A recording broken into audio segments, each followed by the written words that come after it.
Riba, the Arabic word for increase, is the single most condemned financial act in Islam, and understanding it unlocks almost everything else about how Muslims are supposed to handle money.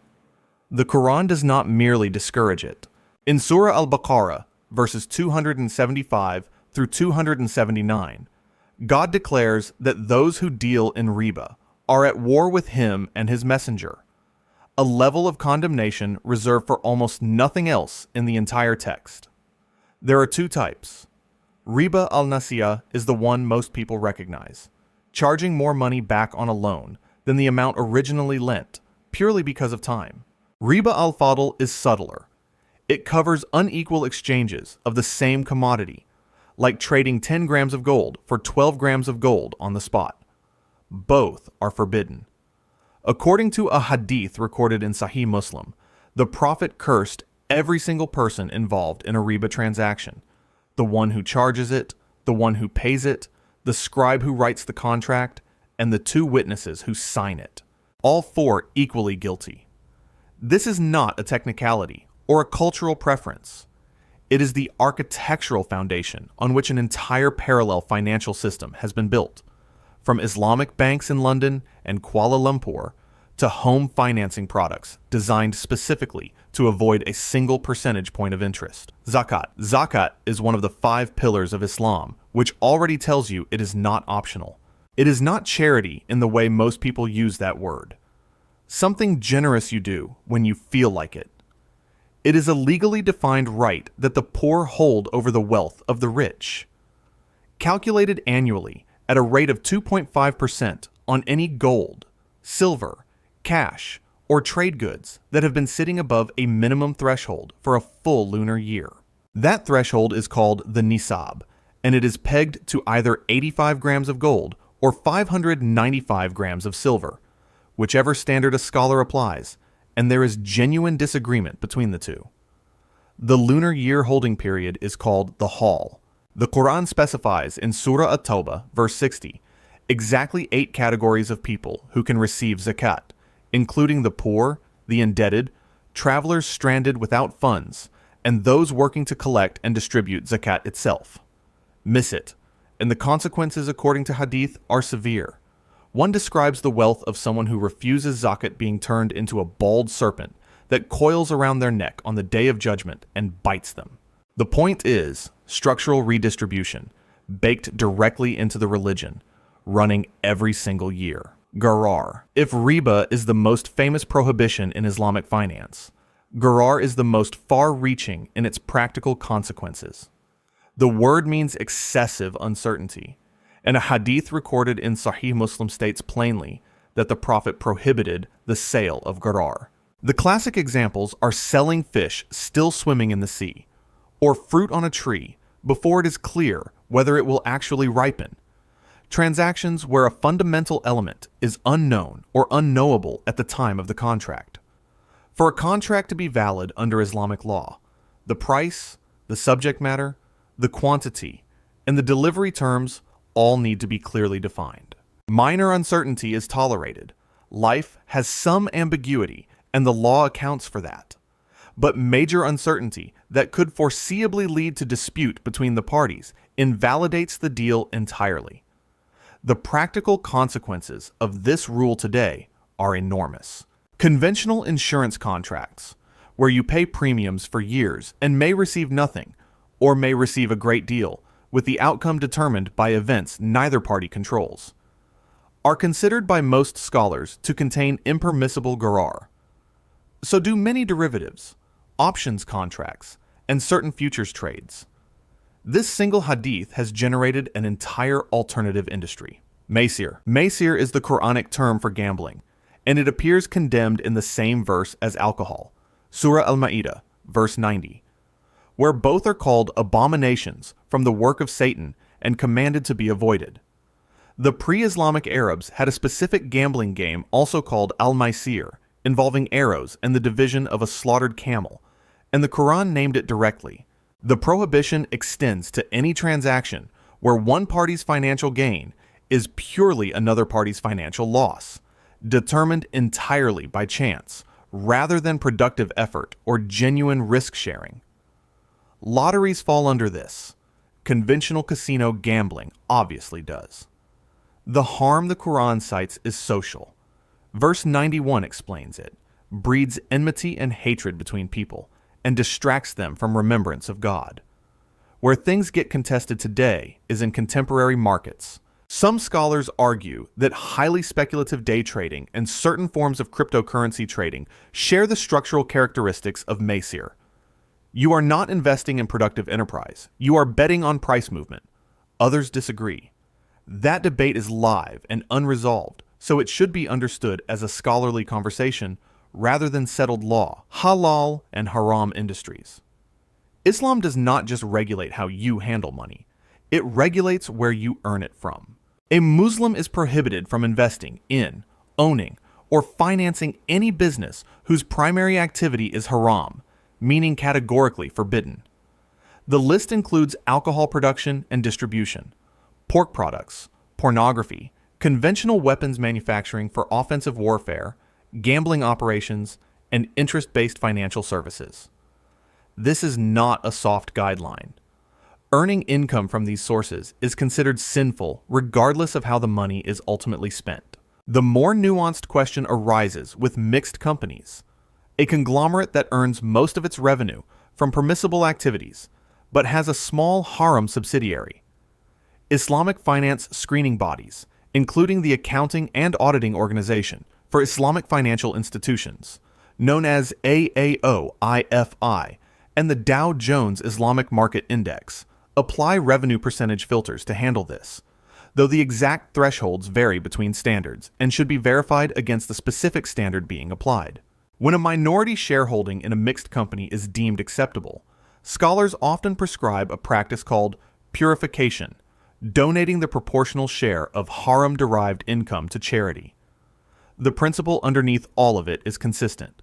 Your financial life should not prop up what your religion has declared destructive. Murabaha. Murabaha is the most widely used contract in Islamic banking globally, and it exists entirely because of the prohibition on riba.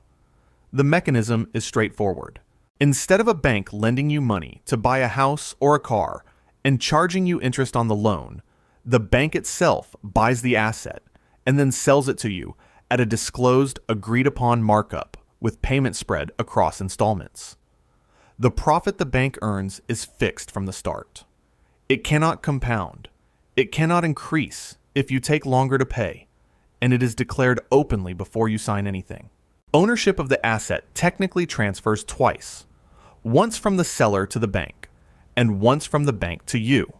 The underlying logic is that the bank is earning a return on a genuine commercial transaction, buying and selling, rather than on the mere passage of time. Critics within Islamic scholarship, including some Deobandi scholars, argue that murabaha is economically indistinguishable from an interest-bearing loan and amounts to a legal workaround. Proponents maintain that the legal structure is meaningfully different, and that AAOIFI standards, specifically Standard Number 2, govern how it must be executed to remain compliant. That tension is real and worth knowing about. Musharaka and Mudaraba. These two partnership structures are considered by many Islamic finance scholars to be the purest expression of what Islamic finance is actually supposed to look like, and both predate Islam itself, rooted in the trading practices of pre-Islamic Arabia. Musharaka is a joint venture where every partner contributes capital and shares in both profit and loss in proportion to their stake.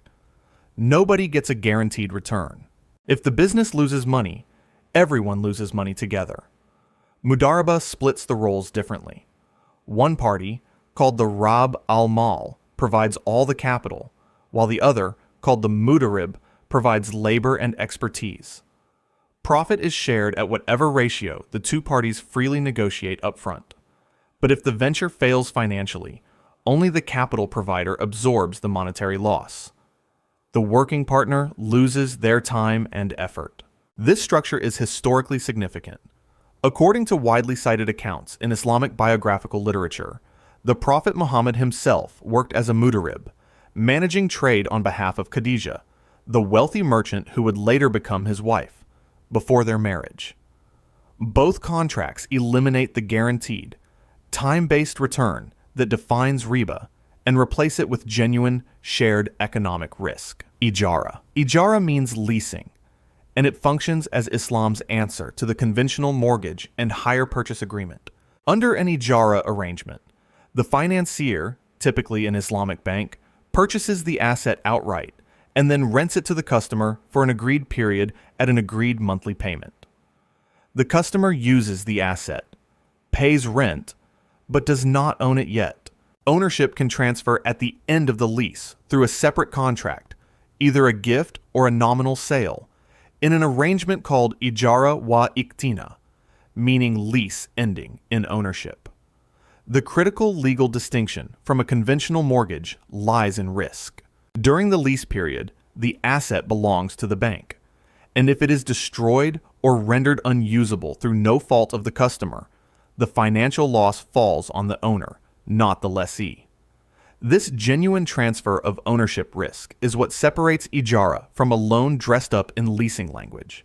In practice, ijara is used extensively for aircraft financing, real estate, and equipment leasing across the Gulf Cooperation Council countries and in the United Kingdom, where institutions like Al Rayyan Bank have used it to offer Sharia-compliant home purchase plans to British Muslim customers. Sukuk. Sukuk are often described simply as Islamic bonds, but that description conceals a fundamental structural difference. A conventional bond is pure debt. You lend money, you receive interest, you get your principal back.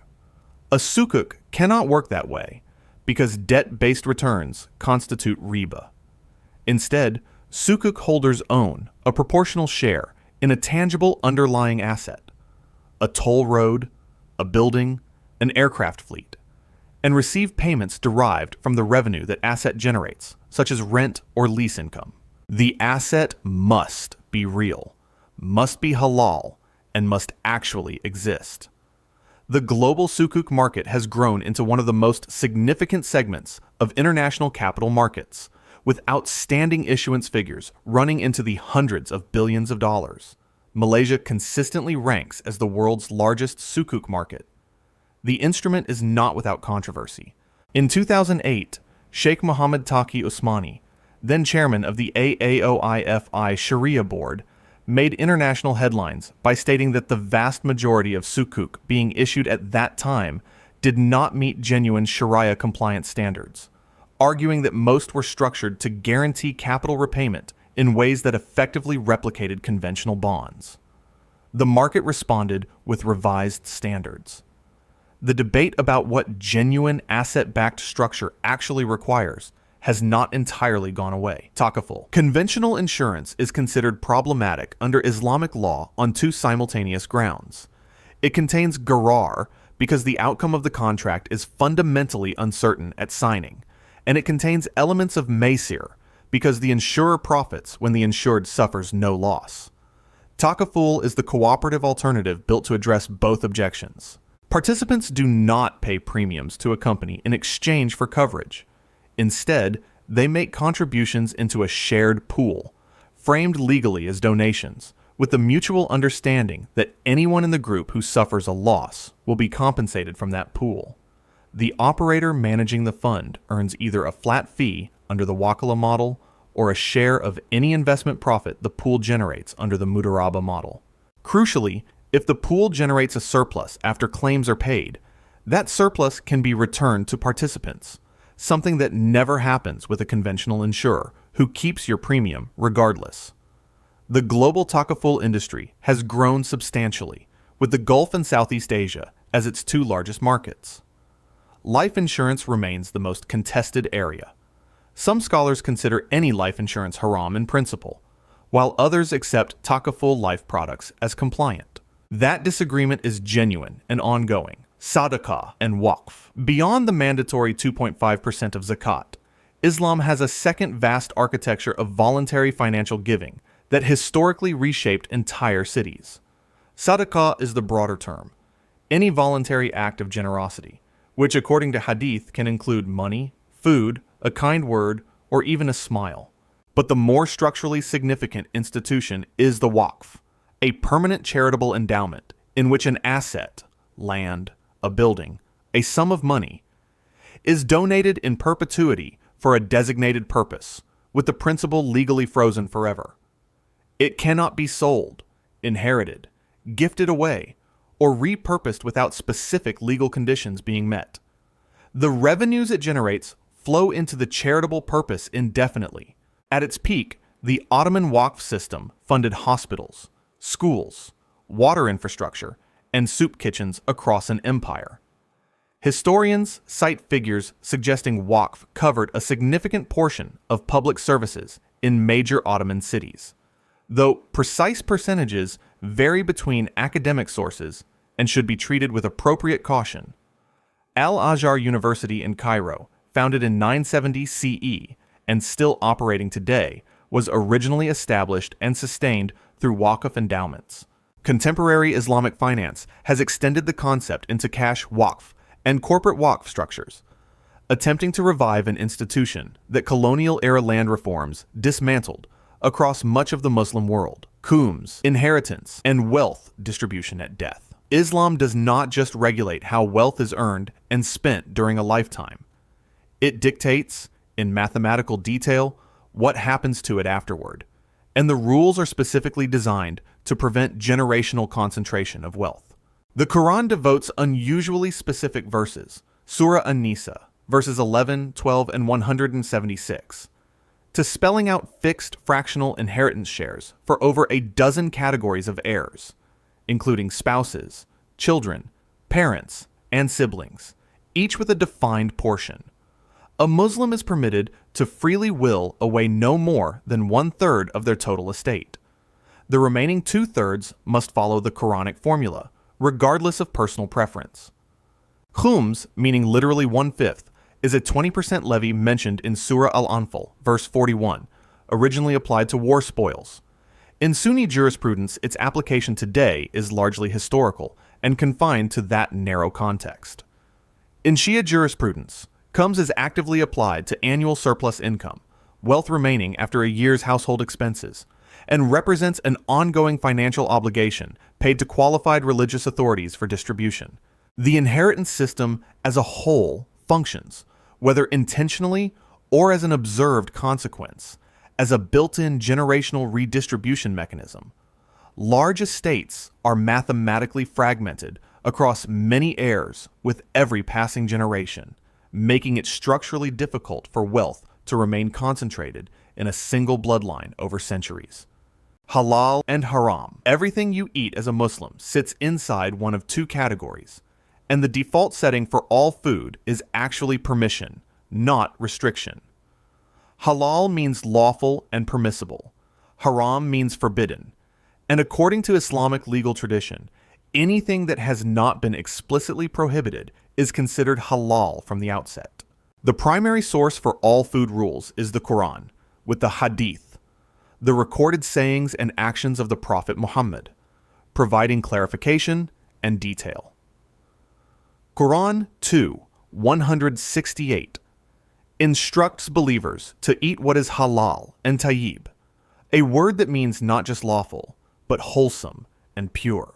The four major schools of Islamic jurisprudence, Hanafi, Maliki, Shafi'i, and Hanbali, agree on the vast majority of food rulings, though they diverge meaningfully on edge cases. Intention also matters. A Muslim is expected to eat with awareness of whether what they're consuming is permitted, which is why the same piece of meat can be halal in one context and haram in another, based entirely on how it was handled before it reached the plate. Pork. Pork is the most universally recognized food prohibition in Islam, and it is about as absolute as rules get. The prohibition is not limited to bacon or pork chops. It covers every part of the animal, every product derived from it, and every ingredient that traces back to it. Lard used in frying, gelatin made from pig bones, emulsifiers sourced from pork fat. All of it falls under the same ruling. The Quran prohibits it explicitly in at least 4 separate verses: 2:173, 5:3, 6:145, and 16:115, making it one of the most repeated food prohibitions in the entire text. Crucially, there is no version of slaughtering a pig correctly that makes it halal. The animal itself is the problem, not the method. For modern Muslims reading ingredient labels on processed foods, this prohibition extends to certain numbers and additives of porcine origin, turning a simple snack into a research exercise. Blood.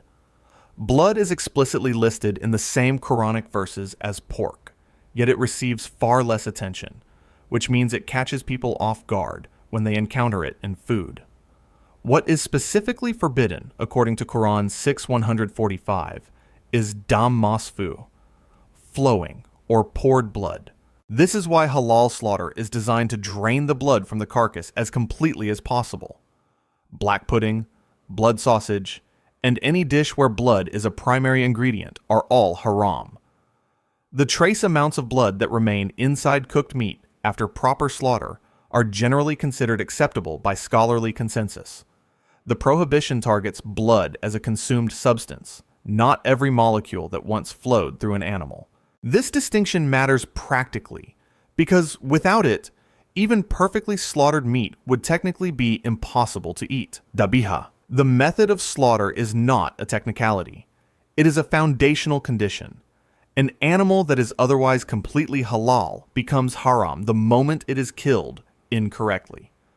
The process is called dabiha or zabiha, and it requires several things to happen simultaneously.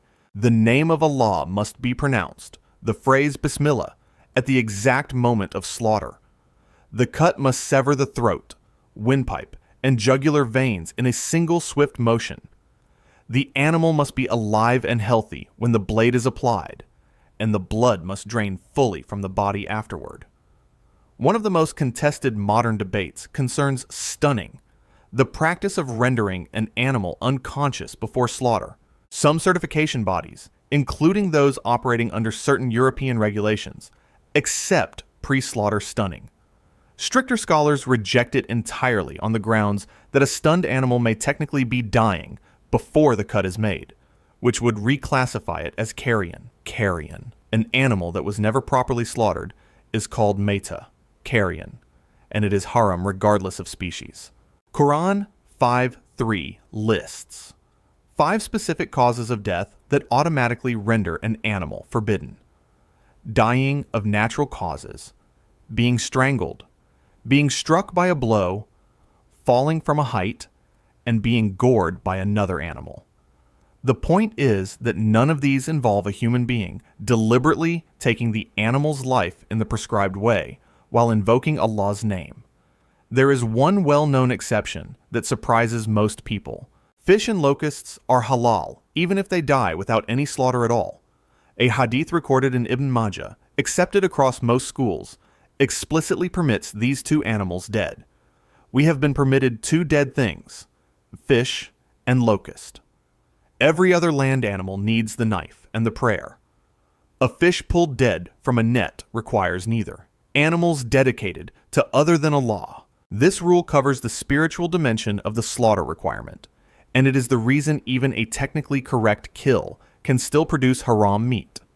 If an animal is slaughtered while the name of an entity other than Allah is invoked, an idol, a deity from another religion, or anything else, the meat is forbidden. Quran 5:3 specifically mentions that which has been dedicated to other than Allah as a category of prohibition, and this was a direct address to pre-Islamic Arabian practices of sacrificing animals at idol altars. In the modern world, this raises genuine questions about ritual meat from non-Abrahamic religious festivals. Scholars differ on how broadly to apply this rule, and many distinguish between meat that was actively dedicated to another deity versus meat that was simply produced by a non-Muslim without any religious invocation at all. The line between the two is where contemporary fatwas tend to focus: alcohol and intoxicants. Quran 590 to 591 calls khamr, wine, and by extension all intoxicants, an abomination from the work of Satan, and the prohibition is not graduated by quantity. A hadith recorded in Sunan Abu Dawud states that whatever intoxicates in large amounts is forbidden, even in small amounts, which means a sip of wine carries the same ruling as a bottle. In practice, this creates real complexity in modern food environments. Vanilla extract, certain breads made with fermented yeast, kombucha with detectable alcohol content, and dishes cooked with wine or beer all sit in a contested gray zone. Medicines containing alcohol are generally handled under the necessity exception when no alternative exists. The alcohol produced incidentally during natural fermentation in things like ripe fruit or bread is typically not considered haram by mainstream scholarly consensus, the reasoning being that no intoxicating effect is realistically produced. But the moment a product can actually intoxicate, the ruling snaps shut. Fanged land animals and birds of prey. This category comes primarily from hadith rather than direct Quranic command, and it covers the predatory end of the animal kingdom. A hadith recorded in both Sahih Muslim and Sunan Abu Dawud, narrated by Ibn Abbas, states that the Prophet prohibited every land animal that uses fangs to hunt and every bird that uses talons to kill.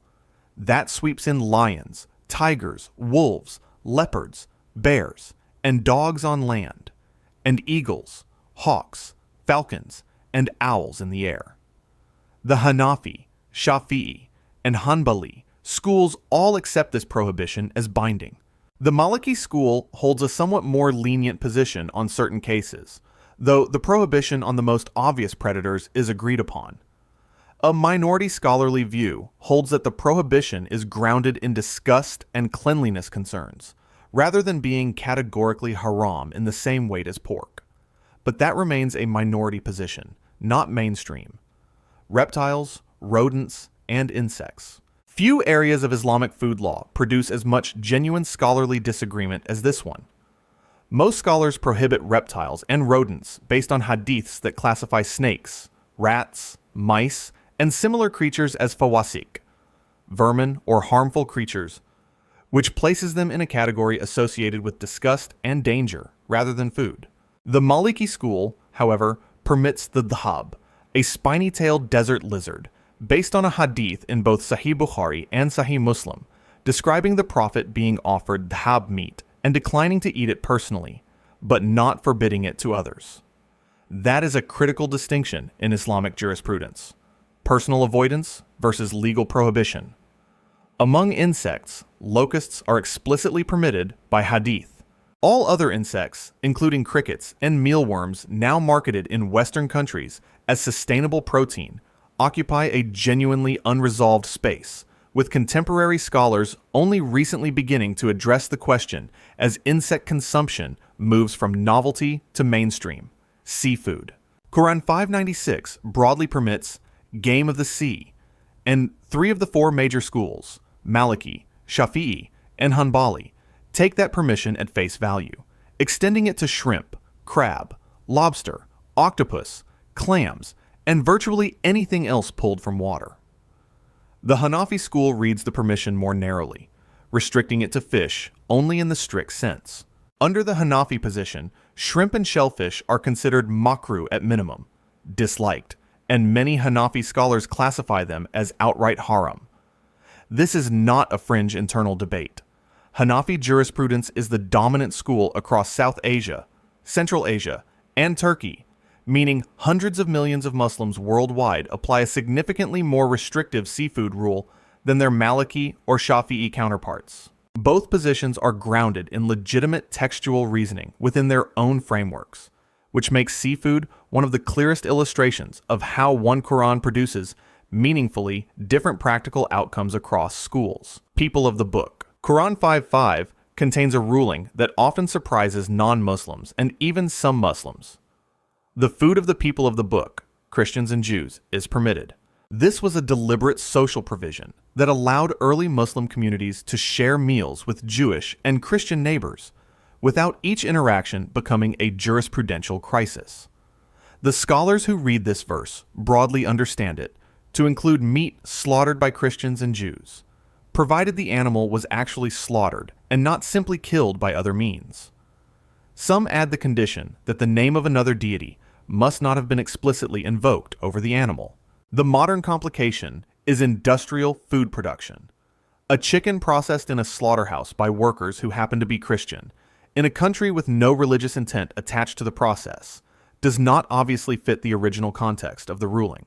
Contemporary scholars are split on whether the verse's permission is broad enough to cover mass industrial slaughter, or whether the original intent was specifically religious slaughter performed by people of the book in the traditional sense. Darura, Islam's food rules, contain their own emergency exit, and it is written directly into the same verses that establish the prohibitions. Quran 2:173, 5:3, and several related verses all conclude with a variation of the same exception. One who is compelled by necessity, without desire or transgression, commits no sin.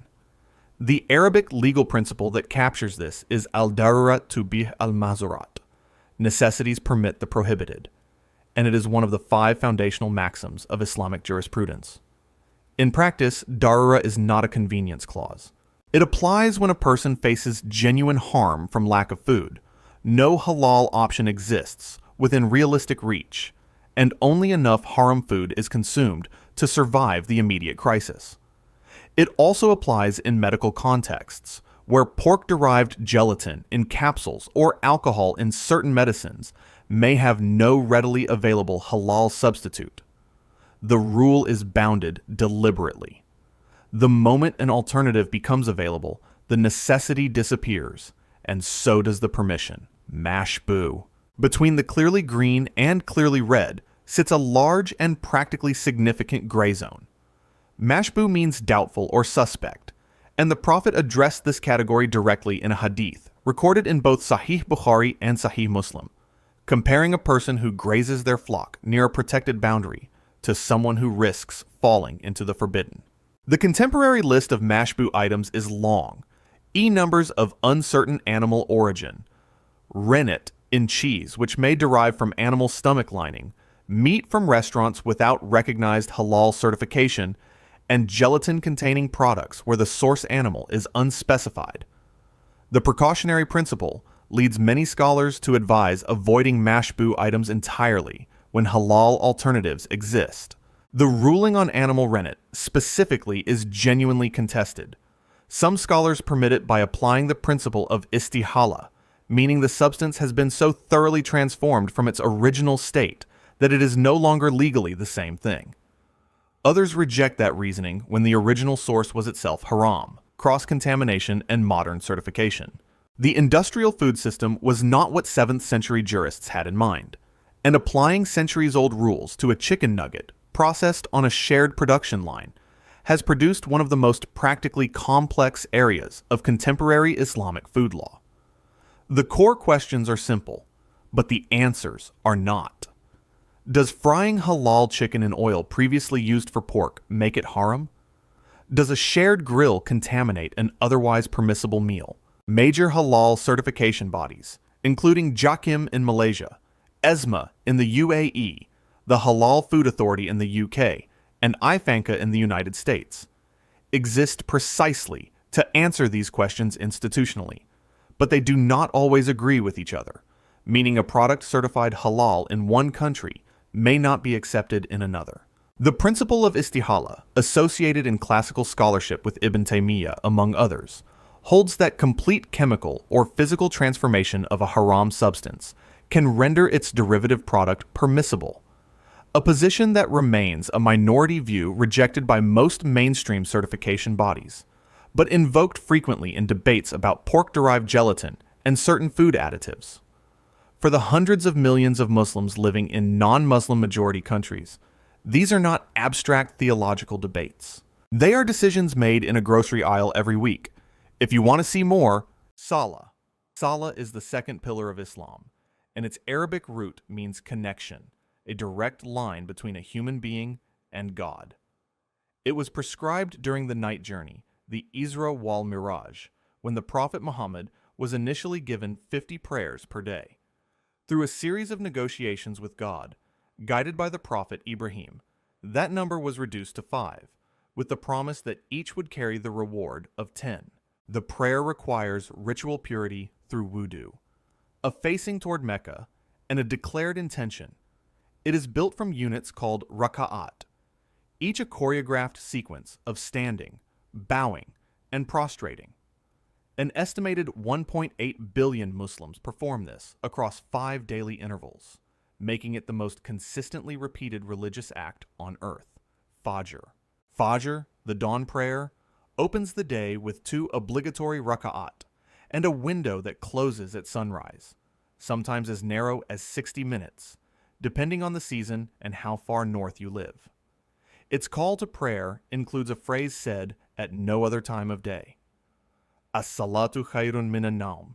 Prayer is better than sleep, announced into the pre-dawn darkness while most of the city is still unconscious. The Quran singles it out directly, stating in Surah 1778 that the recitation at dawn is witnessed, interpreted by classical scholars as witnessed by the angels of the night and the angels of the day simultaneously, at the moment they change shifts. Missing it intentionally carries a weight in Islamic tradition that missing dhuhr does not. 2 sunnah rakat before it are described in hadith as more precious than the world and everything in it. Dhuhr. Dhuhr arrives after the sun crosses its peak and lasts several hours, making it the most forgiving prayer in terms of timing. It is 4 obligatory rakat, all performed in silence. No audible recitation, just the worshipper and the words. On Fridays, it disappears entirely, replaced by Jumu'ah for Muslim men, making Friday the only day the full dhuhr is not prayed at all. 4 sunnah rakat before it and 2 after are among the confirmed supplementary prayers the Prophet maintained consistently. It is the longest of the standard daily prayers, and its silence gives it a quality different from Fajr or Maghrib. There is no external anchor, no voice connecting the congregation, just rows of people moving through identical sequences in their own private quiet. Asr, the afternoon prayer, is 4 raka'at performed silently, and it is surrounded by more jurisprudential controversy than any other daily prayer. The Hanafi school calculates its start time using a different shadow length formula than the Shafi'i, Maliki, and Hanbali schools, a difference that can produce a gap of over an hour between the 2 positions. The entire 103rd chapter of the Quran, Surah Al-Asr, is named for it, and some scholars argue God swears by this specific prayer in its opening verse. Its warning is the starkest of any prayer. A hadith in Sahih Bukhari states that whoever misses Asr, it is as though he lost his family and his wealth. Arriving before the sun sets, even by a single rakah, is enough to count it as on time. Maghrib. Maghrib begins the moment the sun disappears below the horizon and has the shortest window of all 5 prayers, roughly 60 to 90 minutes before it closes. 3 obligatory raka'at, the only odd number in the daily prayers, giving it a structure unlike any other. The first 2 are recited aloud, the third in silence, and between them sits a full seated position that breaks the rhythm in a way you feel physically after a day of silent prayers.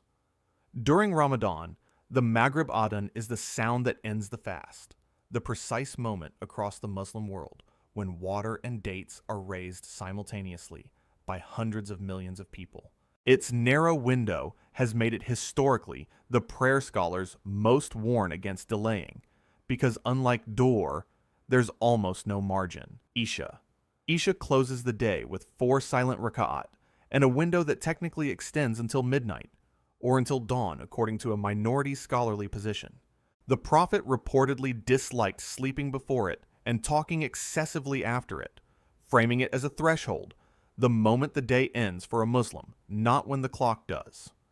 Despite its flexibility, it is by most accounts the most commonly missed of the 5 daily prayers. Its timing disappears entirely in extreme northern latitudes during summer, a problem Islamic legal bodies, including the European Council for Fatwa and Research, have issued formal rulings on, creating multiple calculation methods for Muslims in places like Finland and northern Canada. What follows it is witr, and the 2 are inseparable in practice. Sunnah Mu'akkada. The confirmed supplementary prayers, known as Sunnah Mu'akkada, are 12 raka'at attached to specific daily prayers, 2 before Fajr, 4 before dhuhr, and 2 after Maghrib, and 2 after Isha. They are not obligatory, but abandoning them regularly without reason is considered blameworthy. The two sunnah before Fajr are described in a hadith from Sahih Muslim as more valuable than the world and everything in it, a claim that stops you if you think about it, since that includes everything that has ever existed or will exist on earth. A hadith in Tirmidhi and Ibn Majah states that maintaining all 12 consistently earns a house in paradise. They function, according to some scholars, as a spiritual correction, compensating for any deficiency in the obligatory prayers that preceded them. Sunnah Gair Muakkada. Beneath the confirmed supplementary prayers sits a quieter layer. The non-emphasized optional prayers, known as Sunnah Gair Muakkada. These include 4 raka'at before Asr, 2 before Maghrib, and 2 before Isha, among others, though the exact list varies by madhab. Performing them earns reward. Skipping them earns nothing negative. They represent a middle zone in Islamic worship that most introductory education never reaches. Neither obligatory nor purely voluntary, but something in between that the 4 major schools classify differently enough that what one tradition calls confirmed, another calls non-emphasized. Their existence reflects a core Islamic idea. Obligation is the floor, not the ceiling. The space between the minimum and the maximum is vast, and these prayers live in that space quietly. Witir. Witr is performed after Isha and before Fajr, always ending on an odd number of rakat. The name itself means odd. It can be 1 rakah, 3, 5, 7, or more. The Prophet never abandoned it, even while traveling, which places it in a different category from most supplementary prayers. The Hanafi school considers it wajib, a legal category unique to that school sitting between obligatory and recommended, while the majority of scholars consider it sunnah muakkada. Its final rak'ah contains the kunut supplication, a specific dua recited in a raised hands position before bowing, used particularly in the second half of Ramadan in many traditions. Whether a missed witr needs to be made up, and how, is debated. It is the prayer that formally closes the night. Tarawih. Tarawih is prayed only in Ramadan, after Isha and before witr, and it is the prayer that fills mosques to capacity once a year in cities where they stand empty the other 11 months. The number of raka'at is one of the most discussed numbers in Islamic practice. 8 or 20, depending on which tradition you follow. The Prophet initiated congregational tarawih and then deliberately stopped, according to a narration in Sahih Bukhari, out of concern it would become obligatory. It was Umar ibn al-Khattab who later revived and formalized it. In Mecca and Medina, 20 raka'at are performed each night of Ramadan, completing the entire Quran, all 604 pages, distributed across 30 nights. The night the recitation finishes, Khatm al-Quran, is often the most emotionally charged moment of the Islamic calendar. Tahajjud. Tahajjud is performed in the last third of the night, after sleeping, and no voluntary prayer carries more weight in Islamic tradition. There is no fixed number, 2, 4, 8 rakat, always in pairs, but the time matters more than the count. A hadith in both Sahih Bukhari and Sahih Muslim describes the last third of the night as the time when God descends to the lowest heaven and asks who is calling upon him, who is asking forgiveness, who is seeking provision, and responds. The Quran commands it directly for the Prophet in Surah 1779, making it the only voluntary prayer with a Quranic obligation attached, and voluntary only for everyone else. Classical scholars treated it as the clearest indicator of a person's private relationship with God, because nobody is watching and nothing is requiring it. Duha. Duha is prayed after the sun has fully risen, roughly 15 to 20 minutes after sunrise, and lasts until just before dur. Minimum 2 rakat, with 8 considered particularly virtuous.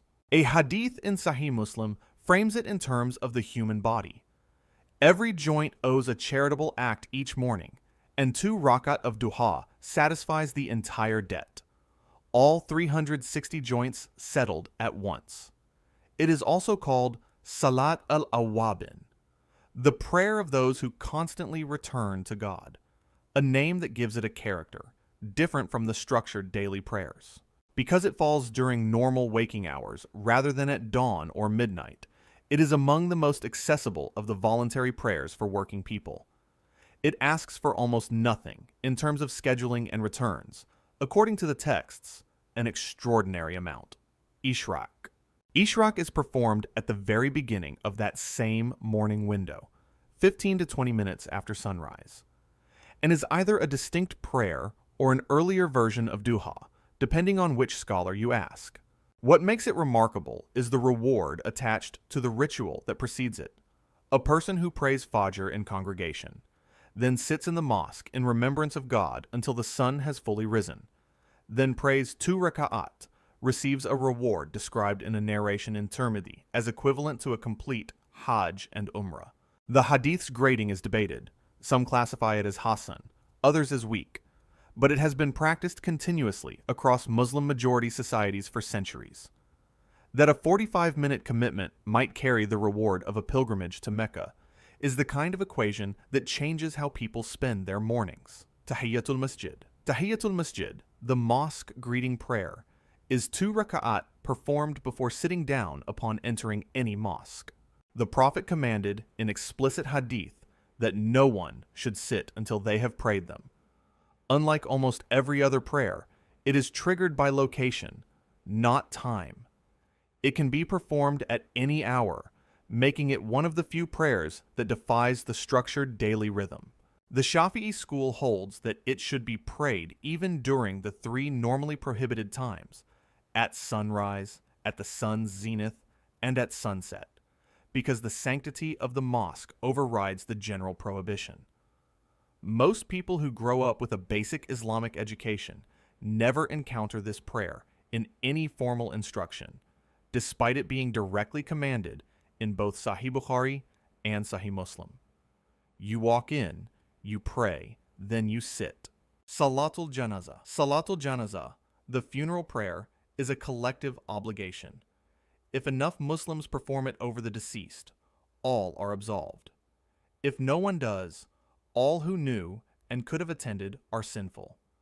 It contains no ruku and no sujud, no bowing, no prostrating, making it structurally unlike any other Islamic prayer.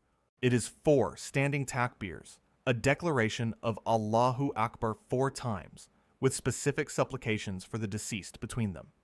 The Prophet performed a version of it in absentia for the Negus of Abyssinia, a Christian king who had sheltered early Muslims, establishing what scholars point to as evidence that the prayer can sometimes be performed for those at a distance.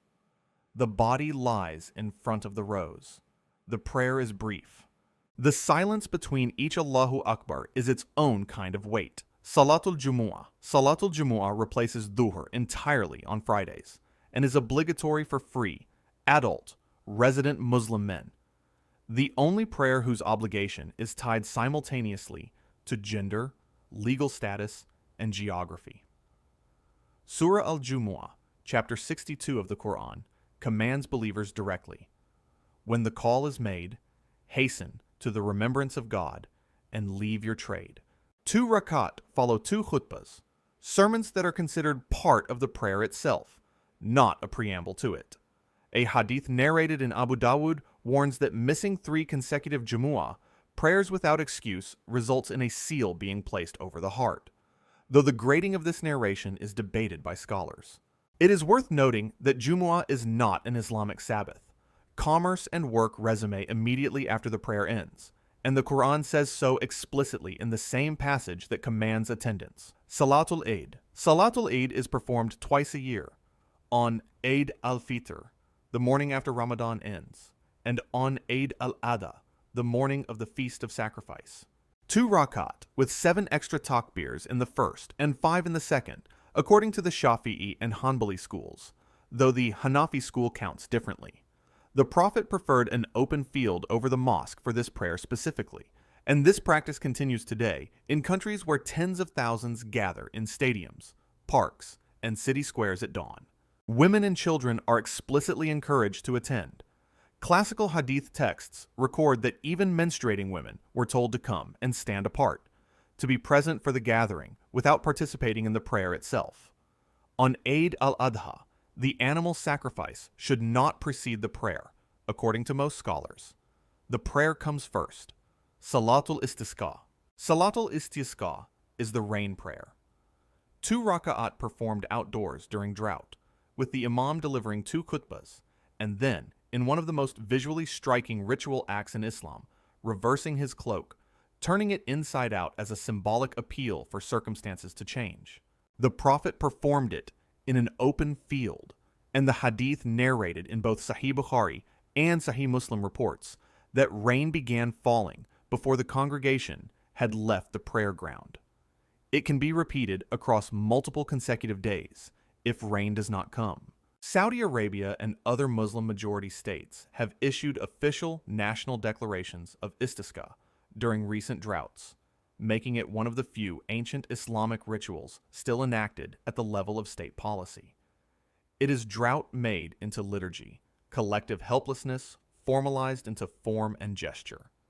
Salatul Kusuf and Kusuf. The eclipse prayers, Kusuf for solar eclipses and Kusuf for lunar, are among the most structurally unusual prayers in the Islamic system, because each rak'ah contains 2 bowing positions instead of 1, making every unit of prayer twice as long as normal.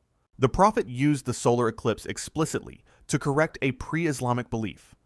A hadith in both Sahih Bukhari and Sahih Muslim records him declaring that the sun and moon do not eclipse for the death or birth of any person. The prayer continues until the eclipse ends, meaning its length is set by an astronomical event, not a muezzin or a clock. For a lunar eclipse, whether the prayer requires congregation or can be performed individually is disputed. The Shafi'i school encourages congregation, while the Hanafi school treats it as individual. The sky itself determines when it is over. Salatul Istikhara. Salatul Istikhara is 2 raka'at, followed by a specific supplication, asking God to facilitate a matter if it is good, and to remove it if it is harmful. A formal surrender of the worshipper's own preference to divine knowledge. The Prophet taught it according to Jabir ibn Abdullah, who narrated in Sahih Bukhari that he taught it for every matter the way he taught Quranic surahs, meaning for everything, not just marriage. The most common misconception surrounding it is that it should produce a dream or a feeling pointing toward the right choice. Scholars across traditions correct this consistently. The outcome that unfolds afterward, the door that opens or closes, the circumstance that becomes easy or difficult, is the answer. It can be repeated. There is no single correct number of times. The decision that eventually happens is the response. Salatul Tawbah. Salatul Tawbah is 2 rakat performed after committing a sin, followed by sincere repentance. And its hadith, transmitted by Abu Bakr al-Siddiq and found in Abu Dawud and Tirmidhi, makes a direct promise. Any Muslim who sins, performs wudu, prays 2 rakat, and seeks forgiveness will be forgiven by God. The hadith is classified as Sahih by Al-Albani. There is no fixed time for it and no designated window.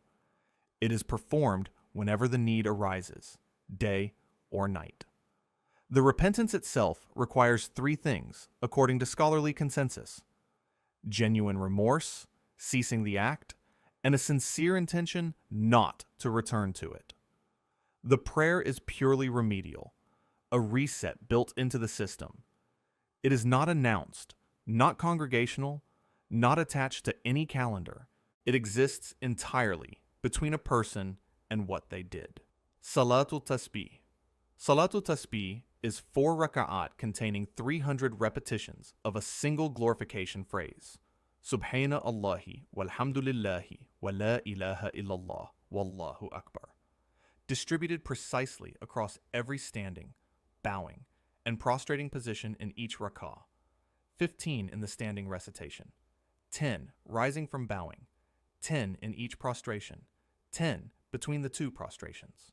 The Prophet taught it to his uncle Abbas ibn Abd al-Muttalib, according to a narration in Abu Dawud and Ibn Majah, and described it as causing God to forgive all sins, past and future, minor and major, deliberate and accidental. Its hadith authenticity is one of the most debated in Islamic scholarship. Ibn al-Salah and others questioned it, while al-Hakim authenticated it. It is recommended once daily, or weekly, or monthly, or yearly, or at minimum once in a lifetime. A flexibility that is itself unusual. Across South Asian and Southeast Asian Muslim communities, it remains widely practiced.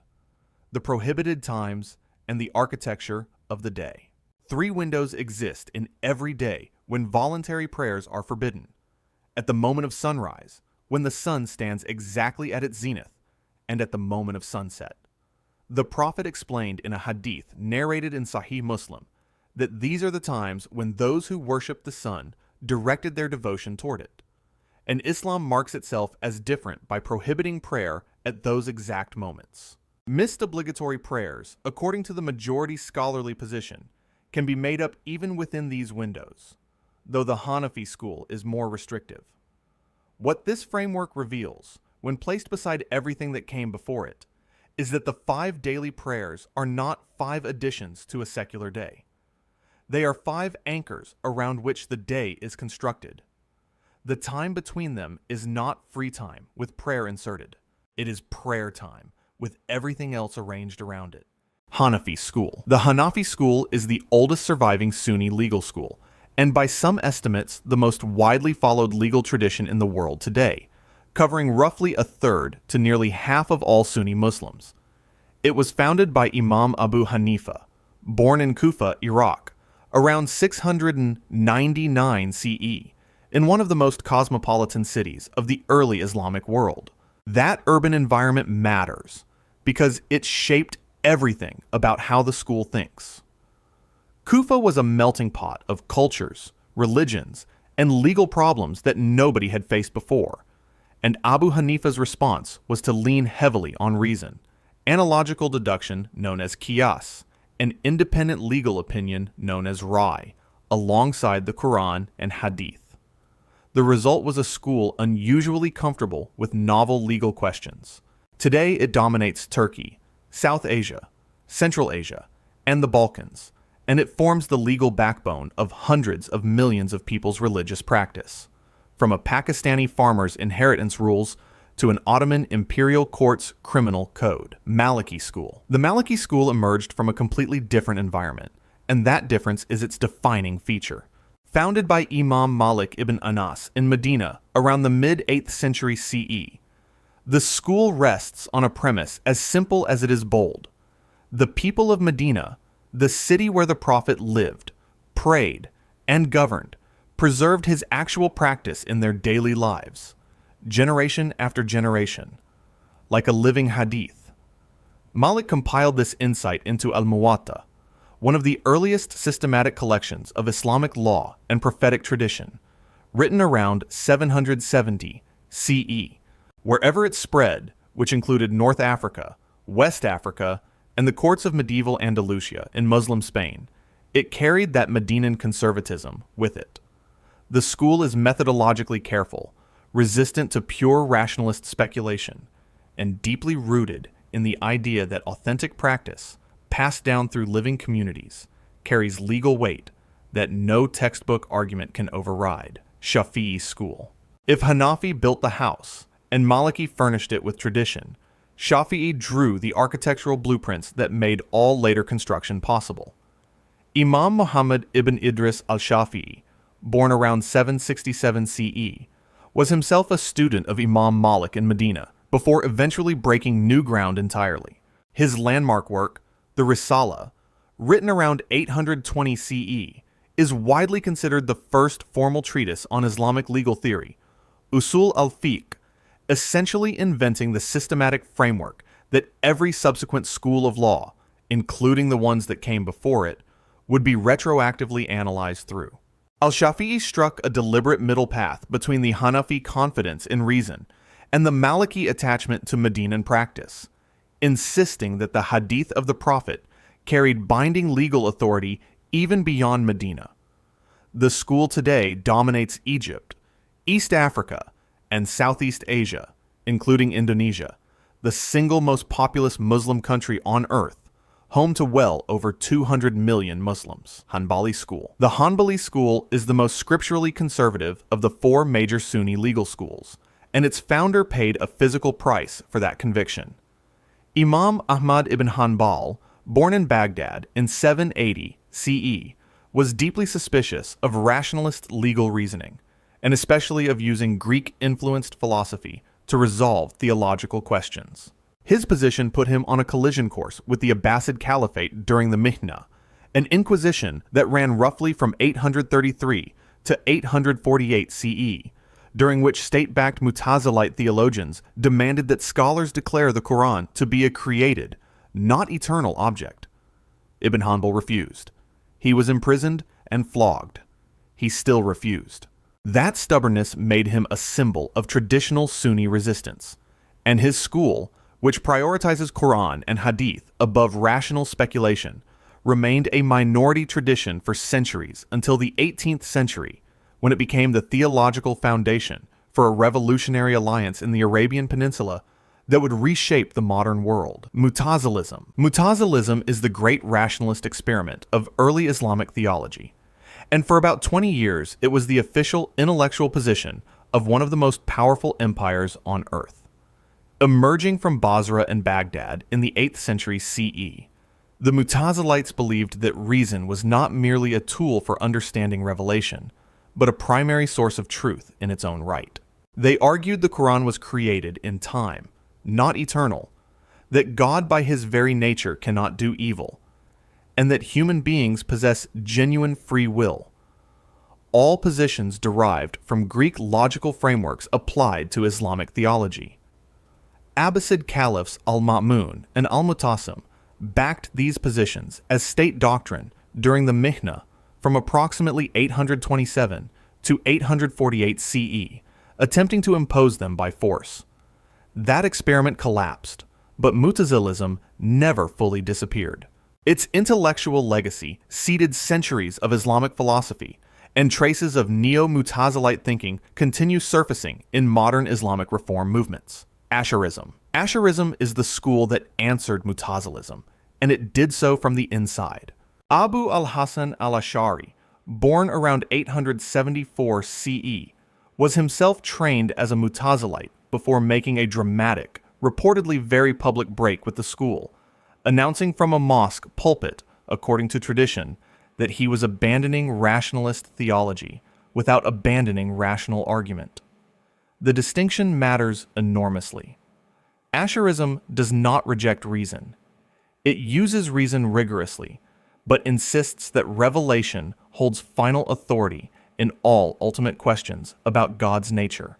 The Quran, in Ash'ari theology, is eternal in its essence, but expressed through created human language, a careful compromise that diffused the most explosive theological controversy of the era. The school became the dominant theological framework of Sunni Islam. Al-Azhar University in Cairo, founded in 970 CE, and still the most prestigious institution in Sunni Islamic learning, operates within an Ash'ari framework.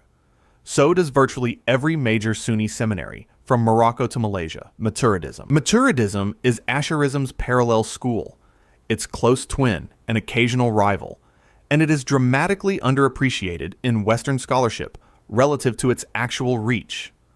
Founded by Abu Mansur al-Maturidi in Samarkand, in present-day Uzbekistan, around the early 10th century CE, the school shares most of Asharism's conclusions, but arrives at a few of them differently. Maturidists grant slightly more independent weight to reason in the realm of ethics, holding that humans can, without revelation, recognize certain basic moral truths. That is a small, but philosophically significant difference. What made Maturidism enormous in scale was geography. It became the official theological companion of the Hanafi legal school, and so, wherever Hanafi jurisprudence traveled, which included the entire Ottoman Empire, spanning from 1299 to 1922 CE, maturity theology traveled with it.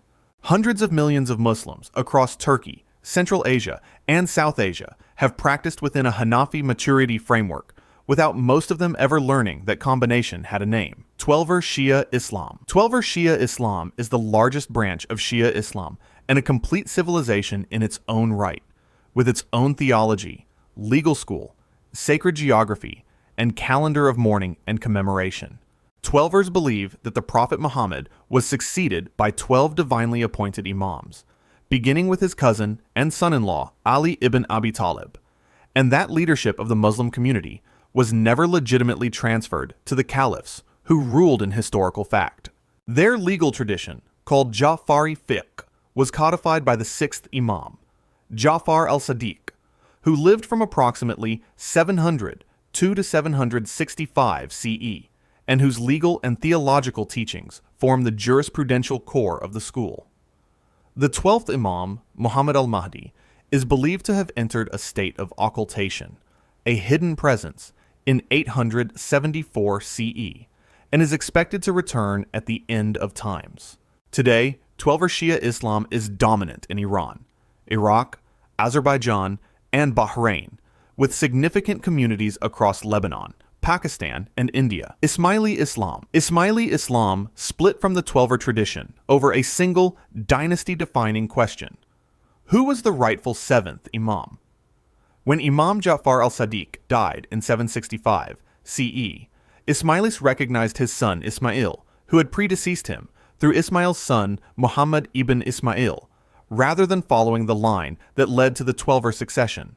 That divergence produced a tradition with a distinct intellectual character, emphasizing esoteric interpretation, the idea that every outward religious text contains a hidden, symbolic inner meaning accessible through the living Imam. The most spectacular historical expression of Ismaili power was the Fatimid Caliphate, which ruled from 909 to 1171 CE, founded Cairo in 969 CE, and established Al-Azhar, which began as an Ismaili institution before later becoming the center of Sunni learning. Today, the largest Ismaili community, the Nizari branch, is led by the Aga Khan, a living hereditary imam with global communities concentrated across East Africa, South Asia, and Central Asia. Zaydi Islam is the oldest of the Shia schools, and, theologically, the one most difficult to distinguish from Sunni Islam at first glance. It takes its name from Zayd ibn Ali, grandson of Hussein, who launched an armed revolt against the Umayyad Caliphate in 740 CE and was killed in the attempt. Unlike Twelvers, Zaydists do not believe in a hidden or infallible imam. Their imam must be a living, publicly active leader who asserts his rights, is descended from Ali and Fatima, and is willing to fight for justice. That is a doctrine built for the mountains, and the mountains of northern Yemen became Zaydism's heartland. The Zaydi imamate in Yemen endured, with significant interruptions, from the 9th century until the Republican Revolution of 1962, making it one of the longest surviving Islamic political institutions in history. Yemen's contemporary Houthi movement draws from a Zaydi background, though its ideology extends well beyond classical Zaydi jurisprudence and theology. Sufism is not a separate sect, but a spiritual path running through the interior of Islam, ancient in its roots and vast in its reach, and it is arguably the single most important vehicle through which Islam actually spread across the world. Emerging formally in the 8th and 9th centuries CE, Sufism, known in Arabic as tasawwuf, centers on the purification of the self, the direct experiential knowledge of God, and love as the animating force of religious life. It organizes itself into orders called tariqas, among them the Qadiri, Naqshbandi, Chishti, Shadhili, and the Mevlevi, the order of whirling dervishes founded by the followers of Jalal al-Din Rumi after his death in 1273 CE. The scholar Abu Hamid al-Ghazali, born 1058 CE, performed the intellectual feat of reconciling Sufi spirituality with Sunni legal orthodoxy in his monumental work Ihya Ulum al-Din, written around 1095 CE. Wandering Sufi teachers, not armies, were primarily responsible for Islamization across sub-Saharan Africa, South Asia, and Southeast Asia. Wahhabism and Salafism. Wahhabism and Salafism are related but distinct, frequently conflated, and probably the most globally consequential Islamic intellectual movements of the past 3 centuries. Wahhabism was founded by Muhammad ibn Abd al-Wahhab, born in the Najd region of Arabia in 1703, who argued that over a millennium of Islamic civilization had been corrupted by innovation, saint veneration, and tomb worship, and that a return to the Quran and authenticated hadith interpreted with strict literalism was the only valid path. In 1744 CE, he forged a political alliance with the tribal chief Muhammad ibn Saud, a pact whose descendants created the modern Saudi state. Salafism is a broader global movement, sharing the methodological emphasis on emulating the Salaf, the first 3 generations of Muslims, without always sharing Wahhabism's specific Arabian political context.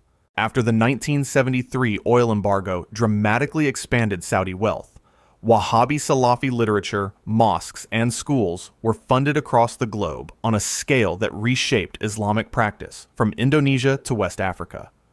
The movement is internally diverse, ranging from quietist scholars who avoid politics entirely to a small but notorious jihadist fringe whose ideology represents a radical departure from the classical tradition.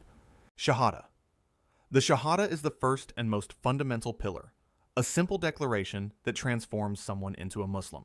The Arabic phrase is Ashhadu an la ilaha illa Allah wa ashhadu anna Muhammadan Rasulullah, which translates to, I bear witness that there is no God but God, and I bear witness that Muhammad is the messenger of God. This testimony has 2 parts. The first rejects all forms of polytheism and affirms absolute monotheism, called Tawheed, while the second recognizes Muhammad as the final prophet in a line that includes Abraham, Moses, and Jesus. To convert to Islam, a person need only recite this declaration with sincere conviction and understanding, ideally with 2 Muslim witnesses present. The Shahada appears everywhere in Islamic life. It's whispered into a newborn's ear as their first words, recited during each of the 5 daily prayers, inscribed on the Saudi Arabian flag in white script against green fabric, and carved into mosque walls in beautiful Arabic calligraphy. Muslims strive to make it their final words before death. The call to prayer, or adhan, which echoes from mosques 5 times daily, proclaims this declaration to entire neighborhoods. Its brevity makes Islam remarkably accessible. Anyone can become Muslim by sincerely speaking fewer than 20 words. Salat. Salat is the second pillar, requiring Muslims to pray 5 times daily at prescribed moments that follow the sun's movement across the sky. The 5 prayers are Fajr at dawn, Dhuhr at midday, Asr in the afternoon, Maghrib at sunset, and Isha at night. Each prayer involves specific physical movements: standing, bowing, prostrating with forehead touching the ground, and sitting. Before praying, Muslims must perform wudu, a ritual washing of the hands, face, arms, and feet with water to achieve purification. During prayer, Muslims must face the Kaaba in Mecca, a direction called the Qibla, which smartphone apps and mosque mihrabs now indicate from anywhere on earth. Each prayer consists of units called rakats. Fajr has 2, Dhuhr has 4, Asr has 4, Maghrib has 3, and Isha has 4. Every prayer includes recitation of Al-Fatiha, the Quran's opening chapter, plus additional verses. The entire process takes 5 to 10 minutes per prayer, totaling roughly 30 to 50 minutes daily. The adhan, or call to prayer, announces each prayer time from mosque minarets or speakers, reminding Muslims to pause their activities. Prayers can be performed individually, anywhere clean, often on a prayer rug, or in congregation at a mosque, with Friday's Jumu'ah prayer being a communal obligation for men. Islamic law provides exemptions for travelers, the sick, and those facing genuine hardship. Zakat. Zakat is the third pillar, a mandatory annual charitable payment that purifies a Muslim's wealth and redistributes resources to those in need. Unlike voluntary charity called sadaqah, zakat is obligatory, functioning almost like a religious tax with specific rules about who pays and who receives. The standard rate is 2.5% of accumulated wealth that has been held for one full lunar year, but this only applies if your savings exceed the nisab, a minimum threshold equivalent to approximately 3 ounces of gold or 21 ounces of silver. The Quran specifies 8 categories of people eligible to receive zakat: the poor, the needy, those who administer zakat collection, those whose hearts are being reconciled to Islam, those in bondage or slavery, those in debt, those working in God's cause, and travelers in need. This is mentioned explicitly in Quran 960.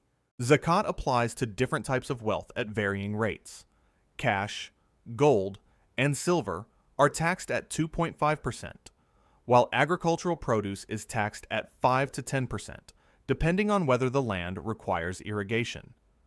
You cannot give zakat to your own parents, children, or spouse, as you're already obligated to support them. In some Muslim-majority countries, governments collect zakat officially, while in others it remains an individual responsibility, often paid during Ramadan when charitable giving increases across the community. Psalm. Psalm is the 4th pillar, requiring all able Muslims to fast from dawn until sunset throughout Ramadan, the 9th month of the Islamic lunar calendar. The fast is total. No food, no water, no smoking, and no sexual relations during daylight hours for 29 or 30 consecutive days. Each day, the fast begins at Fajr, the moment when you can distinguish a white thread from a black thread in the natural light, and ends at Maghrib when the sun sets. Muslims often break their fast with dates and water, following the Prophet Muhammad's reported tradition, in a meal called iftar that brings families and communities together. Before dawn, many eat suhoor, a pre-fast meal that provides energy for the day ahead. During the night hours, Muslims pray special Tarawih prayers at mosques, often reciting the entire Quran over the month. Because Islam follows a lunar calendar that's about 11 days shorter than the solar year, Ramadan shifts earlier each year, meaning Muslims experience it during different seasons throughout their lives. In equatorial regions, fasting might last 11 to 12 hours, while Muslims in northern locations can face fasts exceeding 20 hours during summer months. The month concludes with Eid al-Fitr, a 3-day celebration. Islamic law exempts travelers, the sick, the elderly, pregnant women, nursing mothers, and menstruating women from fasting, though they must make up missed days later, or, if permanently unable, feed one poor person for each day missed. Hajj. Hajj is the 5th pillar, a pilgrimage to Mecca required once in every Muslim's lifetime if they are physically and financially capable. This journey must occur during specific days of Dhul Hijjah, the 12th Islamic month, drawing approximately 2 to 3 million Muslims annually to Saudi Arabia for what becomes the world's largest religious gathering. The pilgrimage involves a series of rituals performed over 5 to 6 days at multiple sacred sites. Pilgrims enter a state of spiritual purity called ihram, with men wearing 2 simple white unstitched cloths and women wearing modest clothing, symbolizing equality before God regardless of wealth or status. The key rituals include tawaf, circling the Kaaba 7 times counterclockwise, sa'i, walking 7 times between the hills of Safa and Marwa, standing in prayer at Mount Arafat on the 9th day of Dhul Hijjah, which is considered the most crucial ritual that cannot be missed, stoning 3 pillars at Mina that represent Satan's temptations, and performing an animal sacrifice. The Kaaba itself is a cube-shaped structure approximately 13.1 meters high, covered in a black silk cloth embroidered with gold Quranic verses called the Kiswa, which is replaced annually. Completing Hajj earns Muslims the honorary title Haji, and many describe the experience as the spiritual peak of their lives. The pilgrimage costs vary widely, from $5,000 to $15,000 depending on the pilgrim's country of origin and chosen accommodations, and Saudi Arabia manages the massive crowds by issuing limited visas distributed by country quotas. The fast: no food, no water, no cigarettes, no music, no lying, no gossip, sunrise to sunset, for 30 days, and over 1 billion people do it voluntarily. Sawm, the fast, is one of the 5 pillars of Islam, made obligatory in 624 CE, 2 years after the Prophet Muhammad's migration to Medina. The Quran instructs it plainly: fast, so that you may attain taqwa, a word that translates roughly as God consciousness, the particular clarity that arrives only when the noise stops. But here's what nobody mentions. The fast is not just the stomach. Technically, a lie breaks the spiritual value of the fast just as surely as a meal does. The tongue, the eyes, the hands, the mind, all of it is included. The body is the easy part. Hunger is just the first door. Every pang is a notification, a small, insistent reminder that you are not in control, that the body is borrowed, and that somewhere, someone is hungry, without the guarantee of anything waiting at sundown. Sawm doesn't make you spiritual. It makes you honest, which might be the same thing. 1 month, 30 sunrises, 1 billion alarms set before dawn, and somehow the hardest part isn't the hunger, it's the thirst. But here's the twist. You can endure every hour of that hunger and still fast completely wrong. Because the fast doesn't begin at sunrise. It begins the night before, in the dark, with a single silent decision nobody will ever see. Niyyah, the invisible prerequisite. In Islamic jurisprudence, niyyah must be made each night before Fajr, the dawn prayer, specifically for the fast of the following day, according to the Hanbali, Maliki, and Shafi'i scholarly traditions. Without it, the act is technically hollow. 2 people can fast identically from the outside, same hunger, same hours, same sundown meal, and one is worshiping while the other is simply dieting. The month knows the difference. What makes niyyah genuinely unsettling is that it cannot be performed, photographed, or delegated. There is no leaderboard, no proof of completion. In a world that has built entire industries around visible devotion, the post, the caption, the aesthetic, Ramadan's most critical act produces nothing external at all. It lives below behavior, in the motivation beneath the motivation, in the reason behind the reason, which means every person in Ramadan has to decide, alone, every single night, whether they actually mean it. The fast begins before sunrise, but it really begins the moment you decide, quietly, in the dark. Why? And then the alarm goes off, and the whole silent architecture of intention collapses into something far more chaotic, far more human, and smelling, somehow, of lentil soup at 4 a.m., suhoor, and iftar. 2 meals bracket the entire day. One eaten in the gray dark before the world wakes. The other consumed the moment the sun drops below the horizon. And both of them, inexplicably, taste better than anything eaten any other time of year.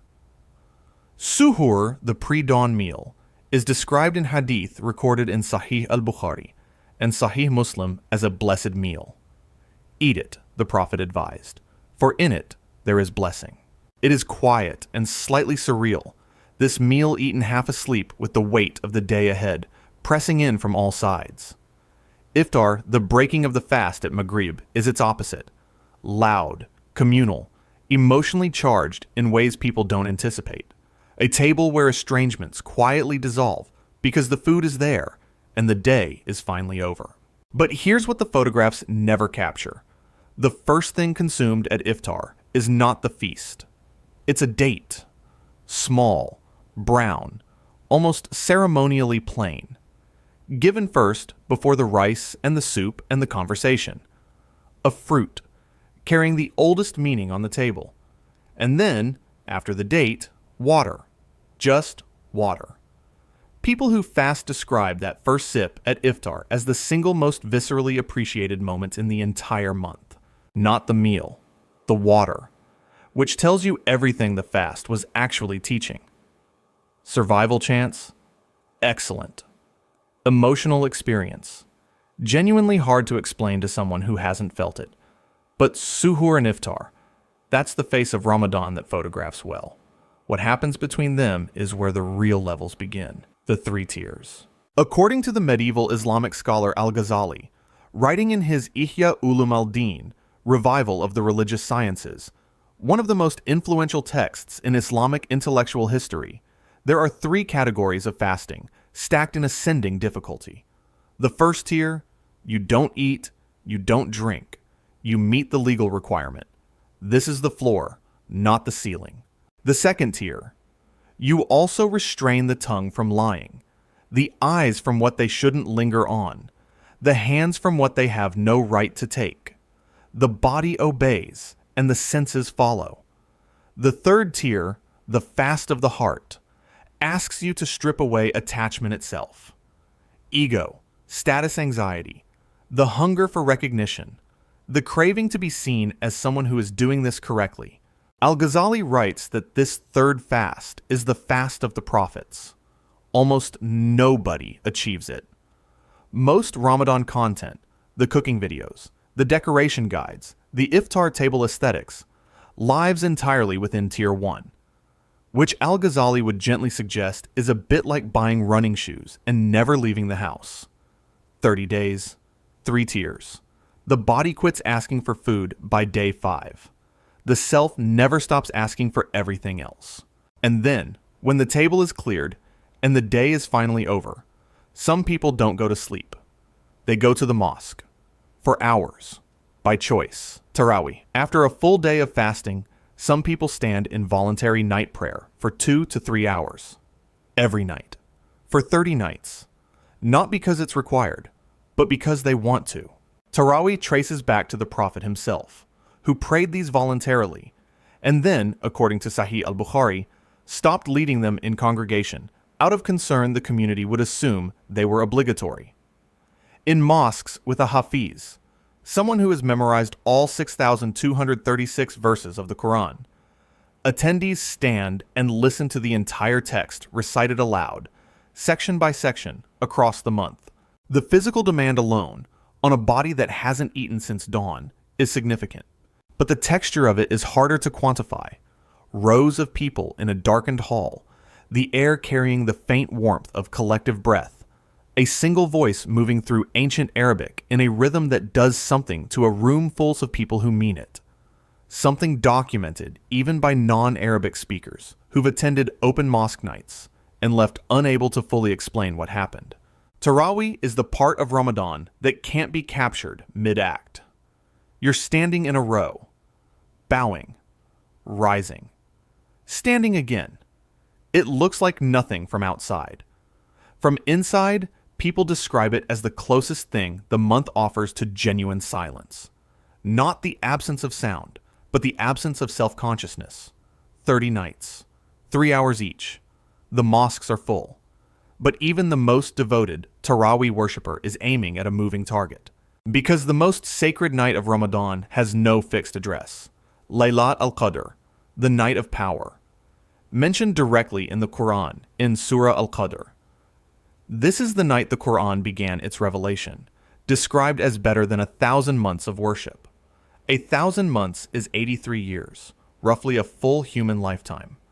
One sincere night of worship on Laylat al-Qadr is described as its equivalent. According to hadith in Sahih Al-Bukhari and Sahih Muslim, it falls in one of the odd-numbered nights of the last 10 days of Ramadan, the 21st, 23rd, 25th, 27th, or 29th, with the 27th most commonly cited, though scholars note this is not confirmed. The concealment of the exact date is, in classical scholarship, deliberate. You cannot wait it out. You cannot bookmark it. You can only keep showing up, depleted and fasting, night after night, and hope you're present when it arrives. The divine logic is almost adversarial in its elegance. The most valuable night is hidden inside the most exhausting stretch of the month, arriving when you have the least to give, and asking whether you still mean it anyway. Somewhere in the last 10 nights of Ramadan, a door opens. You won't be told which night. The only strategy is to be awake for all of them. Some people take that instruction literally and disappear from the world entirely. Itikaf. For the last 10 days of Ramadan, some Muslims move into the mosque and don't leave. No phone, no work, no home, just prayer, Quran, and the hunt for one night. Itikaf, spiritual seclusion, is a confirmed prophetic practice documented in Sahih Al-Baqarah and Sahih Muslim. The Prophet observed it in the last 10 days of Ramadan every year until his death. The person in itikaf does not leave except for biological necessity. They eat there, sleep on the floor there, worship there, exist there, in a state that has no program, no outcome metrics, no audience. In an age of curated wellness retreats and scheduled mindfulness, itikaf is the anti-aesthetic. There is nothing to show. The mutakif, the person in seclusion, sleeps on stone or carpet, eats simply, and spends days that look, from outside, like absolute stillness. From inside, according to accounts across centuries, it feels like the most clarifying 10 days of the year. Because itikaf's only purpose is the removal of every single layer between the person and whatever they're actually looking for. No role to play, no identity to maintain, no noise. Just the question the whole month has been building toward, finally asked, in a room with no exit. Who are you when there's nothing left to distract you? The people who've done it describe it as the closest thing they've found to peace, which is either something beautiful about the practice or something quietly haunting about everything outside it. But beneath all of it, the fasting, the prayers, the seclusion, the sacred night, there's something the entire month is actually fighting, and it's not hunger. It's not even distraction. It's older than both. The nafs. The real fast in Ramadan is not from food. It's from the thing that makes the food feel necessary in the first place. In Islamic theology and classical Sufi tradition, the nafs refers to the self, specifically the ego, the lower self, the part of the human being that craves, resents, competes, and performs.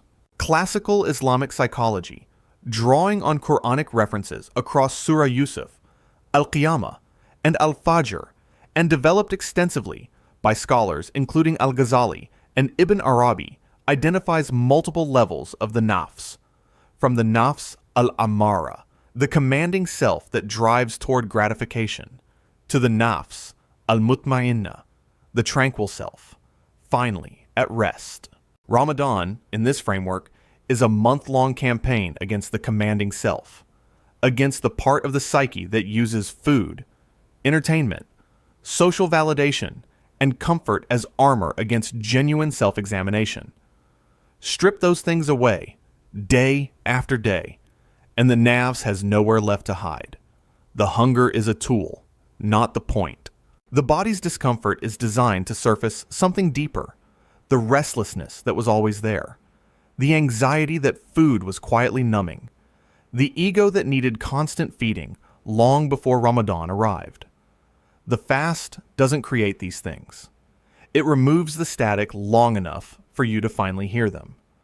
Ramadan doesn't ask you to be better. It asks you to be honest. And sometimes that's harder. And then there's the person who did all of it. The fasting, the prayers, the intentions, the seclusion, the war against the nafs, and walked away with nothing. The one who fasts and gets nothing. There is a hadith recorded in Sunan Ibn Majah that says, "Many a fasting person gets nothing from their fast except hunger and thirst." This is the most haunting sentence in Ramadan, not because it describes a sinner or someone who failed ritually, but because it describes someone who fasted, who woke before dawn, who endured the hunger, who showed up to the mosque, broke the fast at the right moment, said the right words, and somewhere in the gap between ritual and sincerity was absent the entire time. The month passed over them like weather. Present, then gone. Nothing changed. The terrifying detail is that this hadith does not describe a behavioral failure. It describes an interior one, which means you cannot audit for it from outside, and the person it describes may not even know it was them. This is the entry that reframes everything before it. Every tear, every intention, every night prayer, every hour of seclusion, all of it was architecture designed to prevent exactly this. To ensure that at the end of 30 days, the person standing on the other side is genuinely different from the one who began. The month doesn't grade on attendance. It never did. Shirk.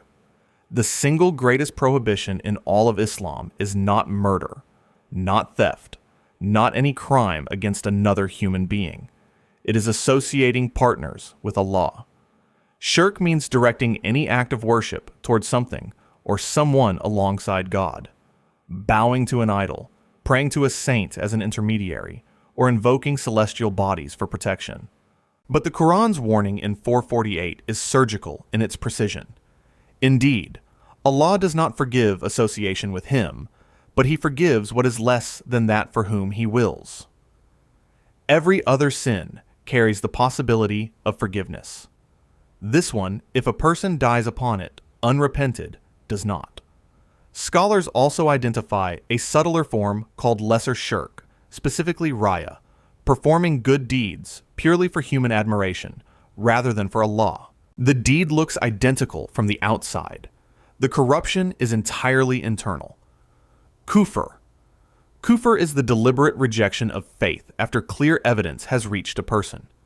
It is distinct from someone who never received the message. Islamic theology treats those cases separately, with significant scholarly debate about their fate. Kufr applies to the person who hears, understands, and refuses, rejecting Allah, His prophets, the Day of Judgment, or any of the foundational pillars of belief. Quran 2:6 describes those whose rejection is so entrenched that it is all the same whether you warn them or do not warn them. They will not believe, with their hearts described as sealed. The distinction between kufr born of arrogance and confusion, born of sincere doubt, is an important one in Islamic theology. Scholars treat these very differently, and the tradition has always been careful not to casually apply the label. Nifaq. If shirk is the worst open rejection of faith, nifaq is the worst hidden one. Quran 4:145 places hypocrites in the lowest depths of the fire, below even those who openly disbelieve. The Prophet defined 4 signs of the hypocrite precisely in a hadith recorded in both Bukhari and Muslim. When he speaks, he lies. When he makes a promise, he breaks it. When he is trusted, he betrays. And when he disputes, he acts wickedly. The terrifying element of nifaq is that it can exist inside a person who prays, fasts, and attends the mosque. The outward ritual is intact. The inward relationship is hollow. Scholars distinguish between full doctrinal nifaq, privately rejecting Islam while publicly professing it, and practical nifaq, the behavioral pattern of habitual dishonesty and broken trust, which is treated as a serious warning sign rather than a verdict of disbelief. Shihr. Black magic is listed among the 7 destroyers, al-Sab al-Mubiqat, in a hadith recorded in Sahih Bukhari, placing it in the same category as murder and consuming the wealth of orphans. Quran 2:102 tells the story of Harut and Marut, 2 angels in Babylon who taught people magic but warned every student beforehand. We are only a trial, so do not disbelieve. The prohibition covers practicing magic, learning it, commissioning it, and, according to a hadith in Sahih Muslim, even visiting a fortune teller and believing what they say, which is reported to nullify 40 days of prayer. The scope is wide deliberately. The concern is that any engagement with these forces, even casual or curious, opens a door that Islamic theology considers extremely dangerous to close again. Abandoning Salah. The 5 daily prayers are the only pillar of Islam for which no complete removal is ever permitted. Travel shortens them. Illness allows them seated or lying down. War allows them in motion. But they are never simply dropped. The weight of this is captured in a hadith in Sahih Muslim. Between a man and disbelief is the abandonment of salah. Scholars have debated for centuries whether deliberate, permanent abandonment constitutes kufr. The Hanbali school says yes. Other schools treat it as an enormous sin short of disbelief. But across all four major legal schools, the act is treated with extraordinary severity. 5 times, every day, the call goes out. The prohibition is not about missing a prayer in hardship. It is about a person who hears the call and, with no obstacle, simply does not care. Riba. Interest is one of the few sins in the Quran where Allah does not warn the sinner. He declares war on them. Quran 2:279 states directly, "If you do not, then be warned of war from Allah and His Messenger." Quran 2:275 describes those who consume riba as rising on Judgment Day, like a person beaten by Satan into insanity, staggering and disoriented. The hadith in Sahih Muslim extends the prohibition beyond the transaction itself. The one who takes interest, the one who pays it, the one who writes the contract, and the one who witnesses it are all described as equally cursed. 4 people, 1 transaction, 1 curse distributed across all of them. Modern applications to banking and financial instruments are the subject of serious scholarly disagreement, with opinions ranging across a wide spectrum. Khamr. Alcohol is called al-khaba'ith, the mother of all evils, in a narration attributed to the Prophet, and the prohibition did not arrive all at once. The Quran moved in stages, first acknowledging that wine has uses, but that its harm outweighs its benefit, then restricting prayer while intoxicated, and finally in Quran 590, delivering the complete ban. Intoxicants, gambling, sacrificing on stone altars, and divining arrows are but defilement from the work of Satan, so avoid it. The principle extends beyond the drink itself. A hadith in Sahih Muslim states, "Every intoxicant is khamr, and every khamr is forbidden." The prohibition covers production, sale, transportation, and serving. Touching any point in the chain is included. The underlying logic is consistent. What removes the mind removes the barrier between a person and every other sin. Maysir. Gambling is banned in the exact same verse as alcohol, Quran 590, which is not accidental. The verse immediately following, 591, explains why both are grouped together. Satan only wants to cause between you animosity and hatred through intoxicants and gambling, and to avert you from the remembrance of Allah and from prayer. The harm is social and spiritual simultaneously. Gambling generates wealth through pure chance rather than effort, which Islamic theology views as a violation of the principle that reward follows work. It also reliably produces enmity between people. The loser resents the winner, and the game creates a relationship built entirely on one person's loss becoming another person's gain. Whether modern financial instruments, like certain derivatives or speculative trading, fall under this prohibition is an active and unresolved debate among contemporary scholars. Zina. Quran 17:32 does not simply say, "Do not commit zina." It says, "Do not even approach it." That distinction is the entire architecture of the prohibition. Zina, any sexual intercourse outside of a valid marriage, is described in the same verse as a fahisha, an immorality, and an evil way. But the instruction to not approach it means the prohibition is placed far before the act itself.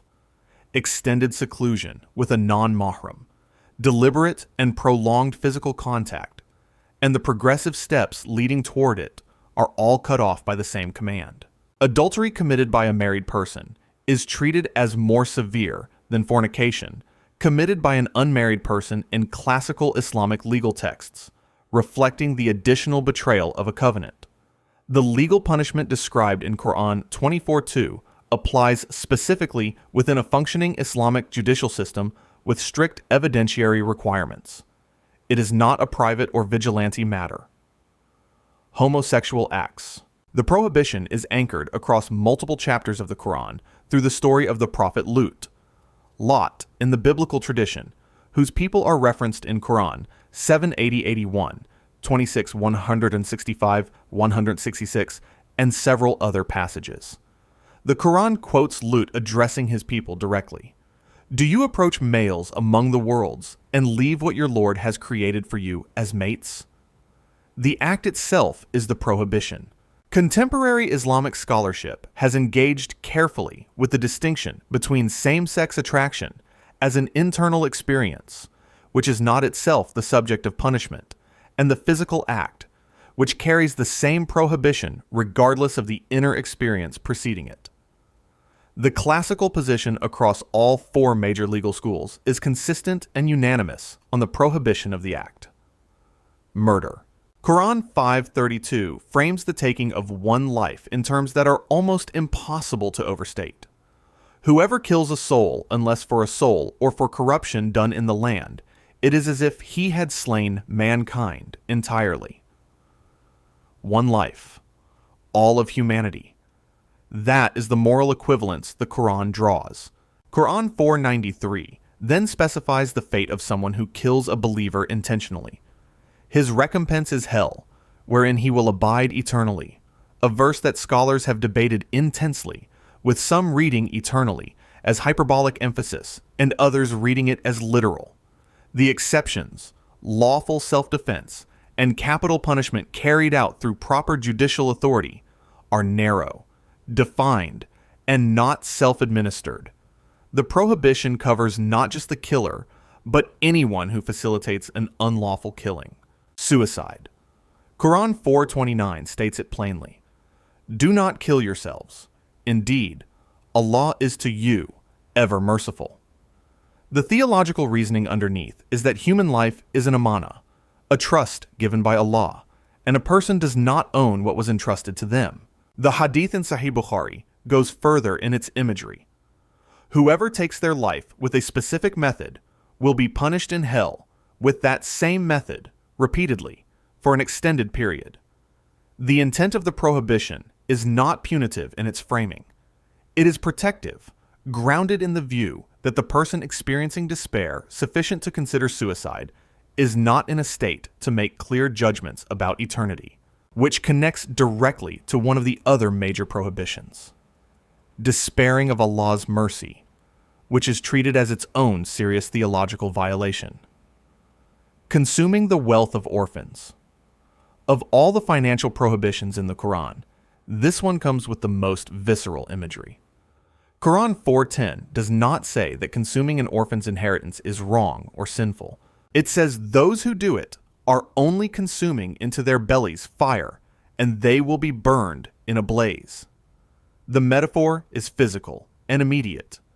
You think you are eating wealth, but what is actually going into your body is flame. Pre-Islamic Arabian society routinely exploited orphans, with male guardians using inheritance intended for children under their care to enrich themselves. The Quran addressed this directly and repeatedly. The prohibition applies to guardians and trustees, anyone placed in a position of responsibility over property that belongs to someone who cannot yet defend it themselves. Theft. The hadith in Sahih Bukhari and Muslim frames the prohibition in a way that makes its absolute nature clear. Allah has cursed the thief who steals an egg, and his hand is cut off for it, and who steals a rope, and his hand is cut off for it.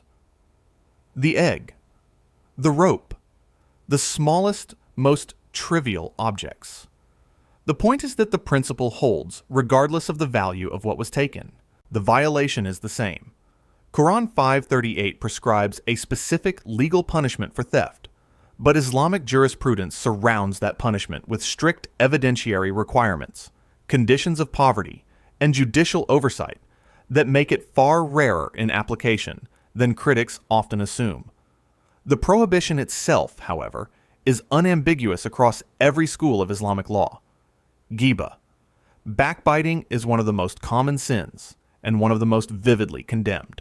The Quran's image in 49:12 does not reach for abstract language. It asks directly, would one of you like to eat the flesh of his brother when dead? You would detest it. That is what backbiting is. And here is the definition from the Prophet himself, recorded in Sahih Muslim. Do you know what backbiting is? The companions said Allah and His Messenger knew best. He said, it is mentioning your brother with what he dislikes. They asked, what if what we say is true? He replied, if what you say is true, you have backbitten him. If it is not true, you have slandered him. True or false, both are condemned, but they carry different names and different weights. Qadhaf, falsely accusing a chaste person of sexual immorality, is treated in the Quran with unusual severity. Quran 24:4 prescribes 80 lashes for those who make the accusation without producing 4 witnesses. And Quran 24:23 adds a spiritual dimension. Those who accuse chaste believing women are cursed in this world and the hereafter, and they will have a great punishment. The context of these verses is significant. They were revealed in response to false rumors about Aisha, the Prophet's wife, in an incident known as Hadith al-Ifk, recorded in Bukhari and Muslim. The legal punishment includes a permanent consequence. The testimony of a convicted slanderer is never accepted again in an Islamic court. The prohibition recognizes that a person's sexual reputation, once destroyed by a rumor, is almost impossible to fully restore. Lying. The Prophet traced a direct chain in a hadith recorded in both Bukhari and Muslim. Truthfulness leads to righteousness, and righteousness leads to paradise. A man keeps telling the truth until he is recorded with Allah as a truthful person. Lying leads to wickedness, and wickedness leads to hellfire. A man keeps lying until he is recorded with Allah as a liar. It is a chain reaction, not a single act, but a trajectory. Each lie makes the next one easier. The trajectory ends in a specific place. The prohibition has 3 narrow exceptions that scholars identify from a hadith: reconciling between 2 people, speech in warfare, and speech between spouses intended to maintain harmony and affection. Outside those, the prohibition holds regardless of the social awkwardness telling the truth might cause. Breaking oaths. Quran 16:91 commands, fulfill the covenant of Allah when you have taken it. The weight of an oath in Islamic theology comes from what is invoked. Allah Himself is made the witness when a promise is sworn by His name. Breaking it is not just a social failure, it is a betrayal of that witness.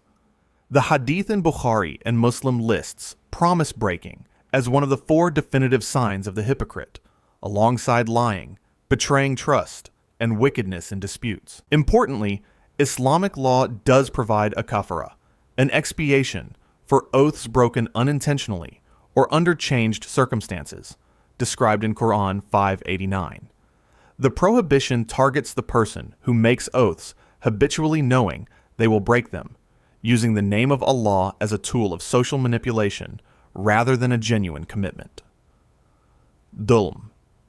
Oppression has the distinction of being a sin Allah has explicitly forbidden for Himself. In a Hadith Qudsi, a divine narration recorded in Sahih Muslim, Allah says, O my servants, I have made oppression forbidden for myself, and have made it forbidden among you, so do not oppress one another.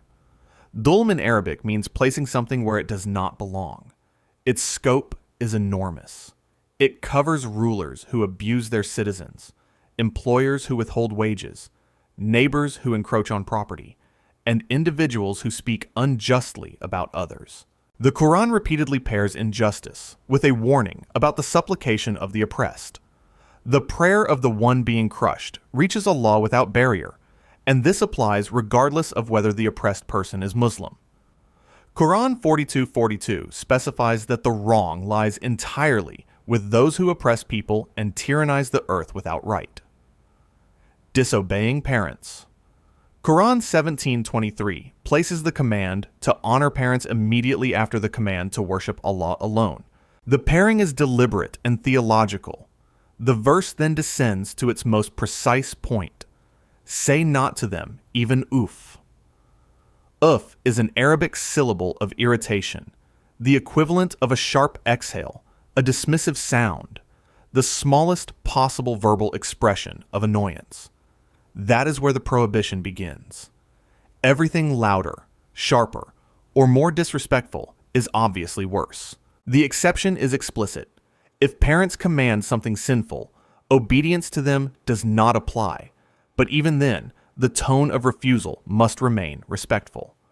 The hadith recorded in Bukhari and Muslim about who deserves the most companionship gives the answer 3 times before the 4th. Your mother, your mother, your mother, then your father. Qat al-Rahim. The Arabic word for the womb, Rahim, shares its root with one of Allah's names, Al-Rahman, the most merciful. That linguistic connection is not incidental. Cutting family ties severs something tied, in Islamic theology, to a divine attribute. Quran 47:22-23 is stark. Those who cause corruption on earth and sever their wombs, those are the ones Allah has cursed and made deaf and blinded their vision. A hadith, reported with strong chains, states that the one who cuts the ties of kinship will not enter paradise. The tradition also distinguishes between cutting ties and being cut off. Maintaining a relationship with a relative who has severed contact with you is praised specifically, meaning the prohibition applies even when the severance feels justified by the other person's behavior. Forbidden foods. The prohibition on certain foods appears in 4 separate places. In the Quran, 2:173, 5:3, 6:145, and 16:1-115. An unusual repetition that signals deliberate emphasis. The core list in Quran 5:3 covers dead animals not properly slaughtered, flowing blood, pork, and anything over which a name other than Allah's has been invoked, along with animals that were strangled, beaten, fallen, gored, or partially eaten by predators before reaching a butcher. Hadith extends the prohibition to predatory animals with fangs and birds with talons, according to narrations in Sahih Muslim. The exception built into every listing is necessity. If a person faces genuine starvation with no lawful alternative, the forbidden becomes temporarily permitted. The prohibition disappears entirely when death is the only alternative. Gold and silk for men. The Prophet held a piece of silk in one hand and gold in the other and said, in a hadith recorded in Abu Dawud and Al-Nasa'i, these 2 are forbidden for the males of my ummah, permitted for the females. The prohibition applies specifically and exclusively to men. Women face no restriction on either material. Scholars have debated the precise threshold for gold. The Prophet himself wore a silver ring, and the prohibition on gold rings for men is strong across multiple narrations. Silk blends present a separate question. Scholars debate what percentage of silk content triggers the prohibition. The underlying concern in classical Islamic scholarship centers on the softening of masculine character and the arrogance that attaches to luxury dress, though the prohibition itself does not require those reasons to be accepted in order to be binding. Kibr. Arrogance is the first sin ever committed in Islamic cosmology. Iblis refused to bow before Adam, and the reason he gave was superiority. I am better than him. You created me from fire and created him from clay. Quran 7:12. Pride preceded every other act of disobedience. The Prophet defined kibr precisely in a hadith in Sahih Muslim, cutting off any attempt to reframe it as self-confidence. Arrogance is rejecting the truth and belittling people. Not feeling good about yourself. Not dressing well. Specifically, refusing truth when it arrives and looking down on others. The threshold he set for exclusion from paradise was a mustard seed's weight of kibr in the heart, the smallest measurable unit he could name, to make clear that no amount is safe, no trace is acceptable. Bribery. The Prophet cursed both parties in the same breath, the one who gives a bribe and the one who receives it, in a hadith recorded in Abu Dawud and Tirmidhi. Not the corrupt official alone, not just the institution that accepts payment. The person doing the paying is equally implicated. Some scholars debate whether bribing to obtain a right you are legitimately owed, paying a corrupt official to process documents you are legally entitled to, is treated differently than bribing to obtain something undeserved. The debate exists, but the majority position treats even this as deeply problematic. The structural harm of bribery is that it converts every official interaction into a transaction, inverts merit, and destroys the possibility of impartial justice, which the Quran commands in 4:135 with the words, "Be persistently standing firm in justice." Spying on Muslims. Quran 49:12 lines up 3 prohibitions in sequence. Avoid much suspicion, do not spy, and do not backbite. The order is deliberate. Suspicion leads to spying. Spying leads to what is found being spread. The hadith adds a mirror image consequence. Whoever seeks out the faults of his brother, Allah will seek out his faults. The one doing the investigating becomes the one investigated by Allah with perfect knowledge of everything hidden. Islamic tradition places enormous value on the concept of shittir, covering one's own sins and not publicizing the sins of others. A person who commits a sin privately and repents privately is treated very differently from a person whose sin becomes public. Actively working to make private things public through surveillance, investigation, or exposure violates the architecture of mercy built into the tradition. Israf. Quran 17:27 calls the wasteful brothers of the devils, Ikhwan al-Shayatin, which is not a casual label. Quran 7:31 sets the principle: eat and drink, but do not be excessive. Indeed, he does not like those who are excessive. The prohibition is not against enjoyment or comfort. Islamic theology does not require poverty or austerity. The prohibition is against excess, consuming or spending beyond need in a way that reflects heedlessness of others and of accountability. A hadith attributed to the Prophet, reported in Ibn Majah, though scholars debate its grading, warns against wasting water even in wudu, even when sitting beside a flowing river. The point is that the abundance of a resource does not remove the accountability for how it is used. Israf in any form, food, wealth, time, water, falls under the same principle: despair of Allah's mercy. Quran 1287 delivers the prohibition in terms that connect despair directly to disbelief. Indeed, no one despairs of relief from Allah except the disbelieving people. Losing hope in Allah's mercy is not treated as a personal psychological failure. It is treated as a theological error, a misunderstanding of who Allah is. Quran 39:53 responds to it directly. O my servants who have transgressed against themselves, do not despair of the mercy of Allah. Indeed, Allah forgives all sins. All. The prohibition has an equal and opposite companion. Quran 7:99 warns against feeling so secure from Allah's punishment that a person sins freely, certain nothing will come of it.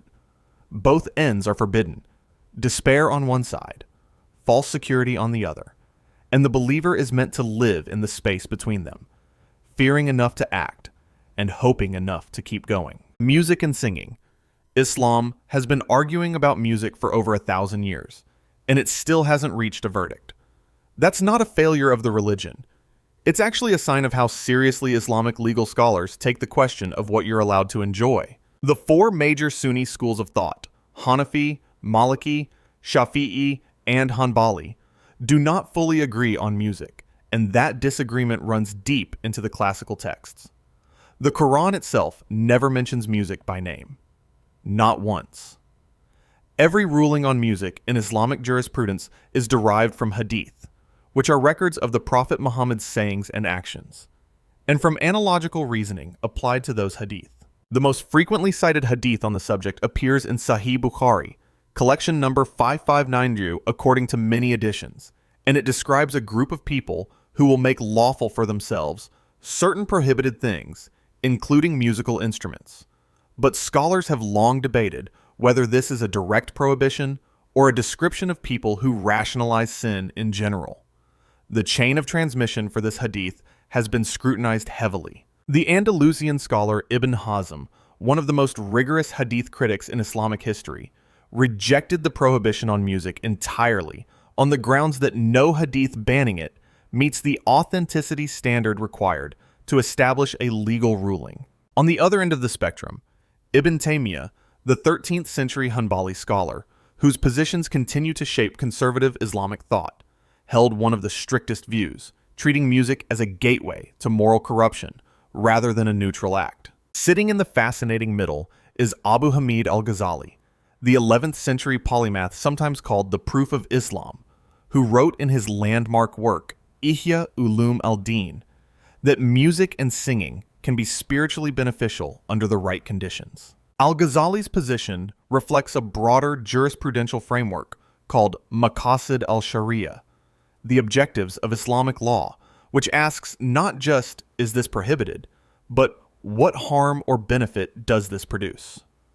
Under that framework, a mother humming a lullaby to her child and a person sitting in a nightclub until 3 a.m. occupy entirely different legal categories, even if both technically involve music. Most contemporary mainstream scholars land somewhere between Ibn Hazm's full permissibility and Ibn Taymiyyah's strict prohibition, treating the question as genuinely open and depending heavily on context, content, and intent. The result is that 1 billion-plus Muslims navigate the question of music daily with a wide variety of answers, all drawn from the same tradition: musical instruments. Not all instruments are equal in Islamic jurisprudence, and the duf, a simple frame drum that looks something like a tambourine without the metal jingles, sits at the top of the permitted list by near universal agreement. The evidence for the duf's permissibility is unusually strong. Multiple hadith, including narrations found in the collections of Abu Dawud and Ibn Majah, record the Prophet explicitly permitting or acknowledging its use at weddings and celebratory occasions. This matters legally because one of the ways Islamic scholars establish that something is permissible is through the Prophet's tacit approval. If he witnessed something and did not condemn it, that silence carries weight. The duf is so well established that even scholars who prohibit virtually every other instrument will carve out an exception for it. From there, the permissibility spectrum gets more contested. Stringed instruments. The oud, which historians note is almost certainly the direct ancestor of the European lute, the violin, the guitar, are where the schools diverge most sharply. The Hanbali school, in its classical form, tends toward prohibition of stringed instruments, reasoning by analogy from the hadith that appear to condemn them. The Maliki school, which developed largely in Medina and then spread across North Africa, has historically been more permissive, with some Maliki scholars allowing instruments that other schools prohibit. Wind instruments occupy an uncertain middle zone. Some scholars have permitted flutes in limited contexts on the grounds that their sound doesn't carry the same associations as stringed instruments, though this reasoning is not universally accepted. Then there's the category that no classical scholar ever had to address: electronic music. Synthesizers, drum machines, DAWs, and digital audio workstations produce sounds that have no equivalent in 7th century Arabia. Contemporary scholars are actively engaged in ijtihad, independent legal reasoning, on this question, and the answers vary. A key point that serious scholars emphasize is that the reason given for prohibiting instruments, the illah in legal terminology, is typically their association with immoral environments and behaviors, not something inherent to the vibration of strings or columns of air. That means context can, in principle, change the ruling. An oud played at a family gathering occupies a different legal space than the same oud played in a venue serving alcohol. Singing with lyrics. Here is where Islamic entertainment law gets genuinely interesting. Many scholars who will not permit a single note from an instrument will happily allow you to sing your heart out, as long as the words pass inspection. The unaccompanied human voice has a privileged status in Islamic jurisprudence that no instrument shares. In the tradition of nasheed, vocal religious music, sometimes harmonized, sometimes rhythmically complex, has flourished for centuries precisely because of this distinction. The permissibility of vocal music is broadly accepted across the schools, but it comes with a content filter that is applied rigorously. Lyrics that praise God, celebrate the prophet, speak of nature, or tell morally neutral stories present no problem. Lyrics that describe or promote alcohol consumption, sexual activity outside marriage, or shirk, associating partners with God, which is the gravest theological offense in Islam, are ruled impermissible regardless of whether the delivery is accompanied or not. The content of what you're singing matters as much as how you're singing it. This creates the interesting situation where the same melody could be halal with one set of words and haram with another. Arabic love poetry has a long and celebrated tradition in Islamic civilization. Poets like Ibn Arabi, Rumi, and Hafiz wrote extensively about longing, beauty, and desire. And this poetry is not automatically forbidden. The singer's intention and the likely effect on the listener are both factored into some scholars' analyses, reflecting Islam's broader concern with the moral ecosystem a person inhabits. The most dramatic flashpoint in the history of Islamic singing is the practice of sama, spiritual listening gatherings associated with Sufi orders, particularly the Malawiya, the order founded by followers of Jalaluddin Rumi, whose poets and musicians famously used music and whirling as a path to spiritual states.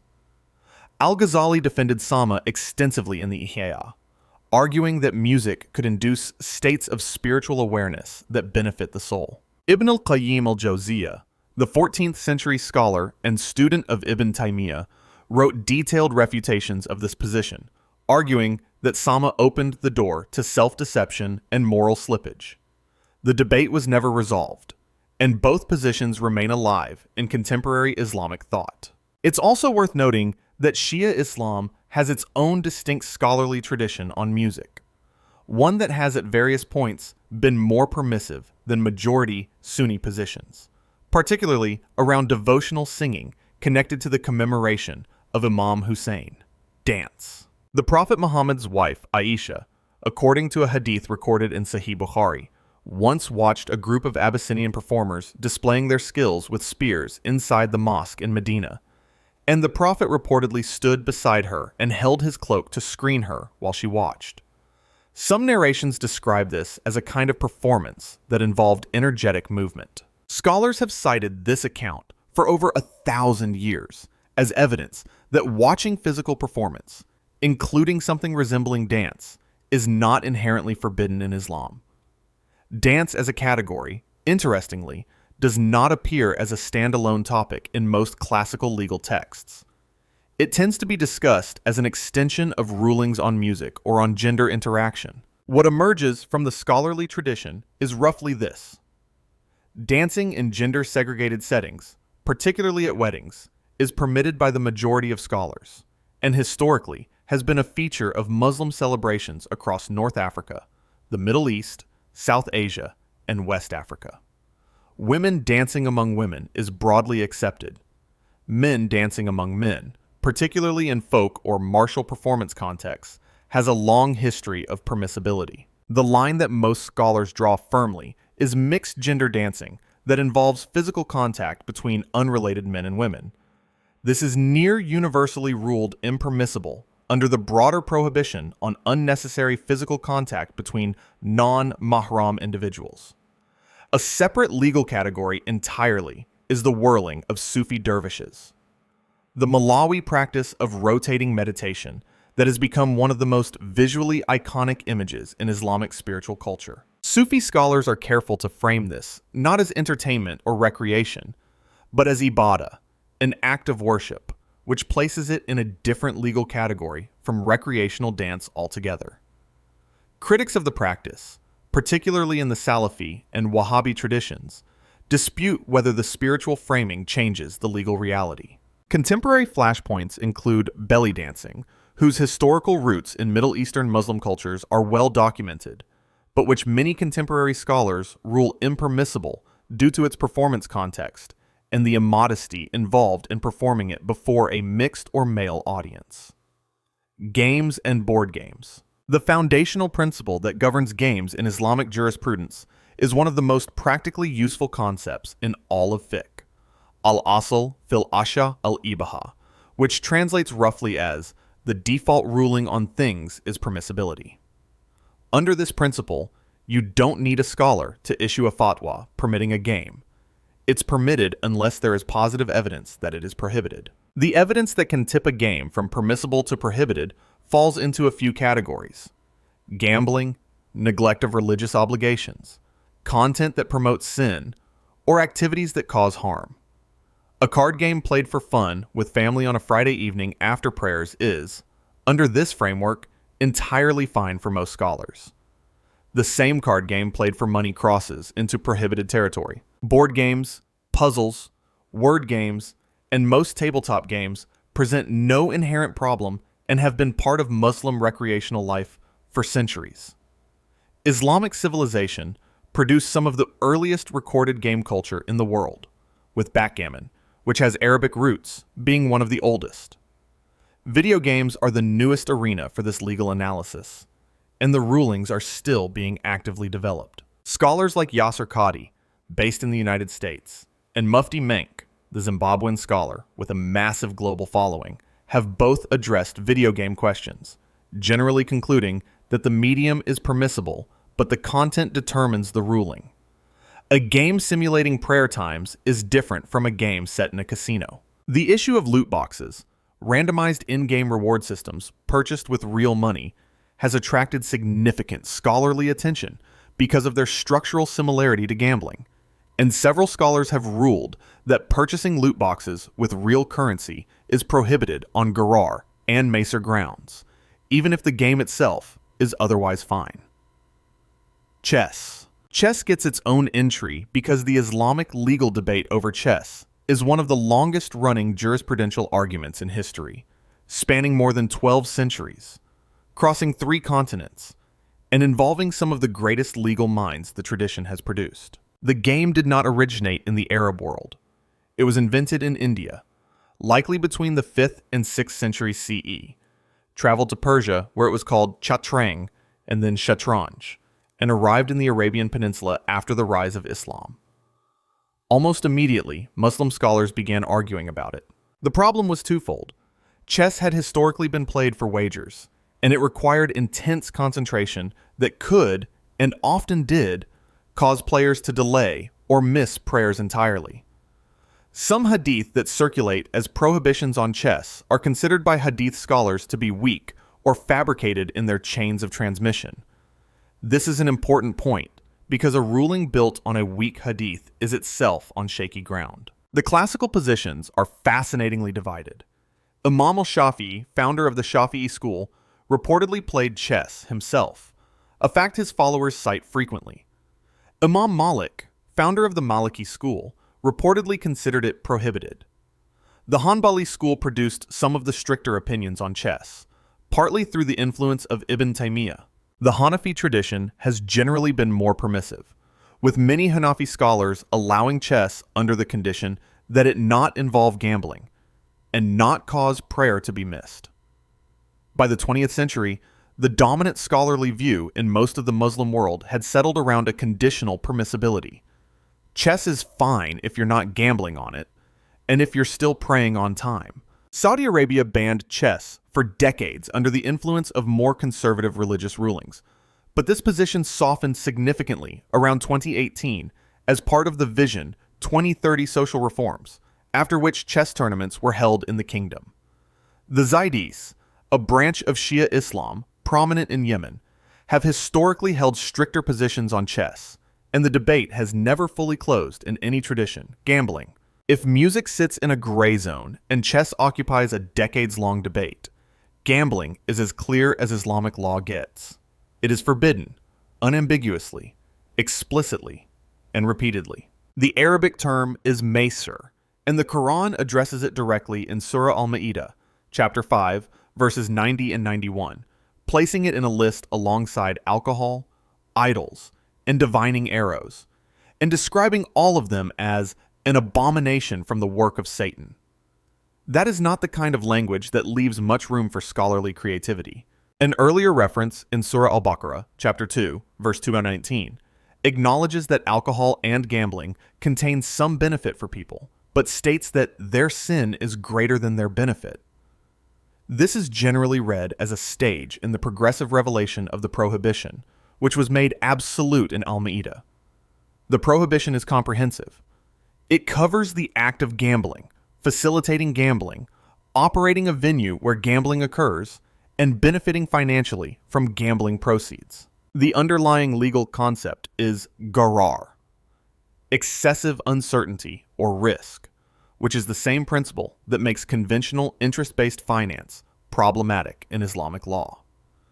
Gharar is the reason why standard insurance products require Islamic finance specialists to redesign them as takaful, a cooperative model where participants contribute to a shared pool rather than paying premiums to a company that profits from their risk. Islamic finance, built substantially on the avoidance of both riba, interest, and gharar, uncertainty, had reached an estimated $3.96 trillion in global assets by the early 20s, according to industry reports, making it one of the fastest growing financial sectors in the world. Contemporary applications of the gambling prohibition include sports betting, national lotteries, casino games, online poker, and, increasingly, loot boxes and other randomized reward mechanics in digital gaming where real money is spent for uncertain outcomes. Alcohol and intoxicants at social events. Alcohol was not banned in Islam in a single moment. The prohibition arrived in stages across the Medinan period of revelation, and the progression is one of the most studied examples of graduated lawmaking in religious history. The first stage, in Surah Al-Baqarah, chapter 2, verse 219, acknowledges benefit and harm in alcohol without issuing a direct command. The second stage, in Surah An-Nisa, chapter 4, verse 43, prohibits prayer while intoxicated, a ruling that effectively limited drinking to specific hours, but didn't eliminate it entirely. The third and final stage, in Surah Al-Ma'idah, chapter 5, verse 90, dropped the categorical prohibition that has governed Muslim life ever since. By the time this verse was revealed, according to traditional Islamic historiography, many Muslims poured out their wine in the streets of Medina without being asked twice. The final prohibition covers khamr, a term the Prophet defined in hadith collected across multiple major collections as anything that covers the intellect, which scholars have extended to include not just wine and beer, but every intoxicating substance, from distilled spirits to hashish to modern recreational drugs. A widely cited hadith, reported in the collection of Abu Dawood, states that whatever intoxicates in a large amount, a small amount of it is also forbidden, closing any potential loophole around moderate consumption. The social dimension of this ruling creates situations that are practically significant for Muslims living in non-Muslim majority societies. The dominant scholarly opinion is that a Muslim should not sit at a table where alcohol is being actively served and consumed, though there is a range of scholarly opinion on whether the prohibition is on participation or mere presence. Producing alcohol, selling it, transporting it, serving it, and even being paid a salary by a company that profits from it are all areas where scholars have issued rulings, generally erring on the side of avoidance. Mocktails, sparkling juices, and non-alcoholic beverages have become genuine cultural institutions in Muslim-majority communities and in Western Muslim social circles as a result. Weddings and wedding celebrations. The walima, the wedding feast that follows a marriage, is not just permitted in Islam, it is sunnah, a recommended practice modeled on the Prophet's own behavior. Multiple hadith, including narrations in Bukhari and Muslim, record the Prophet hosting and attending walima feasts and encouraging others to do the same. A widely quoted hadith instructs believers to announce this marriage, to make the union public rather than secretive, framing the wedding celebration as a social and religious good rather than a concession to human desire for parties. The walima is generally recommended to be held within 3 days of the marriage contract, according to a majority scholarly position, And some scholars emphasize that the feast should include an invitation to the poor, not only to family and friends of high social standing. This is one of the areas where Islamic law is most explicitly enthusiastic about celebration. The wedding context unlocks permissions that don't exist in ordinary social settings. The duff, that framed drum whose general permissibility is already strong, is especially associated with wedding celebrations, with hadith in Abu Dawood and Ibn Majah specifically mentioning its use to distinguish a permissible marriage from a secret liaison. Some scholars have extended this to argue that wedding music in general occupies a more permissible space than music in other contexts. Gender segregation at wedding celebrations is the most active contemporary flashpoint. Traditional scholars prefer separate celebrations for men and women, while many modern Muslim families, particularly in South Asia, West Africa, and Western diaspora communities, hold mixed celebrations. The tension between tradition and cultural practice plays out visibly in wedding halls from London to Lahore, where families navigate the gap between classical fiqh and social reality. Extravagance is simultaneously permitted and warned against. Israf, wasteful spending, is explicitly criticized in the Quran, and scholars note with some regularity that a six-figure wedding bill with mountains of uneaten food is not exactly in the spirit of Islamic moderation, sports, and physical recreation. The Prophet Muhammad is reported to have raced with his wife Aisha on foot, wrestled with a man named Rukana according to accounts in classical biographical literature, and participated in equestrian activities regularly. These aren't incidental details. They are the foundation of a jurisprudential tradition that treats physical recreation not as a guilty pleasure, but as a religious good. A hadith that is widely cited across the Muslim world, teach your children swimming, archery, and horse riding, has become something close to a motto for Islamic physical education. Though scholars of hadith note that its chain of transmission has been assessed as weak by some classical hadith specialists, meaning it cannot be used as binding evidence even if its spirit is broadly consistent with other authenticated narrations. The principle that makes physical recreation positively valued in Islamic law is that the human body is an amana, a trust from God, and that caring for it through exercise is part of discharging that trust responsibly. The famous 10th century physician and philosopher Ibn Sina, known in the West as Avicenna, wrote extensively on physical exercise as a component of health in his Canon of Medicine, a text that remained influential in both Islamic and European medical traditions for centuries. Sport becomes impermissible when it crosses into gambling, when it causes serious bodily harm, or when it displaces religious obligations. Combat sports like wrestling and archery competitions have classical precedent and are broadly permissible. Martial arts, which arrived in Muslim communities largely through contact with East and Southeast Asian cultures, are practiced widely across the Muslim world and are generally ruled permissible on grounds of physical fitness and self-defense capability. The 2024 Paris Olympics included numerous Muslim athletes navigating prayer schedules, dietary requirements, and in some cases fasting during Ramadan, a real-time demonstration of Islamic recreational ethics meeting global competitive sport.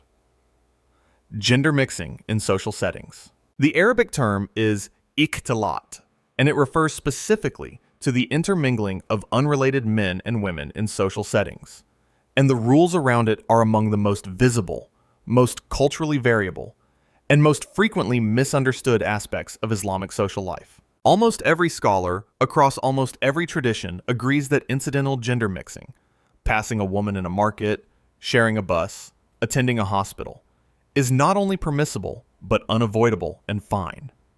The debate centers on recreational social mixing, parties, group outings, co-ed gatherings for entertainment and leisure.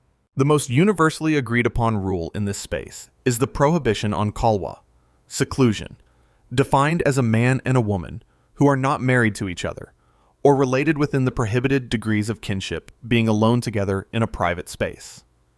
This prohibition appears in multiple authenticated hadith, including narrations in Bukhari and Muslim, that record the Prophet warning against this specifically. The reason given is typically that the prevention of potential moral harm outweighs the convenience of the situation. Beyond Kalwa, the rules on mixed social interaction exist on a spectrum. Gulf Arab conservatism historically maintained strict gender separation in most public social contexts, a position with genuine classical scholarly support.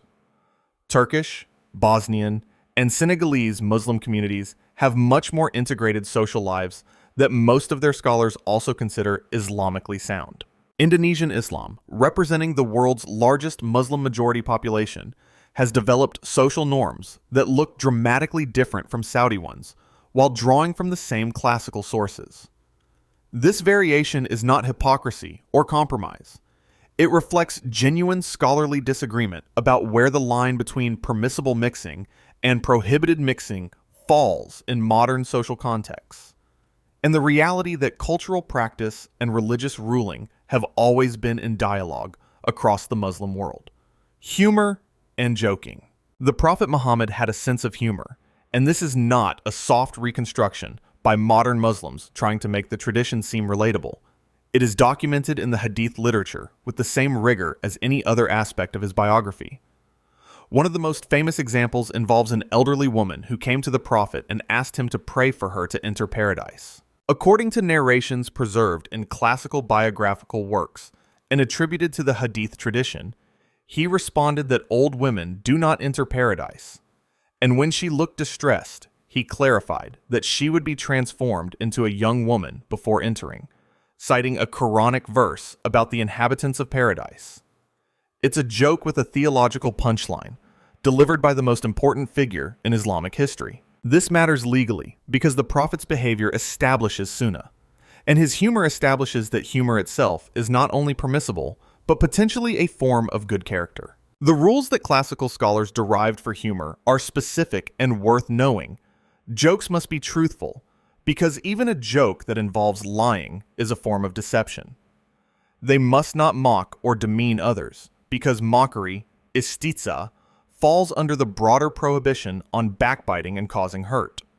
They must not frighten people, and they should not be obscene. A hadith in the collection of Abu Dawud records a warning against excessive joking on the grounds that it can harden the heart, which scholars interpret as a moderation principle, rather than a prohibition on humor itself.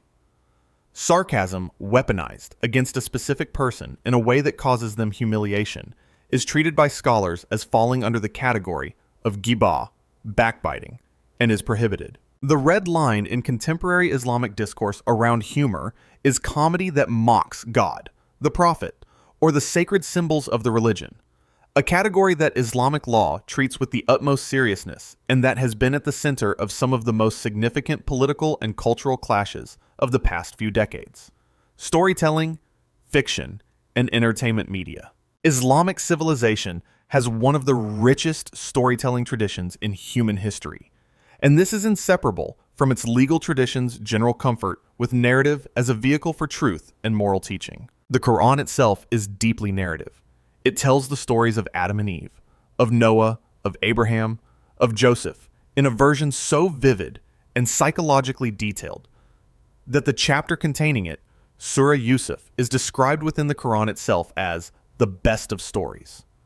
The literary tradition that grew in the shadow of this sacred storytelling produced works of staggering ambition. The 1001 Nights, a collection of stories compiled over several centuries, likely between the 8th and 14th centuries and rooted in Persian, Indian, and Arabic storytelling traditions, represents one of the great imaginative achievements of any civilization and emerged entirely from a Muslim cultural context. Classical scholars drew a distinction between story as moral or educational vehicle and story as an end in itself, particularly when the stories were khurafat, frivolous, superstitious, or groundless tales that served no educational purpose and might promote false beliefs.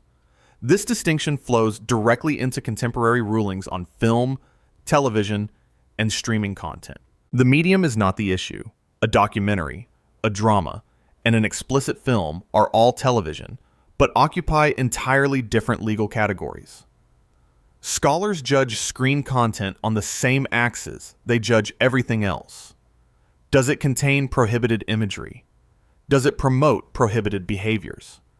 Does it lead the viewer toward harm?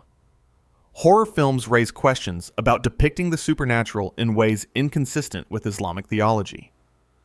Fantasy raises questions about magic. Action films raise questions about violence. The genre of explicitly halal entertainment has become a real market category, with Muslim content creators producing everything from animated children's programming to drama series designed to be enjoyable without crossing any of the lines that more traditional scholars would identify. Artwork, images, and visual entertainment. Islamic geometric art. The interlocking stars. The infinite tessellations. The flowing arabesque patterns that cover the walls of the Alhambra and the domes of the great Ottoman mosques is not just an aesthetic choice.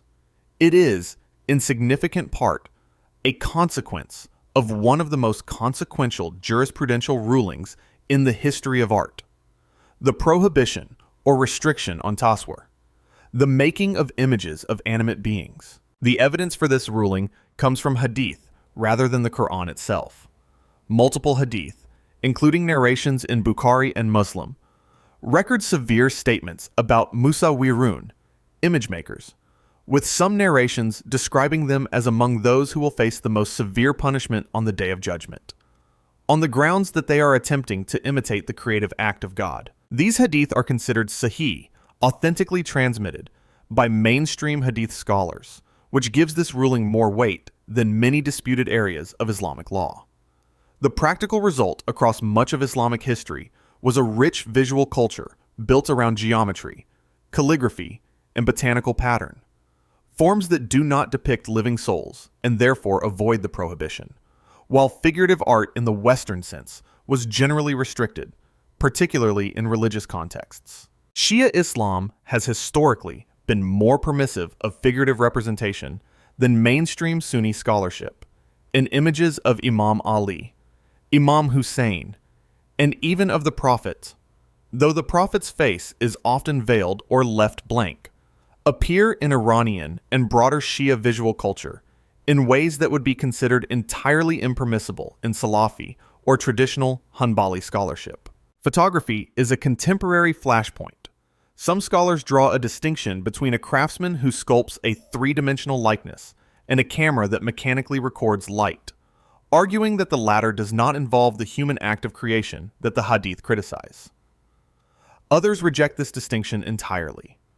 Animation, film, and digital art are all subject to ongoing ijtihad, with no single position dominating the global Muslim scholarly community, celebrating non-Islamic holidays and festivals. A hadith recorded in the collections of Abu Dawud and others reports the Prophet telling his companions that God has given them two festivals: Eid al-Fitr, the celebration ending Ramadan, and Eid al-Adha, the festival of sacrifice, and that these replace the pre-Islamic Arabian festivals the community had previously observed. Scholars have used this hadith as a cornerstone of the argument that Islam sanctions exactly two religious festivals, and that participation in other festivals, particularly those with religious content, is either prohibited or strongly discouraged. The practical consequences of this in contemporary Muslim life are significant and often contentious. Christmas, in its religious form, celebrating the birth of Jesus as the Son of God, is impermissible for a Muslim to participate in as a religious observance, because affirming the divinity of Jesus contradicts the Islamic understanding of Tawhid, the absolute oneness of God. Whether a Muslim can attend a Christmas dinner, exchange gifts with non-Muslim family members, or put up decorations, is where the scholarly opinions begin to diverge, with the determining question being whether the act carries religious meaning or has become purely cultural and social. Halloween occupies a different category. Its associations with the spirit world, the dead, and pagan ritual lead most conservative and mainstream scholars alike to rule it impermissible, because even stripped of personal belief in ghosts, imitating the symbols of polytheistic spirit worship is considered problematic. Valentine's Day has had a particularly visible history in Saudi Arabia, where the government enforced bans on the sale of red roses and Valentine's merchandise for years, a policy that reportedly began relaxing around 2018 as part of the Vision 2030 social reform program. New Year's Eve on January 1st is generally viewed as the most permissible secular holiday in the Islamic analysis, since it carries no inherent religious content, though celebrations involving alcohol bring the alcohol prohibition back into play immediately. Nowruz, the Persian New Year celebrated at the spring equinox, is observed by millions of Iranian, Afghan, Kurdish, and Central Asian Muslims, and its permissibility is actually a point of Sunni-Shia divergence, with some Sunni scholars viewing it as an impermissible innovation, and many Shia scholars finding no objection to it. Travel and tourism for leisure. The Quran tells believers to travel through the earth and observe. Surah Al-Ankabut, chapter 29, verse 20, is one of several verses that use the act of travel as a lens for contemplating God's creation. Islamic civilization was profoundly mobile. The Hajj pilgrimage created a global network of travelers centuries before modern tourism existed, and the tradition of rihla, scholarly travel in pursuit of knowledge, produced figures like Ibn Battuta, the 14th century Moroccan explorer who covered roughly 75,000 miles across Asia, Africa, and Europe in a lifetime of documented travel. Leisure travel is, under the default permissibility principle, generally fine. The complications arise not from the act of travel, but from what a person encounters and does at the destination. A Muslim traveling to Amsterdam, Las Vegas, or Ibiza faces a concentrated version of every other challenge in Islamic recreational ethics. Alcohol, gambling, immodesty, and gender mixing all appear simultaneously and in heightened form. The rules that apply at home apply on the road, and perhaps more urgently. The most heavily debated travel ruling in contemporary Islamic jurisprudence concerns women traveling without a mahram, a male guardian from within the prohibited degrees of kinship, such as a father, brother, or husband. A hadith in Sahih Bukhari states that a woman should not travel for 3 days without a mahram, a ruling that classical scholars applied strictly and that many traditional scholars continue to apply today. Contemporary scholars have engaged in extensive debate about whether this ruling was specific to the safety conditions of 7th century Arabian desert travel or whether it applies universally. And a significant number of modern scholars, including some with considerable traditional credentials, have concluded that air travel to safe destinations changes the calculus meaningfully. The halal tourism industry has responded to all of this by creating Muslim-friendly travel infrastructure, prayer rooms in international airports, halal food certification at resorts, alcohol-free hotels, and separate swimming facilities, a market that industry analysts estimated at over $200 billion globally in the early 20s. Dress, modesty, and fun in public spaces. Haya, often translated as modesty or shyness, is described in a widely transmitted hadith as a branch of faith, and its implications for recreational life go well beyond clothing choices. It shapes which public spaces a person enters, how they interact in those spaces, and what activities they participate in. The rules on dress are gendered and school-dependent, but the broad outlines are consistent across the tradition. For men, the aura, the area that must be covered, runs from the navel to the knee, meaning that a Muslim man in knee-length swim shorts at a beach is technically within the bounds of modesty requirements. For women, the question is substantially more complex, and the diversity of practice visible in Muslim communities globally reflects genuine, scholarly disagreement about exactly what must be covered in which contexts. The burkini, a full-coverage swimsuit designed to allow Muslim women to swim while maintaining modesty requirements, became a geopolitical flashpoint in France in 2016, when several French municipalities attempted to ban it on public beaches. The legal battles that followed played out in French administrative courts, with bans generally being overturned on grounds of civil liberties, though the controversy has resurfaced repeatedly. This is a collision not between Islamic law and French fashion preference, but between Islamic modesty requirements and a particular vision of French secular public space. Beaches and swimming pools with mixed gender participation are ruled impermissible by most traditional scholars, regardless of what the woman wears, because the issue is not only her dress, but the overall environment of mixed public exposure. Malaysia has responded to this by introducing separate swim sessions for Muslim women at some public water parks, an accommodation that attempts to preserve both participation and modesty. Theme parks, sports arenas, concerts, and other public entertainment venues each generate their own specific questions, and fatwas addressing them have been issued by bodies ranging from national religious authorities in Malaysia and the Gulf states to individual scholars responding to questions on Islamic advice platforms. The overarching principle: there is no single rulebook for fun in Islam. There is something more interesting and more complex.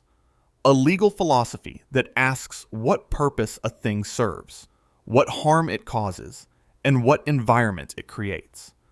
The framework is called Maqasid al-Sharia, the objectives of Islamic law, and it holds that all of Islamic jurisprudence exists to protect 5 essential goods: life, intellect, lineage, property, and religion. Any recreational activity that threatens one of these 5 goods faces prohibition. Any activity that is neutral or beneficial to them is presumptively permitted. This framework was given its most influential formulation by Abu Hamid al-Ghazali in the 11th century, and was systematized further by the 14th century Tunisian scholar Ibn Ashur in his landmark work Maqasid al-Sharia al-Islamiyya. Understanding this framework explains why the same chess game is permissible for one scholar and prohibited by another. One looks at it and sees a permissible intellectual exercise. Another looks at the historical gambling context and sees a gateway to prohibited behavior.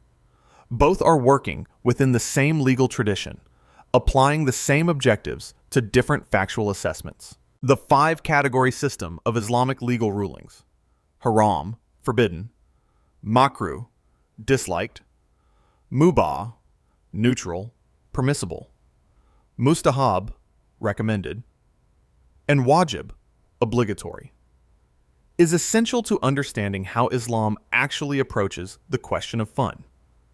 The dominant category for leisure activities is mubah, neutral, neither rewarded nor punished, simply part of the texture of a human life. The error that people most commonly make when thinking about Islamic entertainment ethics is assuming that anything not explicitly encouraged must be prohibited. The tradition actually runs the other way. The biggest single variable that pushes an otherwise permissible activity into makruh or haram territory is neglect. If a person is missing prayers because they're playing video games, the video games have become a problem, not because games are forbidden, but because prayer is obligatory, and what obstructs an obligation takes on some of its prohibition. Al-Ghazali, in the Ihya, writes at length about recreation as a necessary element of a balanced life, arguing that a person who never rests, never plays, and never laughs becomes brittle in a way that ultimately harms their spiritual life, as well as their physical one. Islam is not against joy. It is, in the technical language of its own legal tradition, very much in favor of it within a framework designed to prevent joy from becoming harm. Pork. Pork is one of the most recognized religious prohibitions on earth, but most people have no idea how deep the rabbit hole actually goes.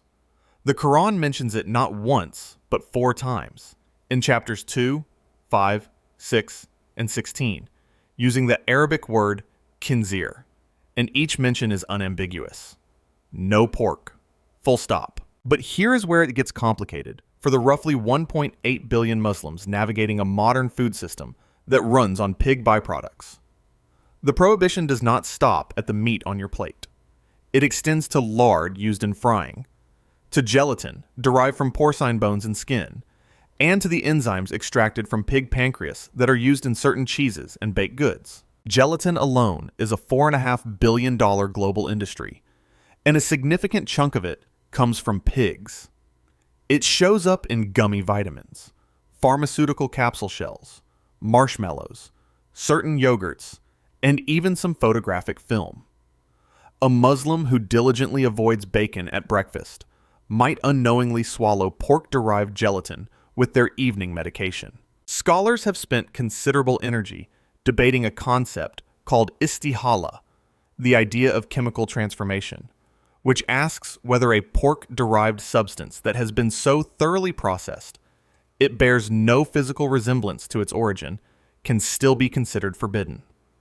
The Hanafi school tends toward permitting substances that have undergone radical transformation, while the Shafi'i school is more conservative, maintaining that origin determines status regardless of transformation. Neither side has achieved universal consensus, which means Muslims the world over are navigating this question largely on their own, reading ingredient labels in supermarket aisles while scholars debate in academic journals. There is, however, an escape clause built directly into the Quranic prohibition itself. Darura, the principle of necessity. If a Muslim is facing genuine starvation and pork is the only available food, consumption becomes temporarily permitted. God, according to the Quran, is forgiving and merciful. The prohibition exists to guide life, not to end it.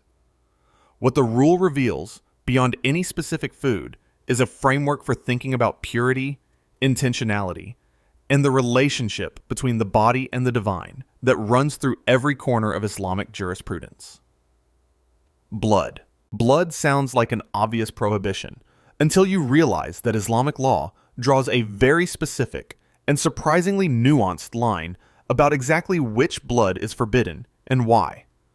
The term used in the Quran is dam masfu, flowing blood, which appears in chapter 6, verse 145, and the distinction matters enormously in practice.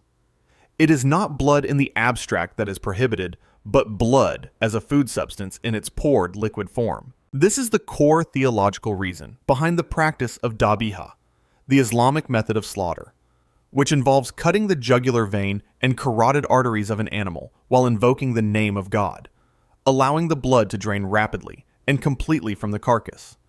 The meat that remains carries trace amounts of blood, as all meat does, but it is not dam masfa. It is residual, and it is permitted.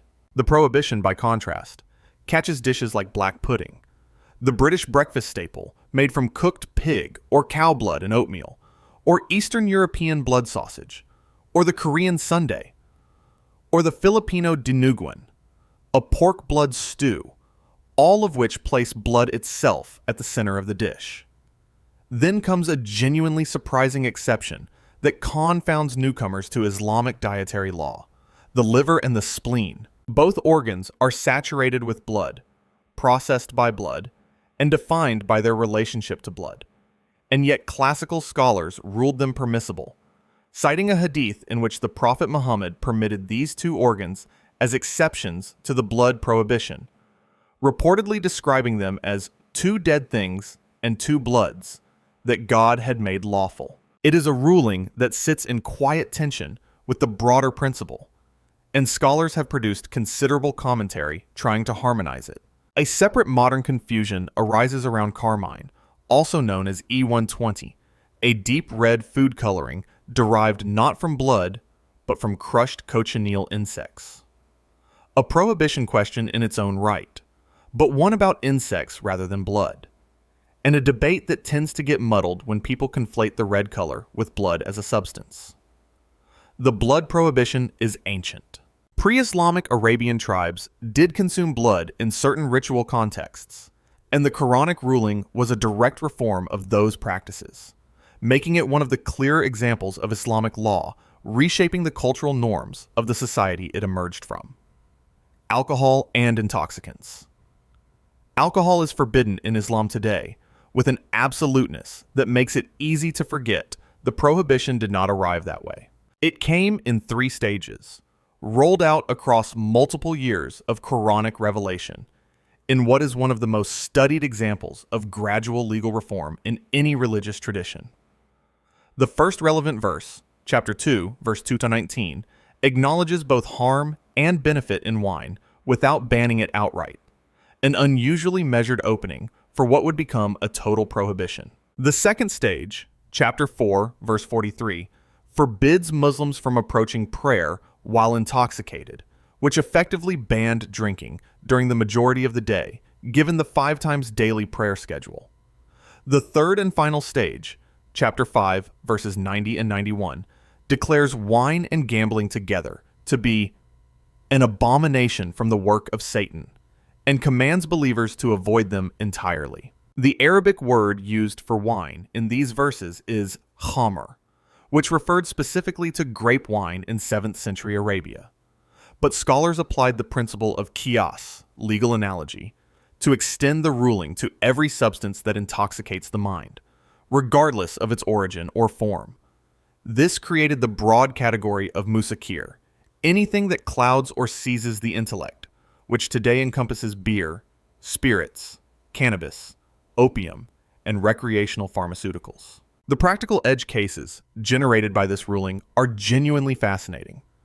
Vanilla extract is typically 35% alcohol by volume, higher than many beers, and its permissibility in cooking is debated, with most scholars permitting trace amounts used in flavoring since they do not intoxicate.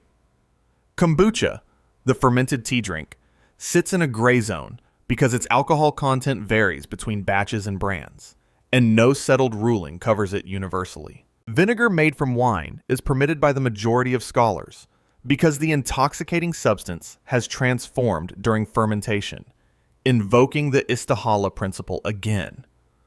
Alcohol-based hand sanitizer, which became a global flashpoint during the COVID-19 pandemic, was ruled permissible for external use by major fatwa bodies worldwide. The prohibition is on consuming intoxicants, not on all contact with alcohol as a chemical compound. Perfumes present the same logic, and most scholars permit alcohol-based fragrances since they are neither ingested nor intoxicating in any meaningful sense. What the 3-stage revelation reveals about Islamic legal philosophy is deliberate. The Quran calibrated the pace of reform to the community's readiness, dismantling an entrenched cultural practice incrementally rather than all at once. Carrion. Carrion, the Arabic term is maytah, is the category of animals that died without proper Islamic slaughter, and the prohibition on eating it is listed in Quran, chapter 5, verse 3. In one of the most detailed dietary passages in the entire text, the verse enumerates the specific categories of maytah with almost forensic precision.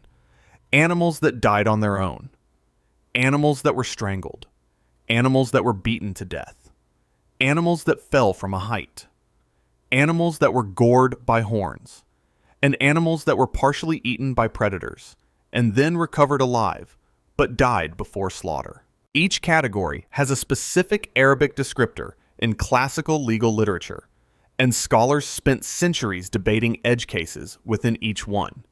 The concern is twofold, spiritual and practical.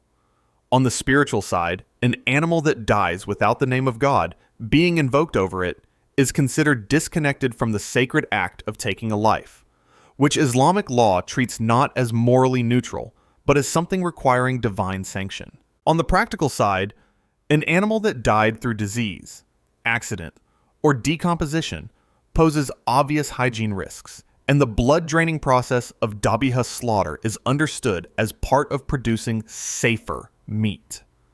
Two notable exceptions stand out in this otherwise sweeping prohibition: fish and locusts.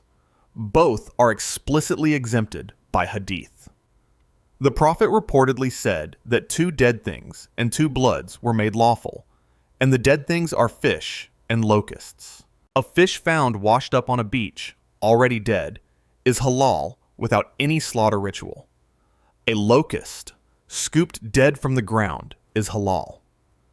No living creature of the sea or the locust family requires the invocation.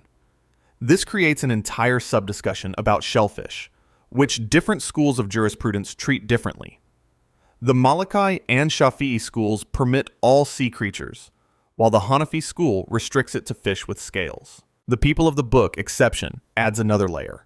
Meat slaughtered by Jews or Christians is permitted under the majority of classical rulings, since their slaughter traditions also involve invoking God.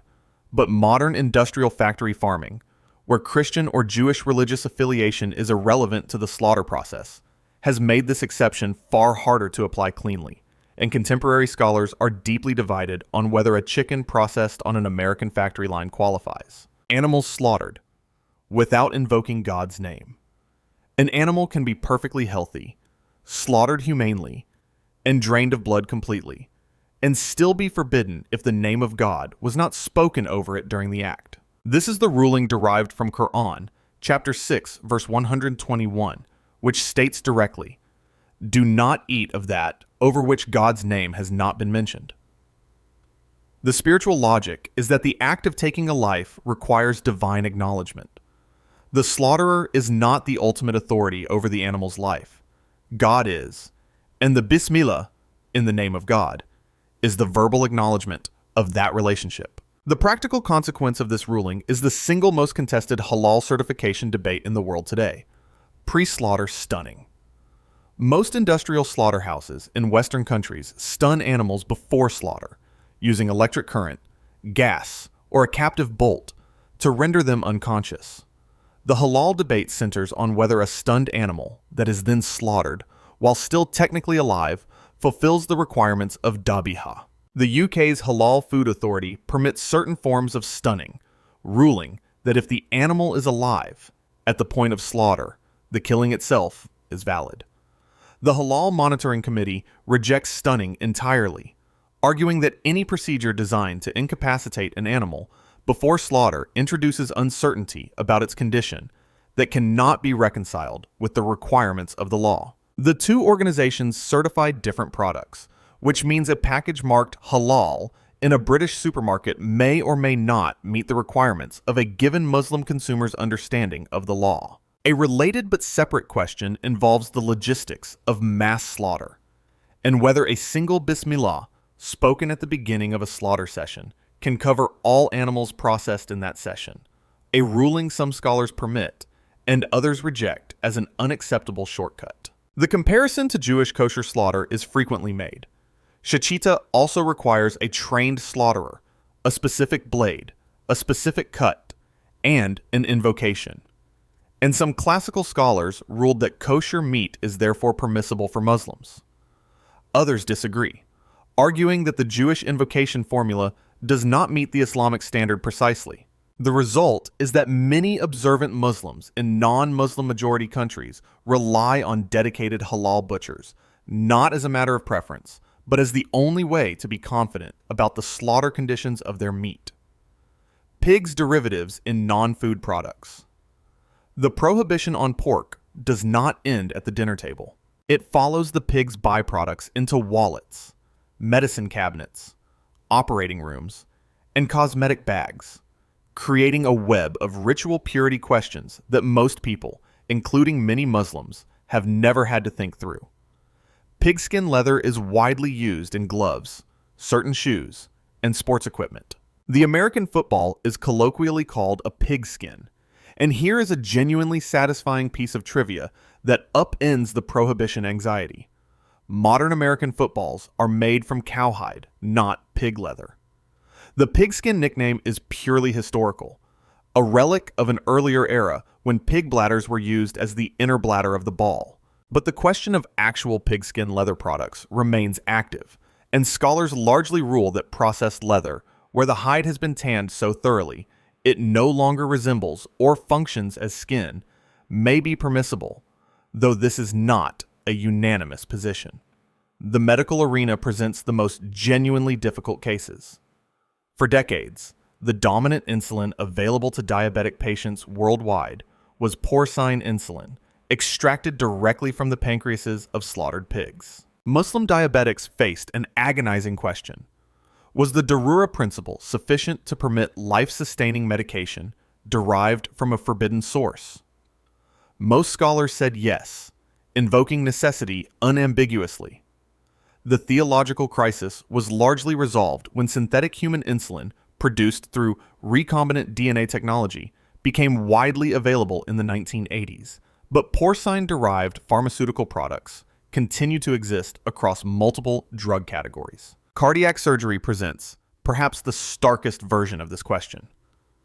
Porcine heart valves, derived from pig tissue, are used in valve replacement surgeries and are widely ruled permissible by Islamic scholars under the necessity principle when no alternative exists, which they rarely do in terms of cost and availability. In cosmetics, the situation is murkier because labeling laws do not require disclosure of the animal origin of ingredients like collagen, glycerin, and stearic acid, all of which can be porcine-derived. A lipstick, a moisturizer, or shampoo containing pig-derived compounds is technically present in the bathrooms of millions of Muslims who have no way of knowing it, which has generated an entire industry of halal-certified cosmetic products in Malaysia, Indonesia, and increasingly in Western markets. Silk and gold for men. In Islam, men are forbidden from wearing silk and gold. And if that sounds like an unusual place for divine law to plant its flag, the hadith that establishes it has the Prophet Muhammad holding gold in one hand and silk in the other, and announcing that these two things are forbidden for the males of his community, while being permitted for the females. The hadith appears in both Sahih Muslim and Sunan Abu Dawud, two of the most authoritative hadith collections in Sunni Islam, giving this prohibition significant textual weight despite the surprise it provokes in people encountering it for the first time. The rationale offered by classical scholars clusters around two concerns: the avoidance of arrogance and excessive worldly attachment, and the avoidance of feminization of male dress, since silk and gold adornment were strongly associated with female dress in the cultural context of 7th century Arabia. Women face no such restriction, and may wear both silk fabric and gold jewelry freely. For men, the prohibition generates a series of practical questions with varying answers depending on which school of jurisprudence one follows. The Hanafi school permits blended fabrics where silk constitutes 50% or less of the material, meaning a suit jacket that is half silk, half wool falls on the permissible side of the line. Pure silk remains forbidden across all schools. Gold jewelry, rings, chains, bracelets is forbidden for men, but white gold presents an interesting edge case because white gold is an alloy. Typically, gold mixed with palladium or nickel, which changes its color and arguably its classification. Many contemporary scholars rule that white gold falls outside the prohibition, since it is not purely gold, though this is a debated rather than settled question. Gold plating on a watch or pen is generally permitted by the majority ruling since the gold layer is superficial. A Muslim man wearing a platinum wedding band is following the letter of the law without controversy. The prohibition has generated its own quiet fashion culture. Observant Muslim men tend towards silver rings, stainless steel watches, and natural fabric suits, a set of aesthetic markers that function as visible expressions of a legal commitment most outsiders never notice. Images and statues.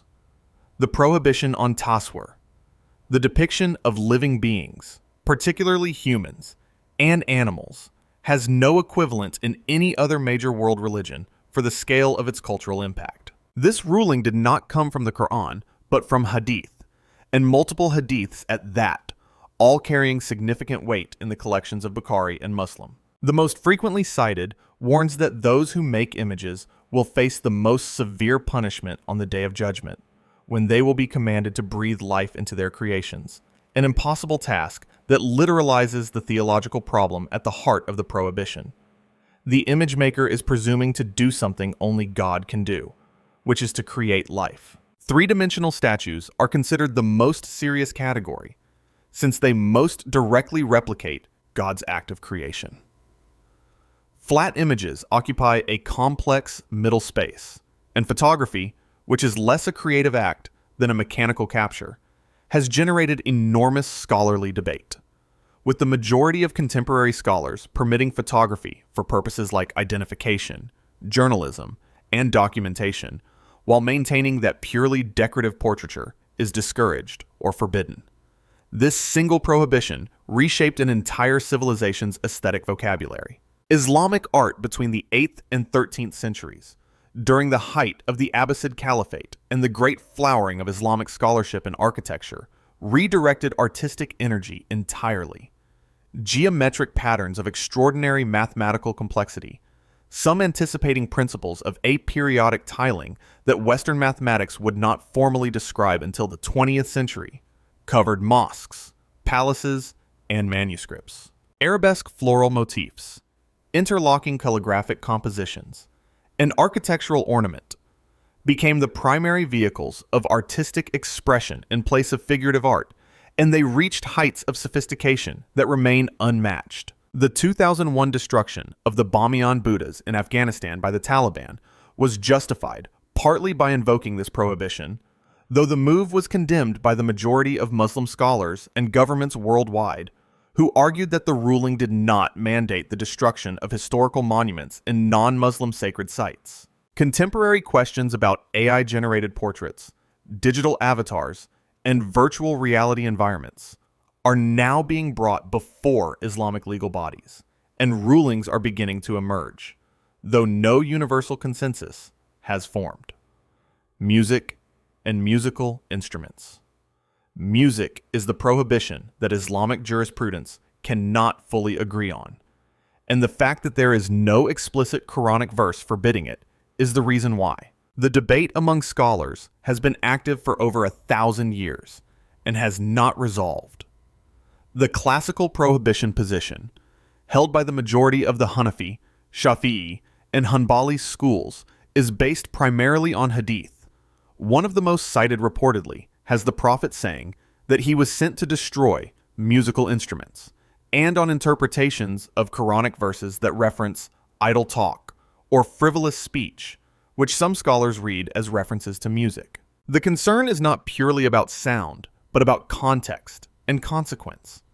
Music that accompanies dancing, drinking, or moral laxity is the core target, and instruments identified with those settings, the lute, the flute, the drum in certain configurations, are the primary forbidden objects. The duff, a simple frame drum, is the notable exception. It is explicitly permitted in authentic hadiths for celebrations, weddings, and public announcements, and its permission cuts across all schools of jurisprudence. Ibn Hazm, the brilliant and combative 11th century Andalusian scholar, took a contrary position in his encyclopedic legal work Al-Muhalla, arguing that the hadiths used to prohibit music are either weak in their chains of transmission or misinterpreted, and that music without immoral accompaniment is not forbidden.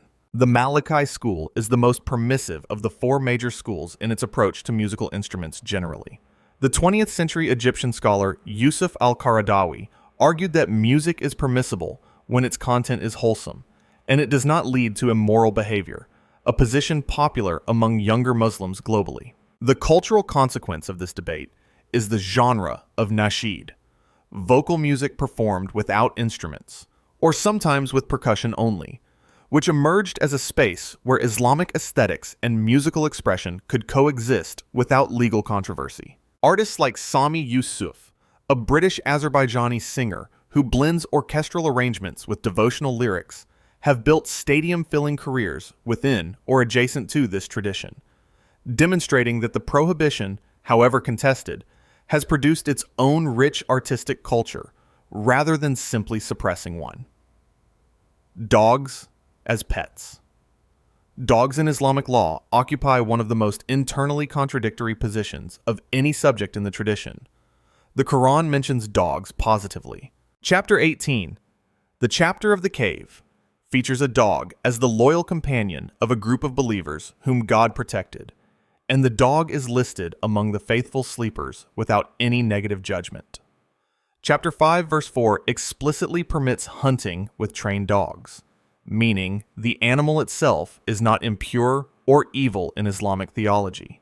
And yet the same hadith tradition that frames the Prophet's teachings holds that angels do not enter a home in which there is a dog, and that any vessel licked by a dog must be washed 7 times, once with soil, before it is considered ritually pure again. That 7-wash protocol is among the most specific purification requirements in all of Islamic law, suggesting the saliva was understood as a particularly significant source of ritual contamination.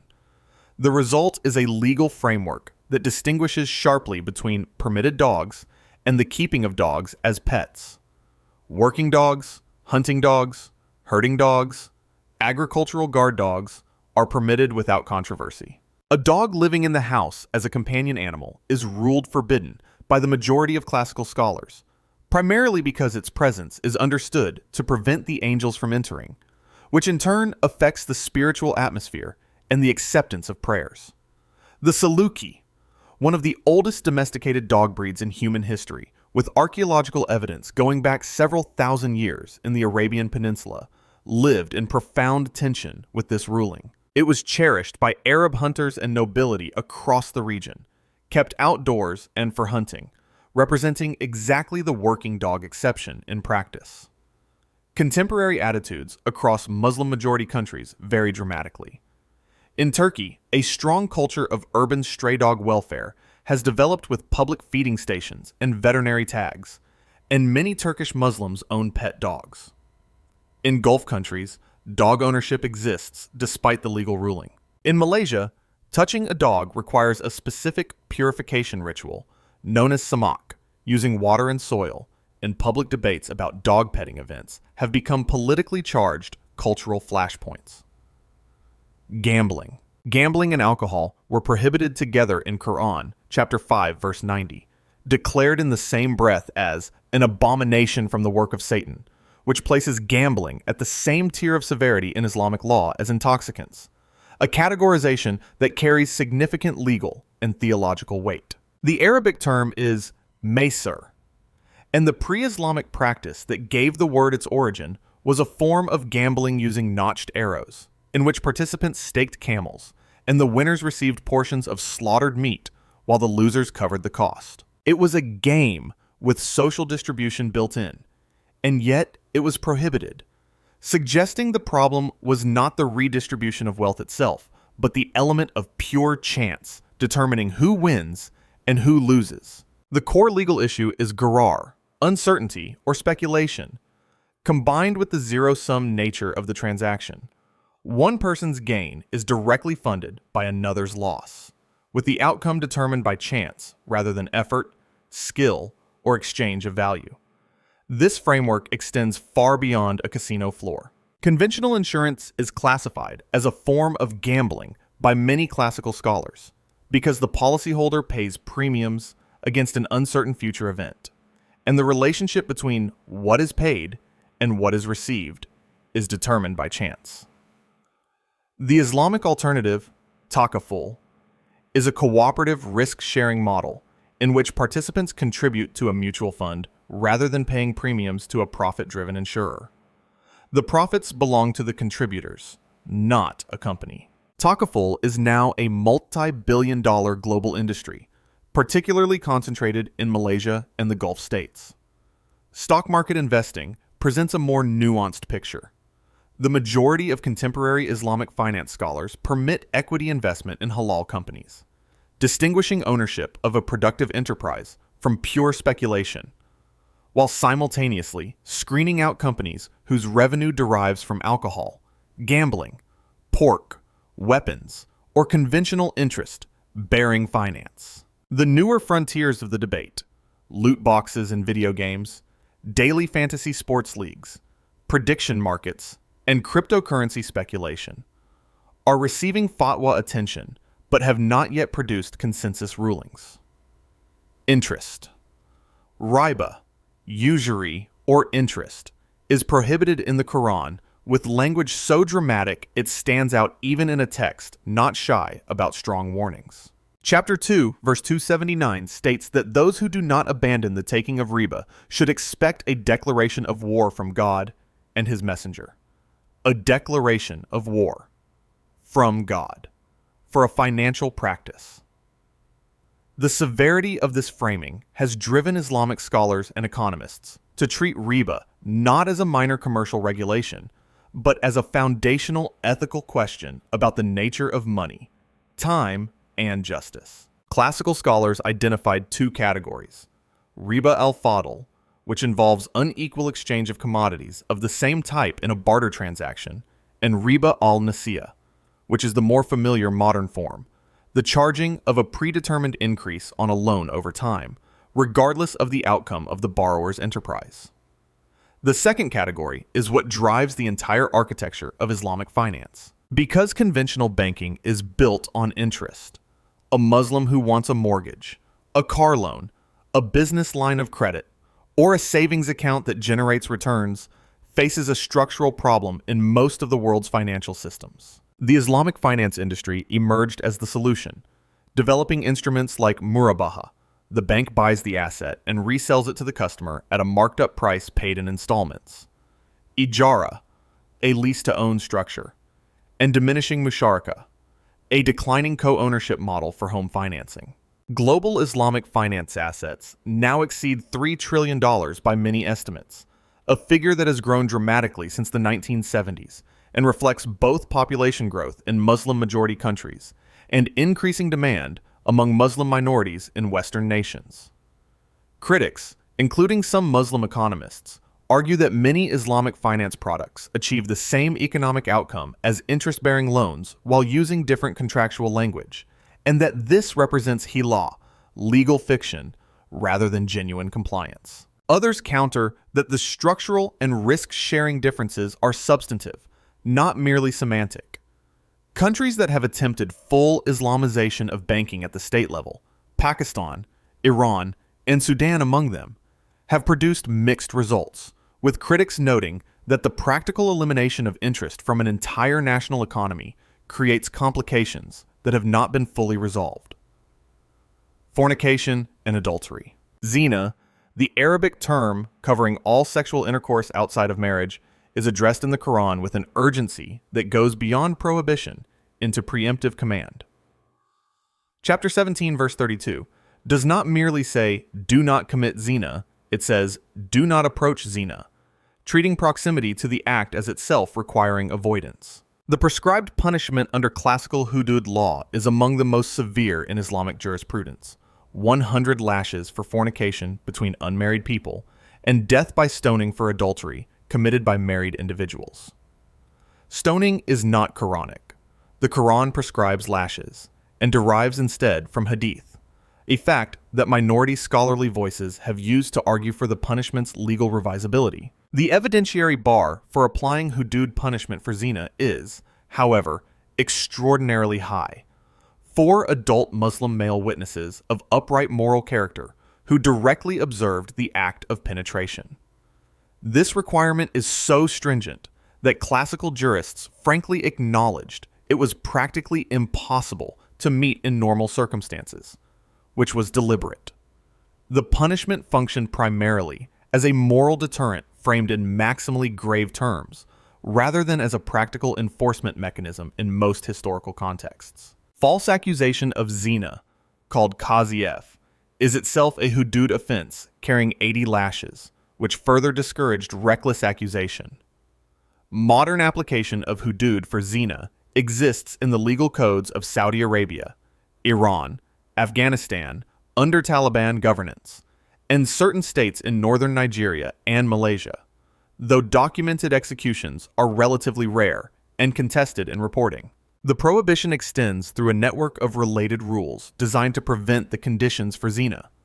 Khalwa, being alone in a private space with an unrelated person of the opposite sex, is itself forbidden. Excessive physical contact between unrelated men and women is forbidden, and contemporary scholars have extended these principles to certain forms of online private communication. Despite the legal severity, Islamic ethics places tremendous emphasis on concealment of sin and repentance. The Prophet reportedly discouraged a man who confessed adultery from confessing at all, turning away from him repeatedly before finally accepting the confession, suggesting that God's mercy operates most powerfully in private, between the sinner and God. Homosexuality. Classical Islamic jurisprudence prohibited same-sex intercourse unanimously, drawing primarily on the story of the prophet Lut, the Quranic version of the biblical Lot, which appears across 7 chapters of the Quran, a frequency that exceeds its appearance in the Bible and signals the narrative's importance to the Quranic worldview. The Quran's condemnation in the Lut story focuses on the people of the city as a whole, describing their transgression in ways that classical scholars interpreted as a reference to same-sex acts. Though revisionist Muslim scholars in recent decades have argued that the primary sin was violation of the laws of hospitality and attempted assault rather than consensual same-sex relations specifically. This reinterpretation remains a minority position, contested sharply by traditional scholars, and it has not been adopted by any major Islamic legal institution. The classical schools differ on the prescribed punishment. The Hanafi school, characteristically cautious about applying the death penalty, required the same near-impossible four-witness evidentiary standard used for zina, effectively making criminal punishment extremely rare in practice. The Shafi'i and Hanbali schools prescribed death for the act. The Maliki school applied different evidentiary standards. This variation among the schools on punishment does not reflect any disagreement on the act itself being forbidden. The disagreement is purely about legal procedure. As of current international human rights reporting, approximately a dozen Muslim-majority countries retain the death penalty for same-sex acts, either in law or in documented practice, including Saudi Arabia, Iran, and Afghanistan, while others criminalize the act without the death penalty. Academic scholars like Scott Siraj al-Haq Kugel have published work arguing that the prohibition is culturally contingent rather than theologically essential. But this position is met with strong opposition from the mainstream of Islamic scholarly tradition. A distinction that traditional Islamic ethics does draw, and which is often absent from public discourse, is between same-sex attraction as an internal state, which is not itself considered a sin in the traditional framework, and same-sex acts, which are forbidden. The internal experience, in classical terms, is a trial rather than a transgression. Apostasy. Rida, leaving Islam, carries the death penalty under classical Islamic hudud law, and that fact is one of the most frequently cited criticisms of Islamic jurisprudence in international human rights discourse.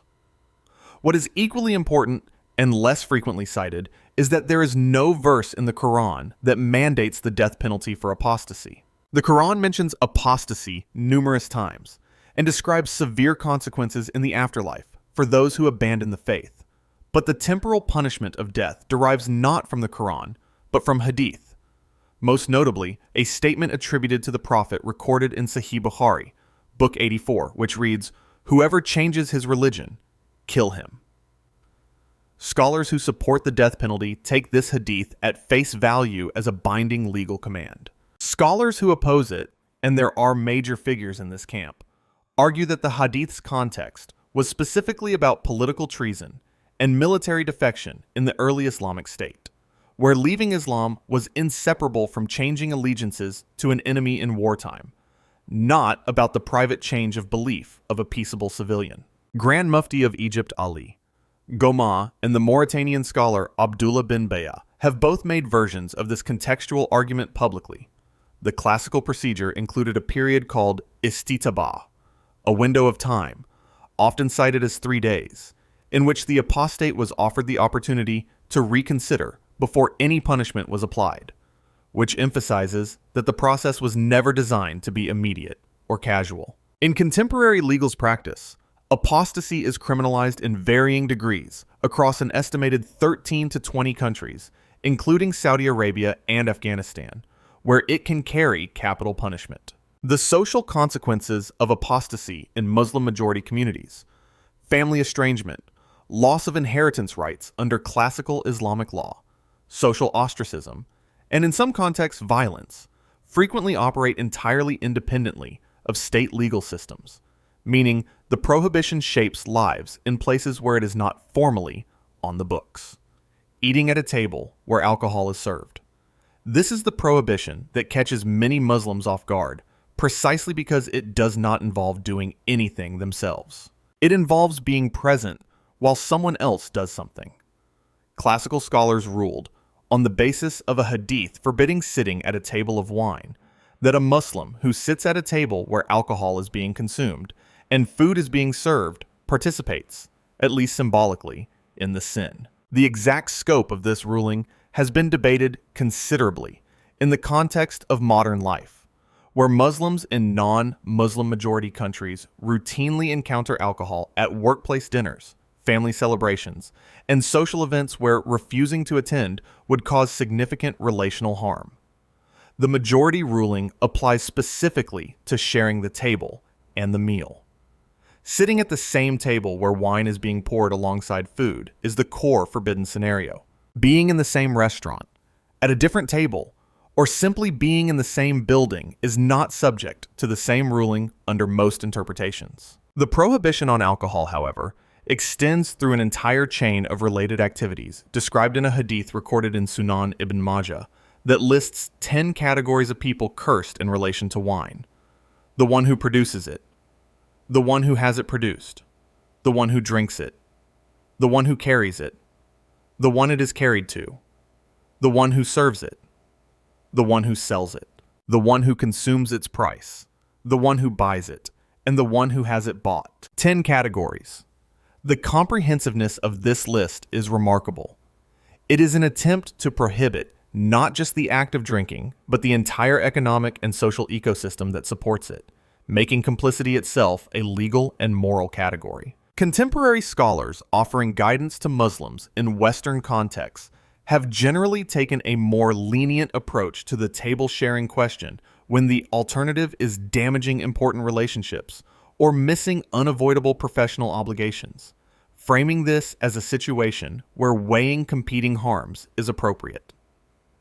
Tattoos. Tattooing is forbidden in classical Islamic law, based on a hadith in Sahih Bukhari, in which the Prophet is reported to have cursed the woman who tattoos, and the woman who requests tattooing, and by extension, anyone who performs or receives the practice.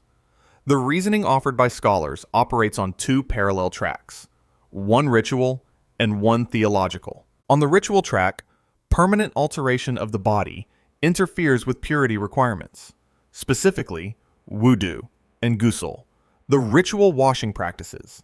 Since ink beneath the skin was considered by some early scholars to be an impurity that blocked water from reaching the skin, though many contemporary scholars have moved away from this specific concern. On the theological track, the prohibition is rooted in the concept of fitra, the natural state or disposition that God created humans in, and the principle that permanently altering God's creation without necessity is a form of overstepping. The prohibition places Islam in fascinating cultural contrast with traditions that treat tattooing as sacred and identity-defining, from Polynesian to Moko to Amazigh, facial tattoos practiced by Berber women in North Africa, the latter of which represents the overlap between pre-Islamic cultural practices and later Islamic influence, creating real-lived tension across generations of families. A convert to Islam who arrives with existing tattoos faces a categorically different question. The consistent scholarly ruling is that the prohibition applies going forward. The convert is not obligated to undergo painful removal of existing tattoos, and removal is recommended but not legally required. The act of tattooing remains forbidden, but existing tattoos are not treated as an ongoing act of sin requiring correction at any cost. Medical tattooing occupies a genuine gray zone. Permanent cosmetic eyebrows, areola reconstruction for breast cancer survivors who have undergone mastectomy, and the small dot tattoos used to guide radiation therapy all involve permanent skin marking for clinical purposes.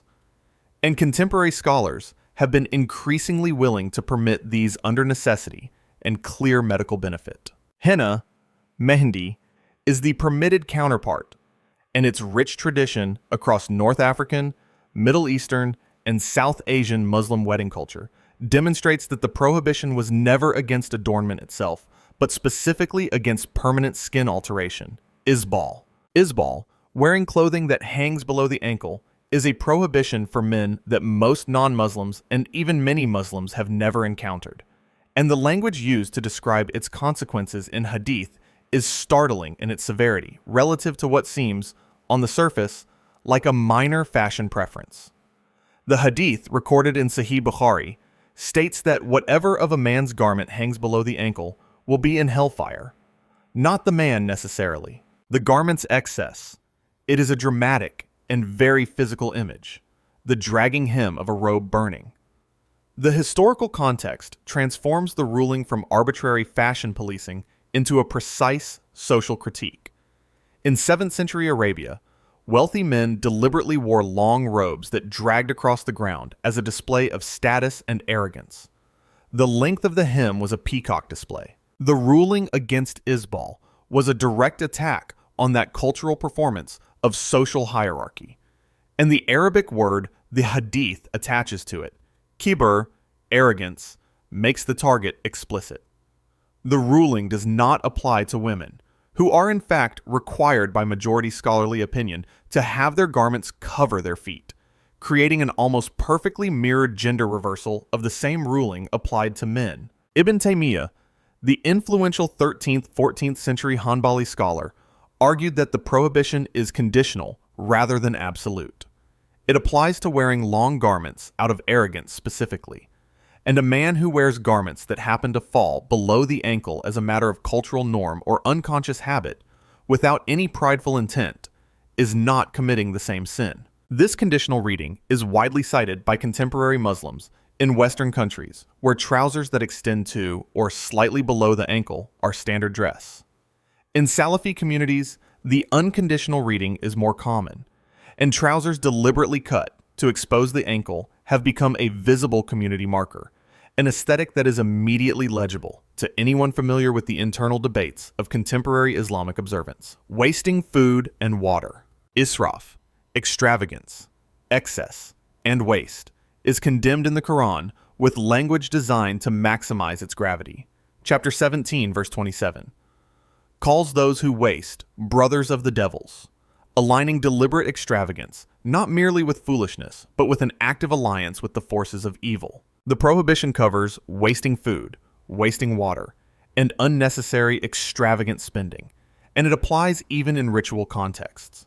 The Prophet reportedly admonished a companion who was performing wudu, the ritual ablution before prayer, next to a flowing river, warning him against excess even when water was abundant. The point is that waste is not a practical concern about scarcity. It is a spiritual disposition, an ingratitude toward God's provision regardless of how much provision there is. The application of israf to environmental ethics has produced a growing field called fiqh al-bi'a, Islamic environmental jurisprudence, and a significant public declaration. The Islamic Declaration on Global Climate Change, issued in 2015 and endorsed by Muslim scholars and leaders from more than 20 countries, argued that the Islamic prohibition on waste and the concept of humanity as steward, khalifa, of the earth created a direct religious obligation to address climate change. The irony most often cited in contemporary discussions of israf is the food waste generated during Ramadan.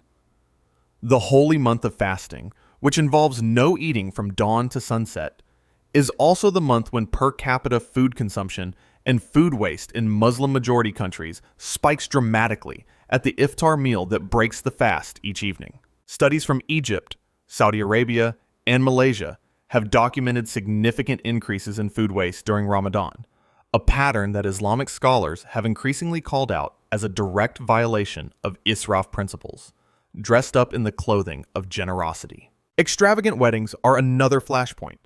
Weddings in Gulf Arab, South Asian, Pakistani, and Indian, and North African Muslim communities can routinely cost hundreds of thousands of dollars.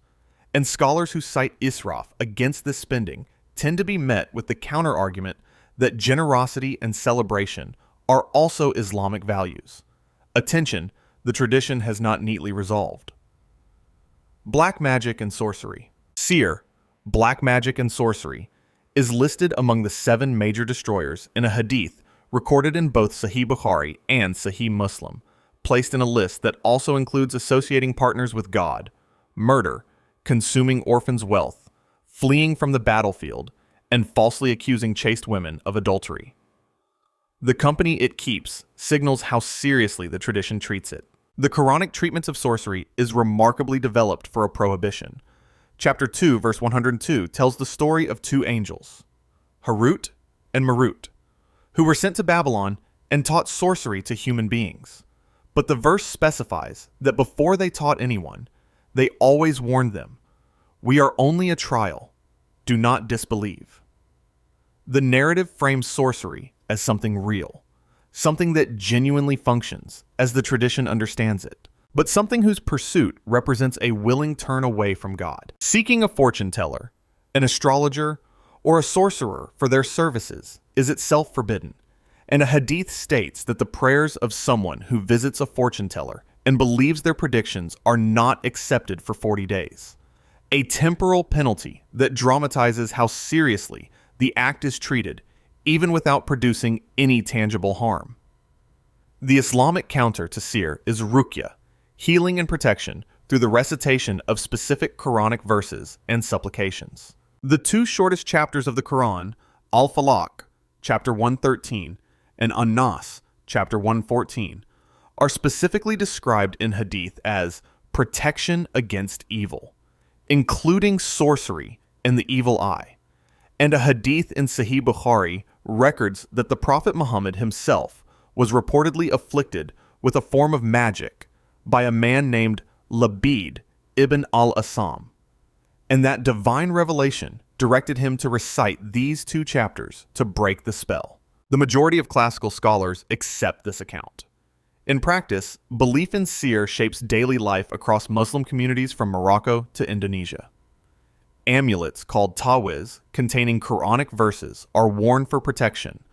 The evil eye concept, al-ayn, is taken seriously as a real force, and practitioners of ruqya operate as recognized figures in many Muslim communities, blending Quranic recitation with what functions sociologically as Islamic healing practice. Arrogance. Kibr, arrogance, pride, is described in hadith with a precision and severity that elevates it from a character flaw to a theological catastrophe. The relevant hadith, recorded in Sahih Muslim, states that whoever has even a mustard seed's weight of kibr in their heart will not enter paradise. A mustard seed, the smallest imaginable unit of measurement chosen to emphasize that zero tolerance is the standard. But the hadith does not leave the definition vague. It defines kibr with remarkable philosophical clarity, rejecting the truth when it is presented to you, and looking down upon other people. Two components.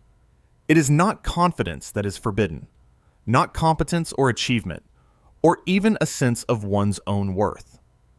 It is specifically the refusal of truth and the contempt of others that constitutes kibr in the technical, legal, and theological sense. This definition matters enormously because it reframes the prohibition away from simple humility as performance into something far more demanding, a continuous internal audit of one's relationship to truth and to other human beings. The theological weight of kibr is established at the very opening of Islamic sacred history. It is the sin of Iblis, the figure known in Islamic tradition as the origin of evil, who refused God's command to bow to Adam on the grounds that he, made of fire, was superior to a creature made of clay. The refusal was not violence, not theft, not any of the obvious categories of transgression. It was a judgment of superiority that contradicted God's command. Arrogance, in Islamic theology, is therefore not merely a social vice, but the original theological error, the refusal of a created being to accept its place within God's ordering of creation. The classical response was the cultivation of tawadu, humility, as an active spiritual practice. Scholars of the early generations were known for performing menial tasks publicly, sitting on the ground with students rather than on elevated seats, and refusing marks of deference, all as deliberate counter-programming against kibr. Contemporary Islamic discourse about social media, influencer culture, and the performance of wealth and lifestyle engages directly with kibr, with scholars noting that platforms built on self-display create structural incentives toward the exact disposition the tradition identifies as one of the most dangerous spiritual diseases. Consuming orphans' wealth. Consuming the wealth of orphans unjustly is listed among the 7 major destroyers, placed alongside murder and sorcery.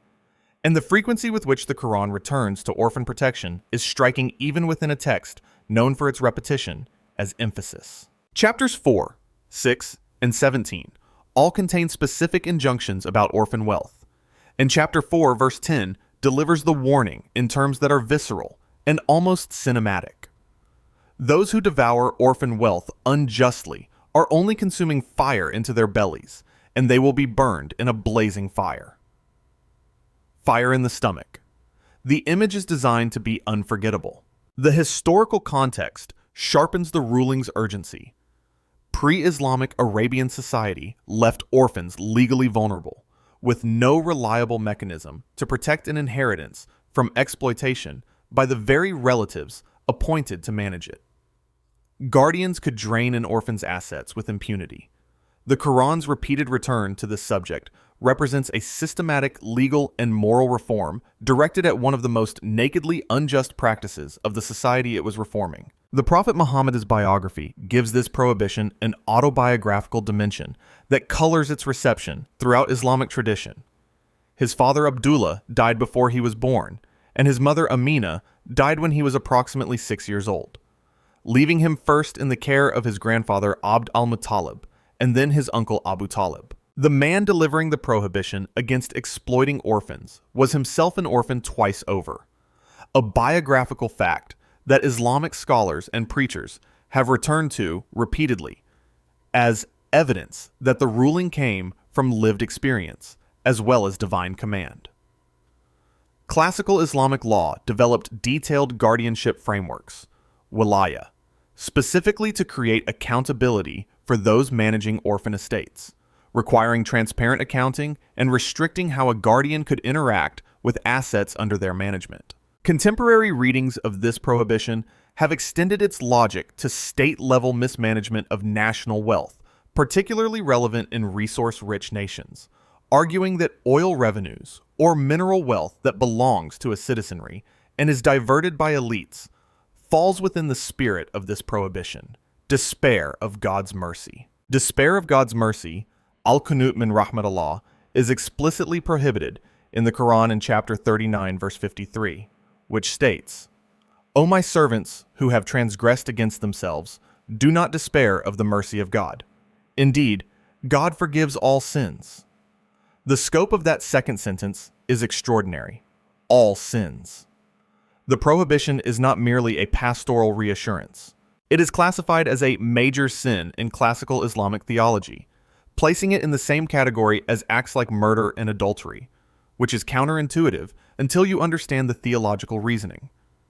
To despair of God's mercy is to deny one of God's essential attributes, specifically his quality of Al-Rahman and Al-Rahim, the merciful and the compassionate, the two names that open every single chapter of the Quran. To say God cannot or will not forgive is, in the Islamic framework, a statement about God's nature that contradicts revelation, which pushes it from an emotional state into a theological error. The most dramatic illustration of this principle in the entire Hadith literature is the story of the man who killed 99 people, found in both Sahih Bukhari and Sahih Muslim. Having committed 99 murders, he sought a scholar to ask if repentance was still possible. The scholar told him no, which was itself an error, and the man killed him, making the death toll 100. He then found a second scholar who told him yes, repentance was open, and instructed him to leave his community and travel to a righteous one.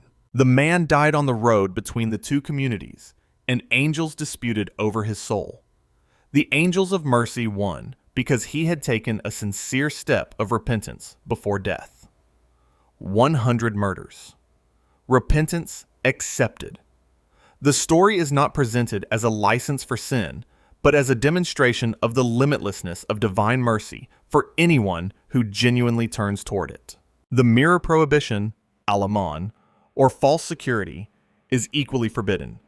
The person so confident of God's mercy that they sin without concern is committing a different theological error, presuming upon divine generosity in a way that reveals they do not actually understand mercy, but are merely using the concept as a permission slip. Islamic theology positions the believer in a deliberate tension between these two poles, maintaining both awareness of sin and awareness of mercy without collapsing into either despair or complacency. Marriage as the only lawful context. In Islam, every single rule about sex flows from one foundational principle. The only lawful context for sexual activity is nikah, a formal Islamic marriage contract. This isn't a vague spiritual idea. Nikah is a legal transaction requiring a minimum of 2 witnesses, explicit offer and acceptance, and a mahar, a mandatory gift from the husband to the wife enshrined in Quran 4:4. Without it, any sexual act becomes zina, one of the gravest categories of sin in Islamic law, classified as a kabira, a major sin sitting alongside murder and theft in terms of moral weight. Quran 17:32 doesn't just prohibit zina. It says, "Don't even approach it," meaning the prohibition extends to the circumstances that lead there. Every other rule on this list only makes sense inside this frame. Mutual consent and rights within marriage. Once a valid nikah exists, both spouses hold recognized sexual rights over each other, and this cuts both ways. The Quran 2:187 describes spouses as garments for one another, a metaphor of mutual covering, protection, and intimacy, while Quran 2228 explicitly notes that women have rights over men equivalent to men's rights over them. Neither spouse is permitted to unilaterally withhold intimacy without valid reason, and scholars across the major schools have treated persistent, unjustified refusal as a marital wrong. The classical tradition did not frame coercive acts within marriage the same way modern law does, and contemporary Islamic scholars are increasingly addressing that gap, arguing that Islamic ethics, built on the concept of mutual dignity, cannot be reconciled with coercion regardless of the legal contract in place. The 4-wife limit and conditions of polygyny. Islamic law permits a Muslim man to marry up to 4 wives simultaneously, but the permission comes loaded with a condition that makes it extraordinarily difficult to fulfill. Quran 4:3 grants the allowance only if the man can treat all wives with absolute equality in time, financial provision, and emotional care. Then, just a few verses later, Quran 4:129 states plainly that men will never be able to achieve perfect equality between wives, no matter how hard they try. Many classical scholars read this as the Quran essentially talking itself out of its own permission. Polygyny is never commanded.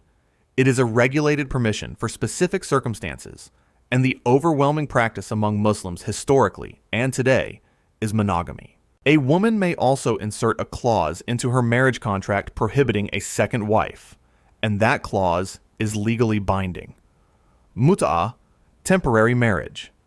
This is where Sunni and Shia Islam diverge sharply. Mut'ah is a fixed-term marriage contract in which the duration is agreed in advance.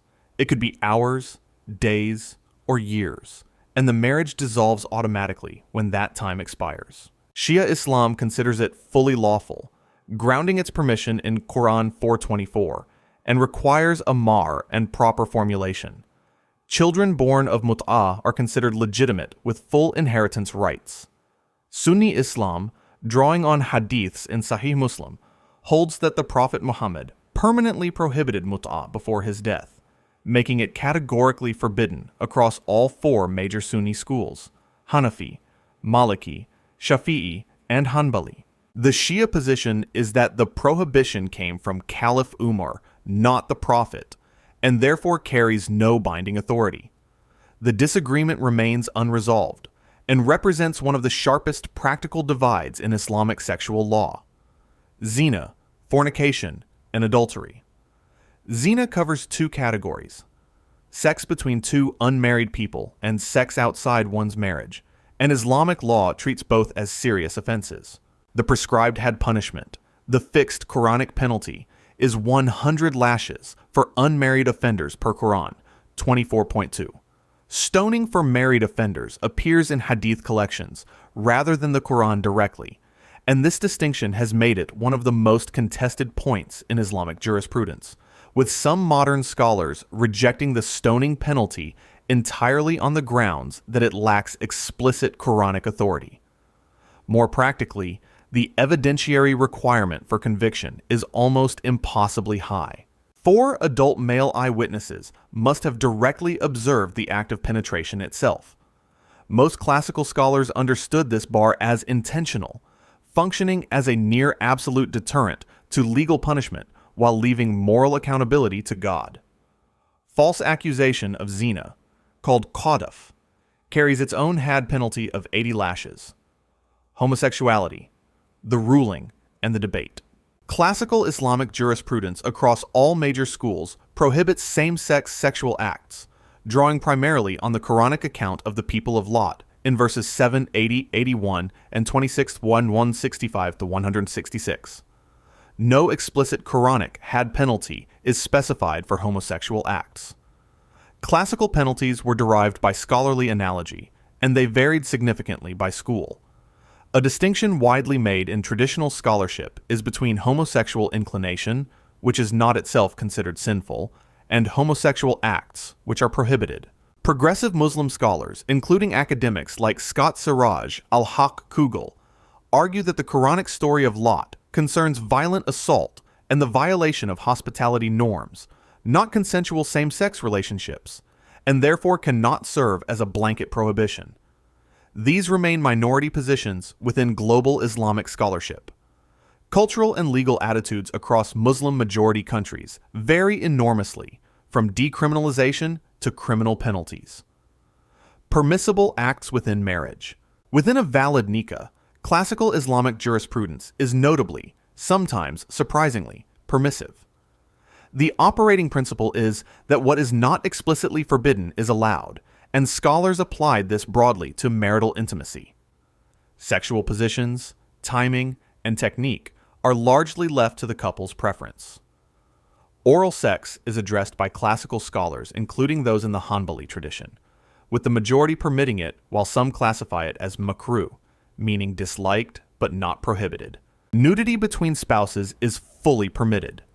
The boundaries that do exist are narrow and specific: anal intercourse, sex during menstruation, and intercourse during daylight hours in Ramadan while fasting. Outside those 3 hard limits, the classical tradition grants wide latitude and frames marital intimacy as an act of worship. A couple engaging in lawful relations is described in Hadith as earning spiritual reward. Anal intercourse, the explicit prohibition. Despite the broad permissions within marriage, anal intercourse between husband and wife is one of the few sexual acts carrying explicit prohibition and near unanimous scholarly consensus. The prohibition is grounded in hadith rather than a direct Quranic verse. Multiple narrations in collections, including Sunan Abu Dawud and Tirmidhi, record explicit condemnations attributed to the Prophet. Quran 2:2 and 23, which describes wives as a tilth and tells men to approach their tilth as they wish, is sometimes misread as blanket permission, but classical scholars consistently interpreted it in context of natural intercourse. Several major scholars described intentional anal intercourse within marriage as a major sin, placing it in unusually severe moral territory for something occurring between a legally married couple. The prohibition is one of the clearest lines in the otherwise permissive landscape of marital sexual law. Sex during menstruation. The prohibition on intercourse during a wife's menstrual period is one of the most explicitly Quranic rules on this list. Quran 2.2-22 states directly that menstruation is a condition, instructs men to keep away during it, and specifies that relations may resume once the woman has purified herself through ghusl, the full ritual bath. Non-penetrative intimacy, kissing, touching, lying together, is permitted during menstruation, though scholars differ on whether contact below the waist is restricted or only penetrative intercourse. The Hanafi and Shafi'i schools have slightly different positions on the precise limits of that boundary. The rule is framed not as disgust or impurity of the woman herself, but as a recognized physical condition requiring a temporary pause, after which full intimacy resumes with no lingering restriction. Sex during Ramadan. During Ramadan, intentional sexual intercourse while fasting in daylight hours breaks the fast, and then some. Unlike accidentally eating or drinking, which requires only making up the missed fast day. Deliberate intercourse triggers kafara, a substantial expiation. The classical hierarchy of kafara is, first, freeing an enslaved person. If that is not possible, fasting for 60 consecutive days. If that is not possible, feeding 60 poor people. This applies to the husband who initiates, and scholars differ on whether it also applies to the wife. The restriction is, however, daylight only. Quran 2:187 was revealed specifically to lift an earlier, stricter practice among early Muslims who had abstained from intimacy throughout all of Ramadan. The verse explicitly permits relations from sunset through until the pre-dawn meal, and frames the permission as a mercy.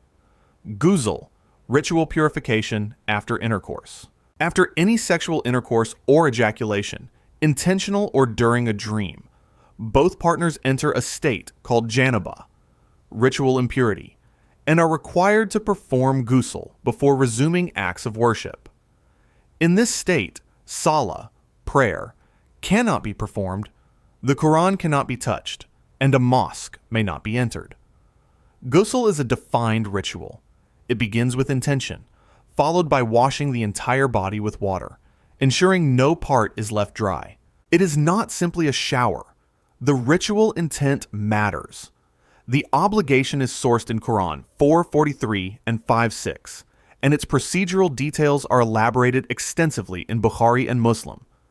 If water is genuinely unavailable, tayammum, a symbolic dry purification using clean earth, may substitute.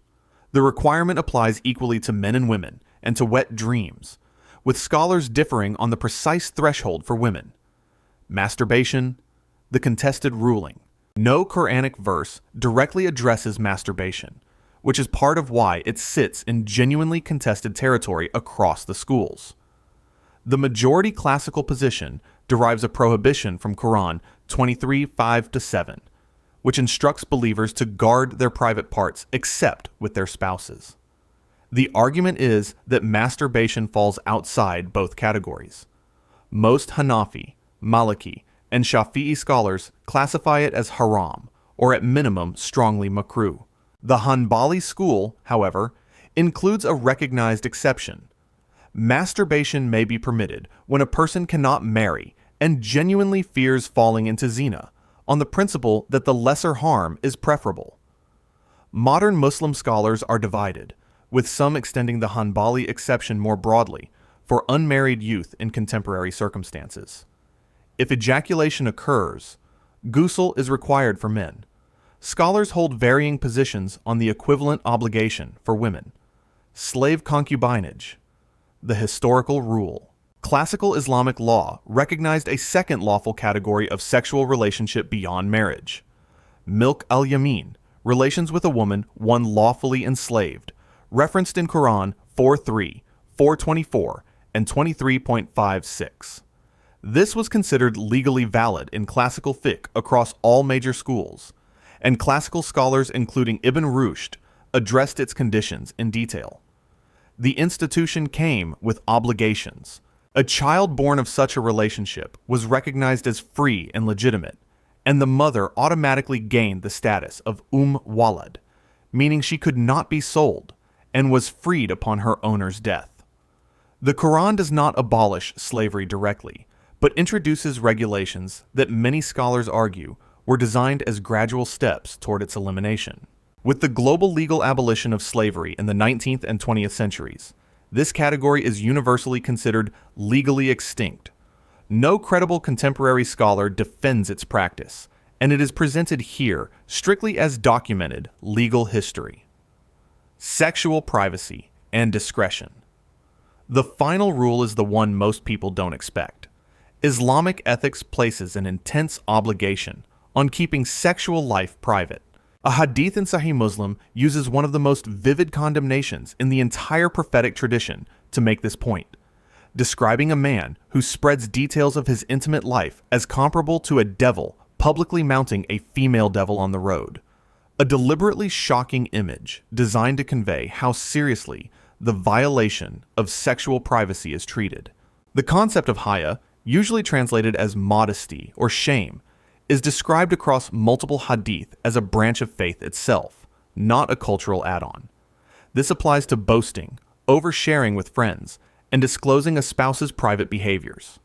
The underlying principle is striking. Islam celebrates and legally protects marital sexuality, then immediately commands that it remain completely invisible to everyone outside the couple. Marrying a non-Muslim man. Muslim women are prohibited from marrying non-Muslim men, and this is not a minor technicality buried in obscure scholarship. It is one of the most consistently upheld rulings across all 4 Sunni schools of law, without exception. The primary textual basis is Quran 2:291, which forbids giving Muslim women in marriage to polytheists until they believe. The reasoning classical scholars emphasize centers on the concept of kiwama, the husband's role as the household's religious guardian, and the assumption that a non-Muslim husband would not protect or even respect his wife's practice of Islam. Here's what makes this rule striking to most people.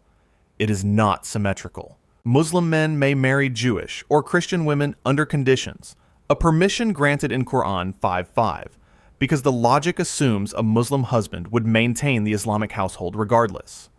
Whether you find that reasoning convincing or not, the ruling itself is unanimous in classical fiqh and recognized even by contemporary mainstream scholars globally. Marrying a mushrik. While Muslim men have a narrow opening to marry Jewish or Christian women, that door is completely shut when it comes to polytheists, and it shuts for both men and women equally. Quran 2:221 addresses this directly, and classical scholars drew a firm line between al-Kitab, people of the book, and mushriks, those who associate partners with God. What makes this complicated in the modern world is that scholars genuinely disagree on where to place certain faith traditions. Are Hindus mushriks or a form of al-Kitab? Sikhs? Zoroastrians were historically recognized by some scholars as a protected category, despite not fitting neatly into either group. The Quran's explicit prohibition on marrying mushriks is clear. The debate is entirely about classification, and it is a live scholarly conversation with no single universally accepted answer. Marrying a mahram. The list of relatives permanently forbidden as marriage partners is longer and more detailed than most people expect, and the Quran dedicates significant space to spelling it out. Quran 422 through 424 enumerates the prohibited categories: mothers, daughters, sisters, paternal and maternal aunts, nieces, mothers-in-law, stepdaughters, daughters-in-law, and 2 sisters simultaneously. What surprises many people is that the prohibition extends to relationships formed through breastfeeding. A woman who nursed you as an infant becomes your milk mother, her daughters become your milk sisters, and the full web of mahram relationships replicates through that bond. Classical scholars generally established that 5 or more nursing sessions creates this bond, though the Hanafi and Shafi'i schools differ on the threshold. Violating this prohibition is considered among the gravest categories of sin in Islamic family law, not merely a technical violation. Combining 2 sisters in marriage simultaneously. A man may not hold 2 sisters as wives at the same time. The prohibition is explicitly Quranic. Quran 423 names it directly, and it extends beyond biological sisters by analogy. According to hadith recorded in Bukhari and Muslim, a man also cannot be simultaneously married to a woman and her aunt, whether paternal or maternal, because the potential for jealousy and harm within the household is considered a certainty rather than a risk. The key word in all of this is simultaneously. If one sister dies or is divorced, and her waiting period ends, marrying the other sister then becomes permissible. The prohibition is about the combination at one time, not a permanent bar on either woman individually, which is a distinction classical scholars were careful to preserve. Marriage without a wali. One of the most practically significant disagreements in Islamic family law is whether a woman's marriage is valid without a wali, a male guardian, typically her father or closest male relative, present and consenting at the contract. The Shafi'i, Maliki, and Hanbali schools consider the wali a condition of validity, meaning a marriage contracted without one simply does not exist in law. The evidence they cite includes the hadith, "No marriage without a guardian," generally graded as sahih. The Hanafi school, however, takes a different position. An adult woman of sound mind can contract her own marriage, and the wali's absence does not invalidate it. This is not a fringe opinion. It is the position of one of the four major schools, and has enormous practical relevance across South Asia, Turkey, and Central Asia, where Hanafi fiqh dominates. The disagreement is real, old, and unresolved. Marriage without two witnesses. Across the majority of Sunni schools, a marriage contract requires the presence of at least two Muslim adult male witnesses at the moment the offer and acceptance are made, and their absence renders the contract invalid. The reasoning is that marriage, unlike other private arrangements, must be public knowledge to protect both parties' rights and prevent disputes about whether a marriage occurred at all. This is why the phenomenon of nikah siri, secret marriages conducted without witnesses and sometimes without registration, is considered deeply problematic even when a couple believes they are acting within Islamic bounds. Some scholars distinguish between a marriage properly contracted with witnesses, but kept quiet afterward, versus one deliberately hidden during the contracting itself, treating the former as valid, though discouraged, and the latter as invalid. The hadith evidence for the witness requirement points to narrations emphasizing the need to publicize the marriage, with the beating of a drum historically cited as the recommended announcement method. Mahar violations. The mahr is the obligatory gift a husband must give his wife as part of the marriage contract, and the single most important thing to understand about it is who it belongs to. Her, exclusively, not her family. Quran 4:4 is explicit. Give women their dowries as a gift, and if they freely give back some of it to you, then you may enjoy it. What that verse rules out is a family treating the mahr as a bride price paid to them, or a husband pressuring his wife to waive it after marriage, or a contract structured to delay or avoid it indefinitely. Culturally, the gap between this ruling and actual practice is enormous. In many communities, the mahr is absorbed by the bride's family, set symbolically low, or treated as a formality never intended to be paid. All of these arrangements, when not the wife's genuine free choice, are considered violations. There is no universally fixed minimum amount across all schools, though the Hanafi school sets a floor of 10 dirhams according to classical texts. Forced marriage.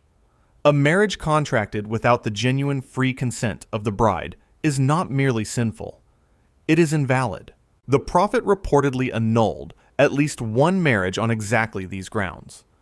The hadith of Kansa bint Qidam, recorded in Abu Dawud, describes a woman whose father arranged her marriage after she had previously been married, and she objected to it.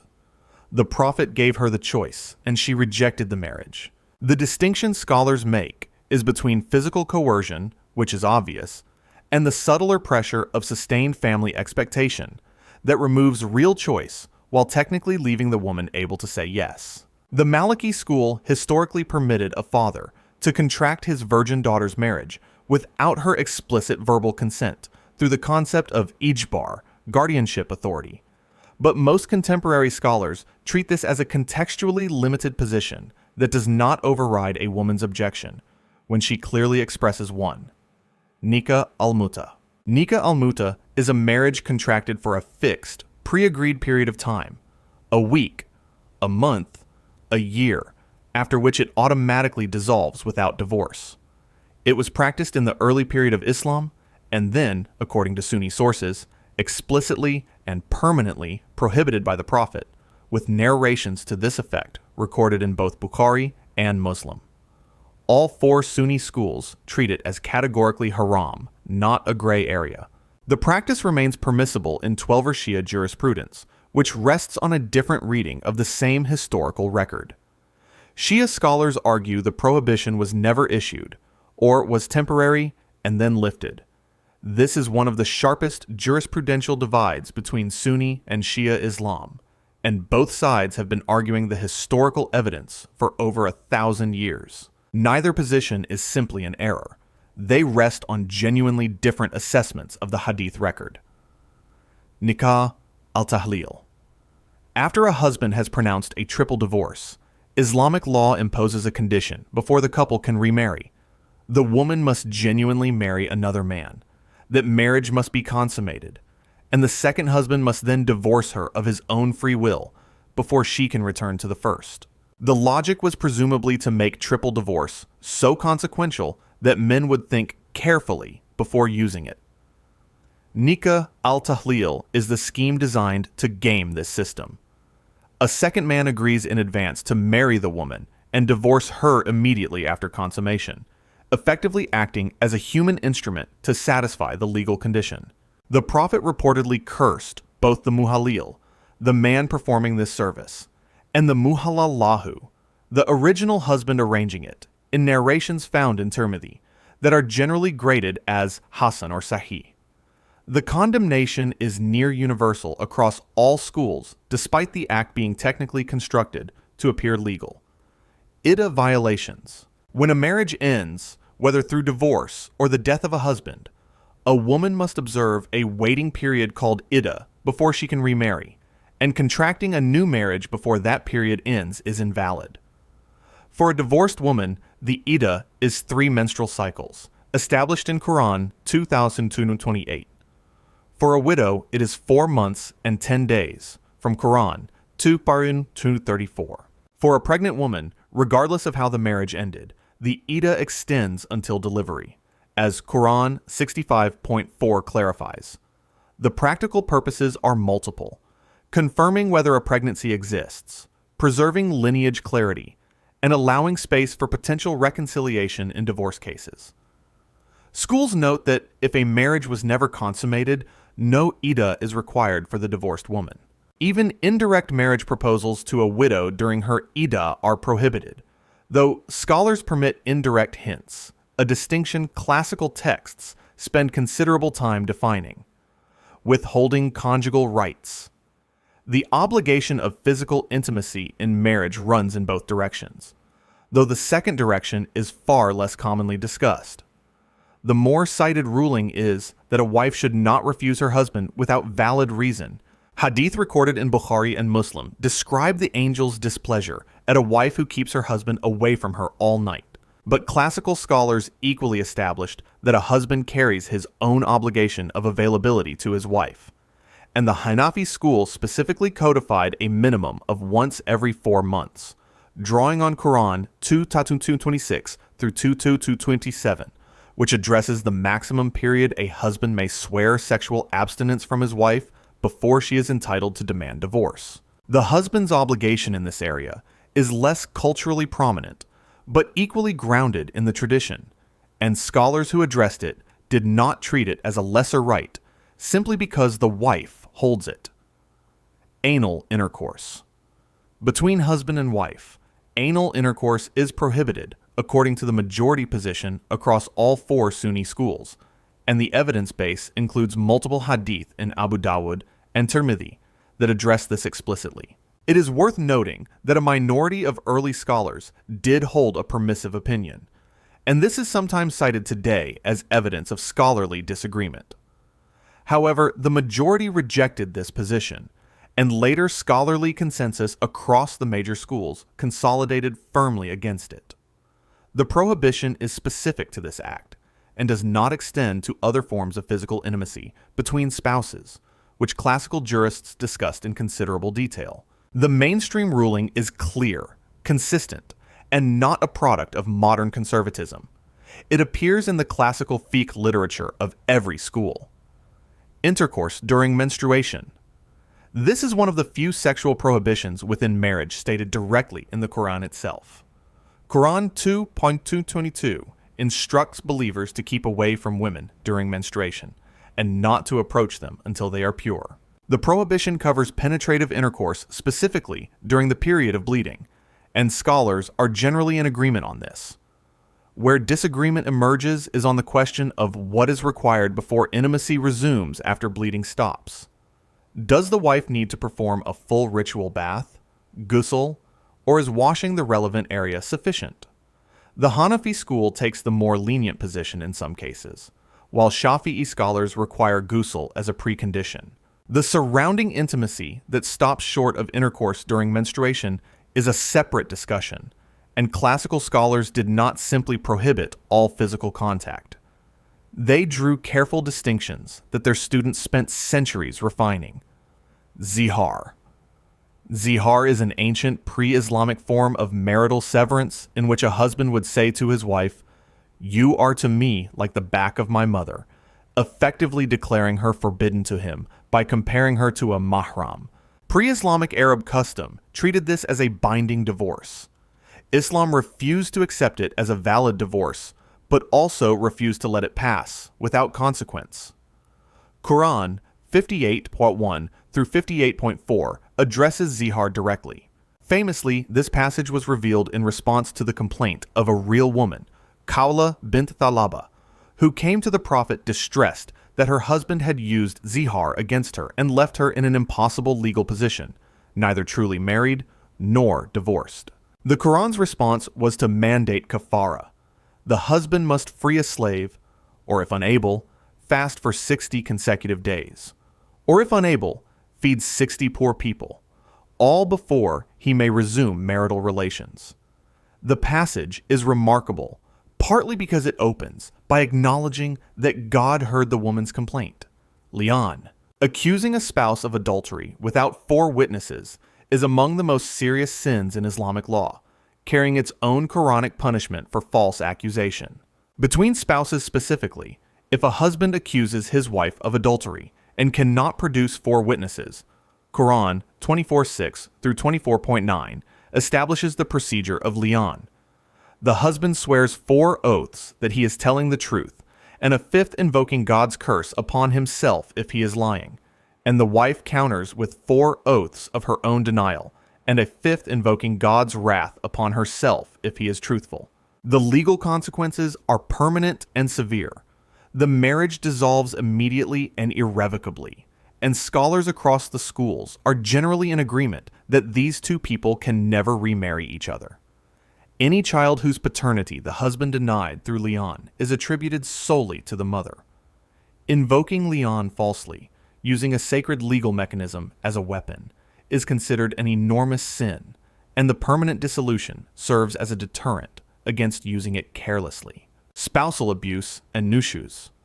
A husband is obligated to provide his wife with nafaka, financial maintenance covering food, clothing and housing appropriate to his means, and this obligation is not contingent on the wife's wealth or employment. Withholding it without cause is haram. Physical abuse is equally prohibited, and the evidentiary standard the tradition sets is the Prophet's own conduct. Multiple authenticated hadith confirm he never struck any of his wives, and a narration recorded in Tirmidhi describes those who beat their wives as the worst of men. Quran 4:34, and its discussion of nushuz, marital discord, is one of the most debated passages in Islamic family law, with scholars across centuries disagreeing on the scope and meaning of its language. Contemporary mainstream scholars globally, including traditional ones, emphasize that the Prophet's personal example functions as the practical ceiling on how a Muslim husband may behave, and that example permitted no violence. Emotional harm, financial abandonment, and deliberate degradation of a wife are addressed alongside physical harm in classical fiqh, even if they receive less popular attention. Unjust treatment among multiple wives. Polygyny is conditionally permitted in Islam, but the condition attached is demanding enough that the Quran itself appears to express doubt it can be met. Quran 4:3 grants permission to marry up to 4 wives, then immediately requires equal justice among them. Quran 4:129 follows with the statement that you will never be able to be perfectly equitable between wives, no matter how much you desire it. Scholars like Ibn Kathir read this sequence as a deliberate warning embedded within the permission. The obligation of justice covers time, nights divided equally, housing of comparable quality, and financial maintenance at equal levels. Emotional preference is acknowledged as something a man cannot fully control, but acting on that preference to the detriment of one wife is haram. A hadith in Abu Dawud, whose grading scholars discuss, describes a man who leans toward one wife arriving on Judgment Day with one side of his body paralyzed. The practical implication, which many classical scholars stated plainly, is that a man who cannot guarantee this equity should not take a second wife at all. Pork. Pork is probably the most well-known Islamic prohibition in the world, and it goes much deeper than just avoiding a bacon sandwich. The Quran forbids it explicitly in at least 4 separate verses: 2, 173, 5:3, 6:145, and 16:115, making it one of the most repeatedly emphasized dietary rules in the entire text. And it is not just the meat. The prohibition extends to lard, gelatin derived from pigs, and any byproduct sourced from the animal, which means a surprising number of everyday processed foods technically fall under the ban. The reasoning given in Islamic tradition is that the pig is considered najis, ritually impure, at a fundamental level, not simply because of what it eats or how it lives, but by its very nature according to Islamic law. One important exception exists. If a person faces genuine starvation and no other food is available, the prohibition is temporarily lifted under the principle of darura, or necessity. That single caveat reveals something important about Islamic jurisprudence. Almost every hard rule has a survival clause built in: alcohol and intoxicants. The prohibition on alcohol was not handed down all at once. It came in stages, which is unusual for Quranic legislation. Early verses discouraged drinking, then criticized it, and finally Quran 590 delivered the definitive verdict, calling intoxicants an abomination of Satan's handiwork and commanding believers to avoid them completely. The rule does not stop at alcohol either. It covers any substance that impairs the mind, from cannabis to hard narcotics. The governing principle comes from a hadith recorded in both Tirmidhi and Ibn Majah. If a large amount of something intoxicates, then even a small amount of it is haram. That single principle closes every loophole people try to find. Whether it is a sip of wine at dinner or a low-alcohol beer, the rule applies. Contemporary scholars debate edge cases like mouthwash containing alcohol or vanilla extract, with the majority ruling that incidental, non-intoxicating traces in food are permissible, while anything consumed for its intoxicating effect is not. Blood. Consuming blood is forbidden alongside pork in Quran 2:173, making it one of the oldest and most consistent dietary prohibitions in the Abrahamic tradition. The ban specifically targets flowing or spilled blood, the kind found in blood sausage or black pudding, rather than the trace amounts that naturally remain inside properly slaughtered meat after draining. Islamic jurisprudence draws that line carefully. 2 notable exceptions come from a hadith recorded in Ibn Majah, in which the Prophet declared that 2 types of dead things are permitted: fish and locusts, and 2 types of blood, the liver and the spleen. So the organ that filters blood and the one that stores it are actually halal, which surprises most people. The broader logic behind blood prohibition relates to purity. Consuming the life force of an animal, which blood represents in Abrahamic theology, is considered improper for human consumption. Carrion, an animal that dies on its own from disease, a fall, strangulation, or being gored by another animal, is forbidden regardless of what species it is or how it looks. Quran 5:3 lists these causes of death with unusual specificity, which gives Islamic dietary law a precision that goes well beyond a simple "don't eat dead things" rule. The underlying principle is twofold. The method of death matters, and the name of God must be invoked at slaughter. A cow that dies of illness is carrion. The same cow, slaughtered correctly by a Muslim with the tasmiyah, the phrase Bismillah, is perfectly halal. Contemporary debate surrounds machine slaughter, where scholars disagree on whether a recorded recitation of Bismillah played during an automated process satisfies the requirement. Some accept it, others insist on individual human intention per animal, and the disagreement affects billions of dollars of food trade globally. Animals slaughtered in other gods' names. If an animal is slaughtered while invoking the name of any deity other than Allah, consuming its meat is forbidden, even if the slaughter itself was otherwise performed correctly. Quran 6:121 addresses this directly, warning against eating meat over which God's name has not been mentioned. The historical backdrop is pre-Islamic Mecca, where the Kaaba was surrounded by 360 idols, and meat was routinely dedicated to them at public shrines. The prohibition severed that ritual connection between food and polytheistic worship. Some scholars have raised questions about whether this applies to animals slaughtered during non-Islamic religious festivals, where a deity's name is invoked, and the majority position is that it does. The rule is less about the physical act of slaughter, and more about what that act is dedicated to, making the intention behind the knife as important as the knife itself. Predatory animals and birds of prey.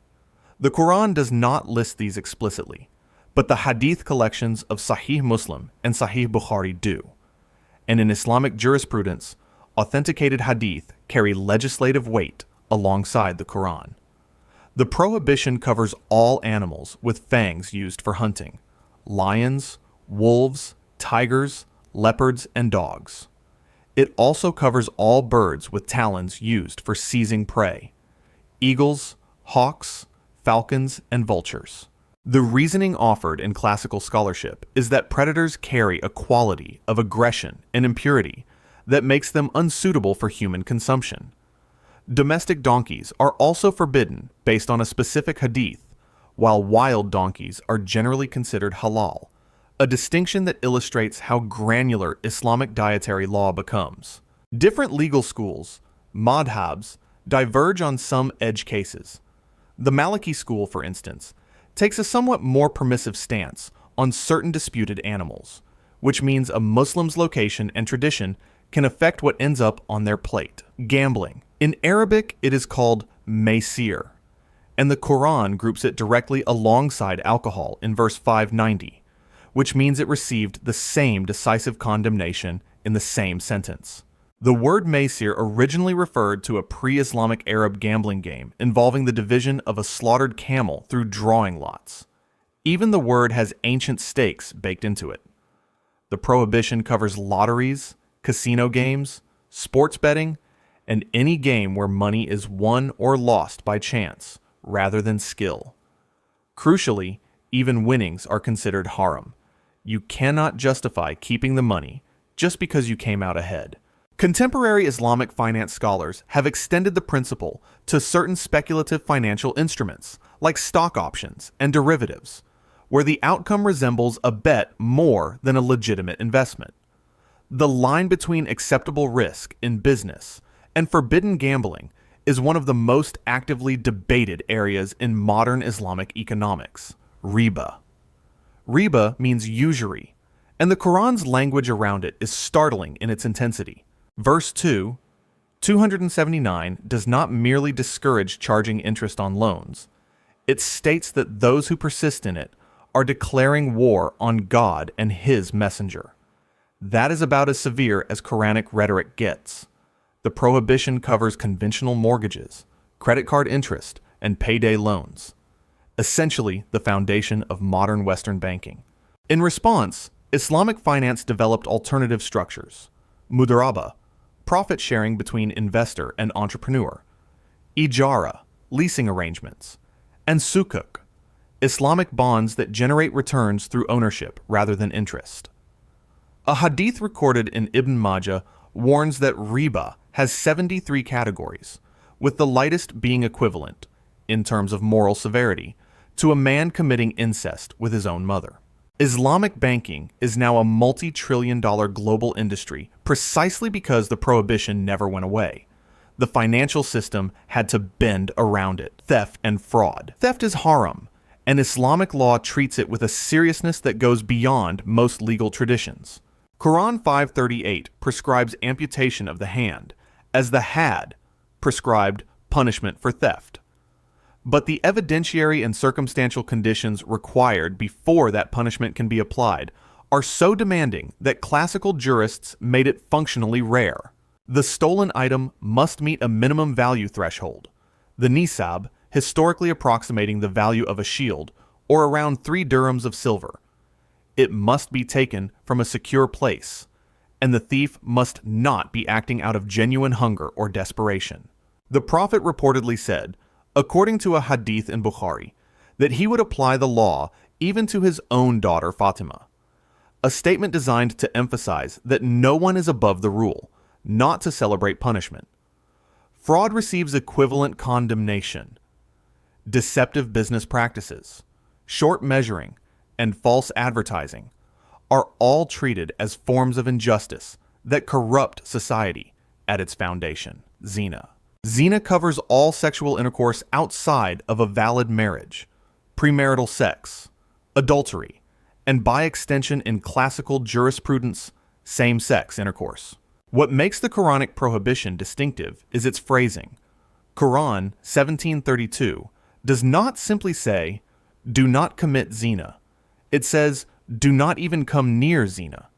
That come near language generated an entire legal framework of preventive measures, prohibitions on seclusion between unrelated men and women, khalwa, restrictions on physical contact, and modesty guidelines, all designed to create distance from the act before the temptation becomes acute. The had punishment for an unmarried person is 100 lashes, sourced from Quran 24:2. For a married person, classical scholars derived the punishment of stoning from hadith rather than the Quran itself, a fact that has generated significant scholarly debate about its textual basis. The requirement of 4 eyewitnesses to establish the had in court made legal conviction almost impossible by design. The punishment functioned more as a moral deterrent than a courtroom outcome. Homosexual acts. Classical Islamic jurisprudence forbids sexual acts between same-sex individuals, with the story of the people of Lot, in the Quran serving as the primary scriptural reference, mentioned across multiple surahs including 780 to 84 and 26:165 to 166. Importantly, classical scholars distinguished between the inclination and the act. Same-sex attraction itself was not treated as sinful in the traditional framework, only acting on it.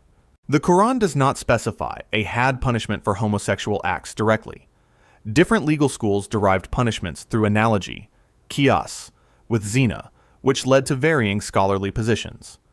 In contemporary Islamic discourse, a minority of scholars are re-examining the classical interpretation, arguing for contextual readings of the relevant verses, though this remains a minority position. The topic sits at the intersection of theology, tradition, and modern human rights discourse, and the internal Muslim debate, though largely unpublicized in Western media, is more active than many assume. Shirk. Shirk, associating partners with God, is the only sin the Quran explicitly states Allah will not forgive if a person dies in that state, according to verse 448. Everything else, the text says, is within the scope of divine mercy. That single theological fact makes shirk the gravitational center of Islamic ethics. Every other prohibition exists within a framework where repentance is possible, but shirk, maintained until death, closes that door. It ranges from the obvious, worshiping idols or believing in multiple gods, to what scholars call minor shirk, which includes performing good deeds specifically to be seen and praised by others, a condition called Riya, sometimes translated as ostentation. When the Prophet conquered Mecca in 630 CE, his first act was to enter the Kaaba and destroy the 360 idols surrounding it, a physical demonstration of what Tawhid, the absolute oneness of God, demands. The concept of shirk also underlies ongoing debates within Islam itself. particularly between Salafi scholars and Sufi traditions regarding the permissibility of seeking intercession through deceased saints. Magic and sorcery. Sihr, magic or sorcery, appears in the Quran and is classified in a hadith recorded in both Sahih Bukhari and Sahih Muslim as one of the Sab'a Mubiqat, the 7 destroyers, the 7 gravest sins in Islam. The list places sihr alongside shirk, murder, consuming interest, devouring orphan wealth, fleeing from battle, and slandering chaste women. Practicing magic is forbidden. Commissioning it is forbidden. And even visiting a fortune teller or astrologer to ask about the future is forbidden, with a hadith warning that doing so invalidates 40 days of prayers, according to a narration attributed to some scholars, though the exact wording and change should be verified. The Quran addresses magic directly in 2:102 through the story of Harut and Marut, 2 angels in Babylon who tested humans by teaching them sorcery while warning them it was a sin. Ruqya, reciting Quranic verses for healing and protection, is explicitly permitted and carefully distinguished from sihr by Islamic scholars, since one invokes God and the other bypasses him, murder and suicide. Quran 532 contains one of the most striking statements in any religious text. Killing one innocent person is like killing all of humanity, and saving one person is like saving all of humanity. That verse alone positions murder as a cosmic offense, not merely a legal one. The had punishment for premeditated murder, qatal al-ahamd, is capital punishment, though the victim's family retains the right to accept blood money, diya, instead, currently valued at the equivalent of 100 camels, with the cash equivalent varying by country and legal school. Suicide receives its own specific treatment in Islamic law. A hadith in Sahih Bukhari states that whoever kills themselves with a particular method will repeat that act for eternity in hellfire, a punishment mirroring the crime.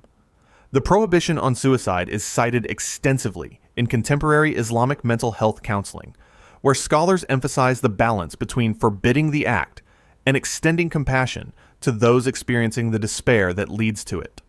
Consuming wealth of orphans. Quran 4:10 describes those who devour the wealth of orphans unjustly as swallowing fire into their bellies, and says they will burn in a blazing flame. The imagery is visceral and deliberate. Pre-Islamic Arabian society routinely exploited orphans, who had no legal standing to protect their inherited property from predatory guardians.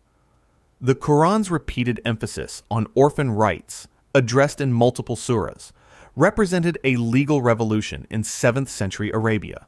The Prophet Muhammad himself was orphaned at a young age, losing his father before birth and his mother at age 6, which gives the prohibition a biographical weight that Muslims are acutely aware of. Islamic jurisprudence developed detailed rules for guardians managing orphan estates. The wealth must be preserved, grown honestly, and returned in full when the orphan reaches maturity. A guardian who dips into orphan funds for personal use, even as a loan, is in violation, regardless of intent. Backbiting and slander. Arabic distinguishes between 2 related sins that English collapses into one word. Ghiba is backbiting, saying something true but harmful about a person in their absence. Buhtan is slander, saying something false. Both are haram, but buhtan is the worst of the 2 because it combines cruelty with dishonesty. Quran 49:12 delivers what is arguably the most viscerally effective anti-gossip metaphor in any religious text. It compares backbiting to eating the flesh of your dead brother.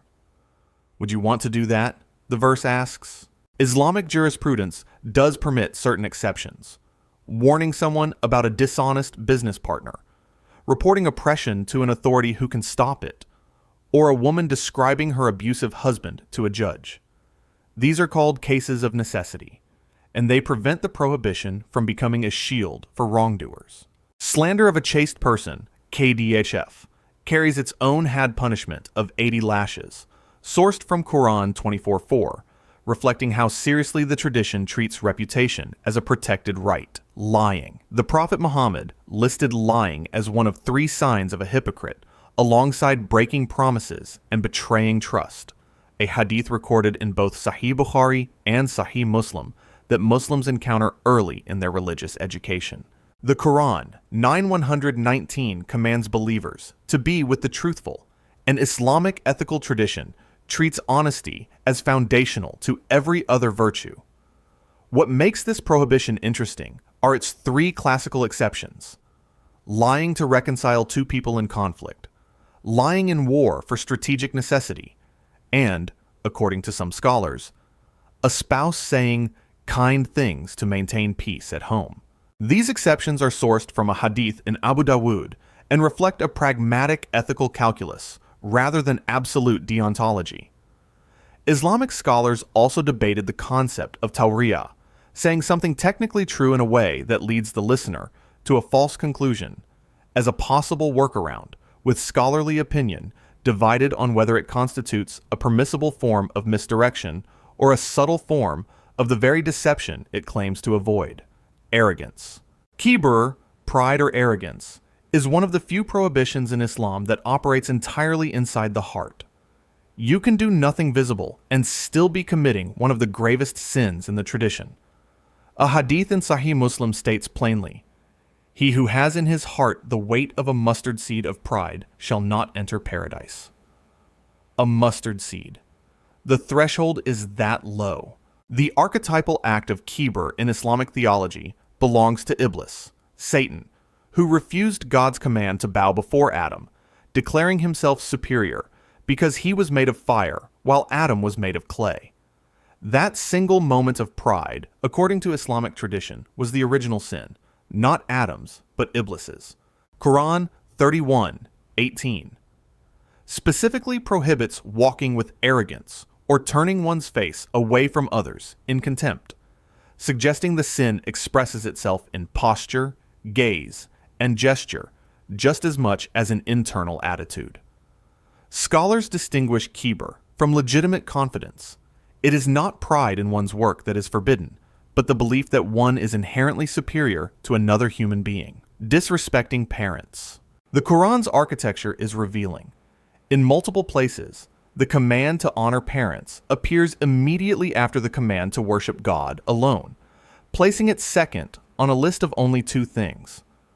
Quran 17:23 instructs believers to treat parents with kindness, and then adds a detail so specific it becomes unforgettable. Do not even say "uff" to them. Uff is an Arabic expression of irritation, a sound, barely a word. The Quran forbids the sound. A hadith recorded in Bukhari and Muslim recounts a man asking the Prophet who most deserves his companionship, and receiving the same answer 3 times in a row: "Your mother." Only on the 4th ask did the Prophet add, "Then your father." The elevation of the mother reflects the physical reality of pregnancy, birth, and nursing. 3 forms of sacrifice the tradition quantifies as deserving special moral weight. Even if parents are non-Muslim or actively hostile to Islam, kindness remains obligatory. Only obedience in outright sin is refused. Cutting family ties. Silat al-Rahim, maintaining bonds of kinship, is an obligation in Islamic ethics, and severing those bonds is a major sin. The Arabic word rahim means both womb and kinship, and it shares a linguistic root with Rahman, one of God's primary names meaning the merciful. Classical scholars took that etymology seriously, treating the connection between family bonds and divine mercy as more than coincidental. Quran 47:22-23 describes those who cut family ties as people who spread corruption on earth. And a hadith in Sahih Bukhari warns that whoever severs the ties of kinship will not enter paradise. One of the most repeated traditions on this subject praises the person who maintains ties with relatives who have cut them off first, the harder and more spiritually meritorious act.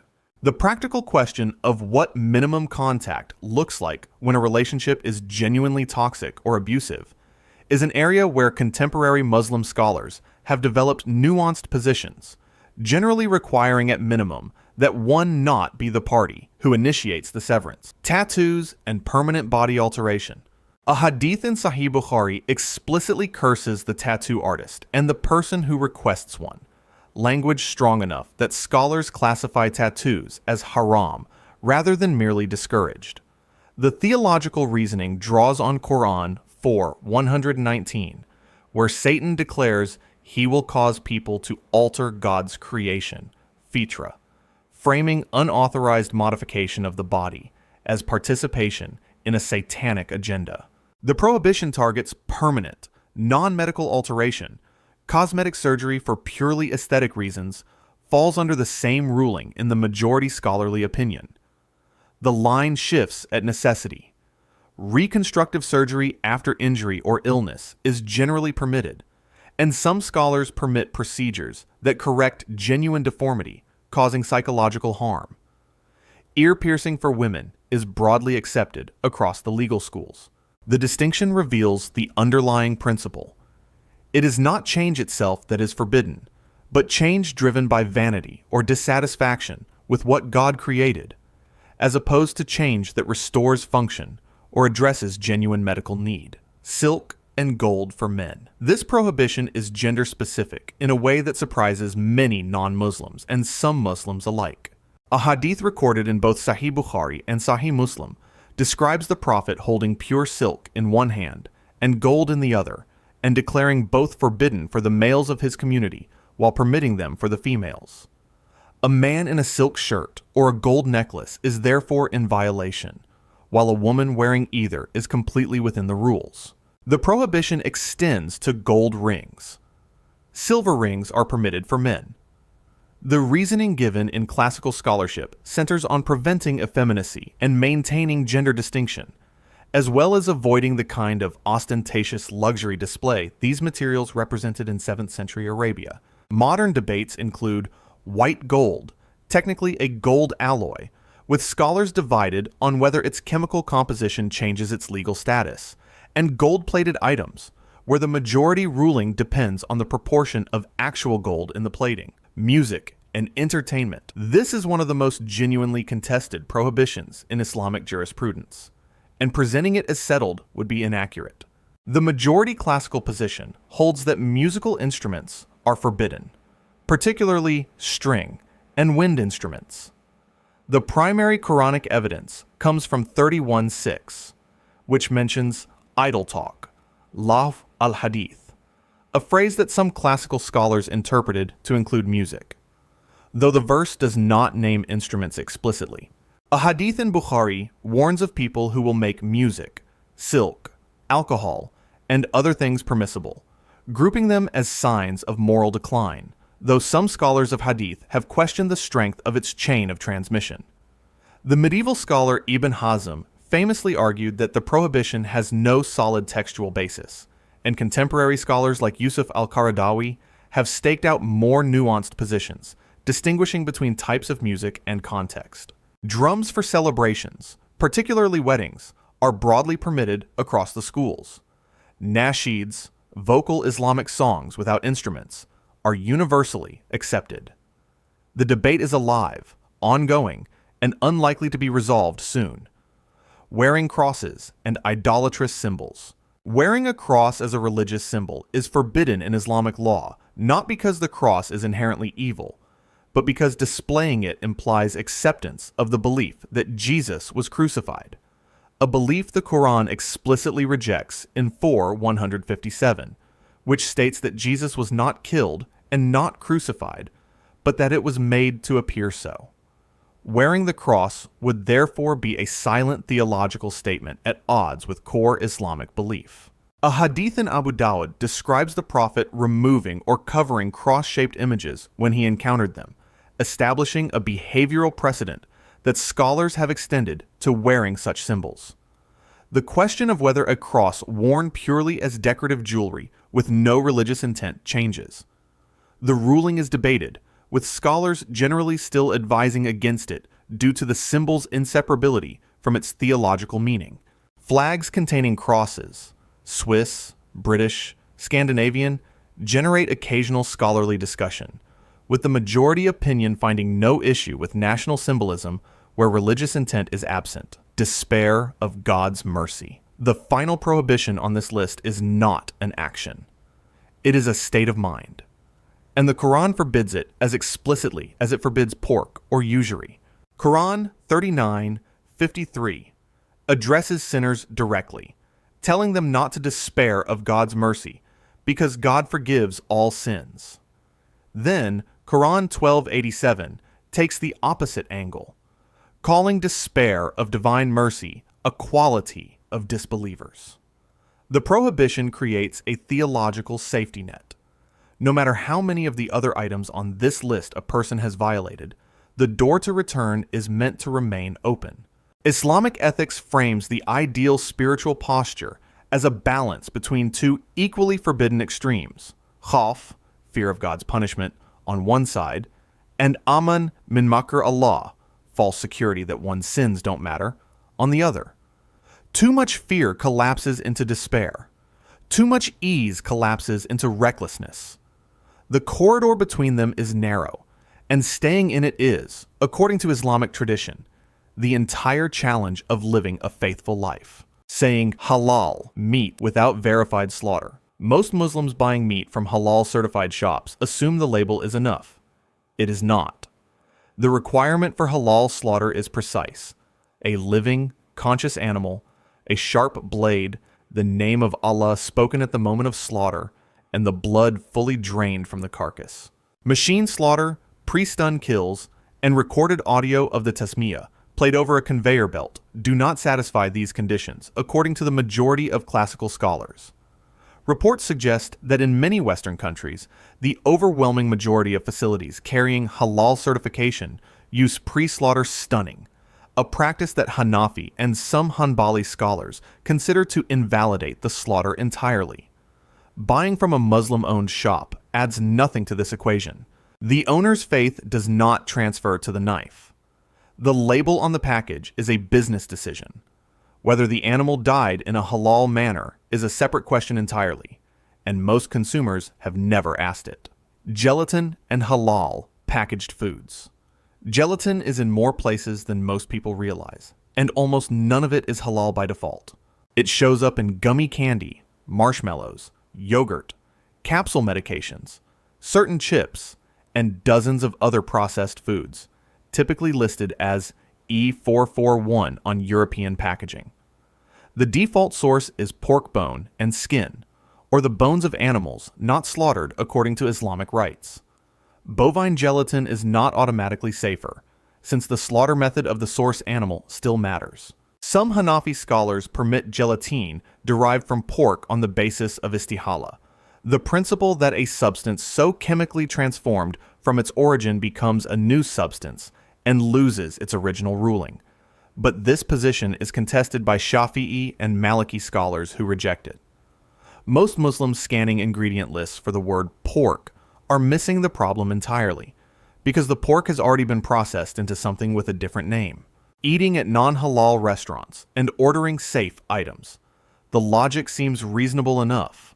Order the fish, skip the pork, stay away from the wine list.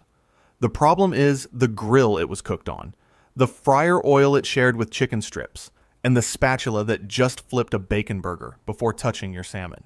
Cross-contamination through shared cooking surfaces is a documented concern, and the majority scholarly position treats food cooked on equipment that has contact with haram items as at minimum mashbu, doubtful, which in Islamic jurisprudence is sufficient reason for avoidance.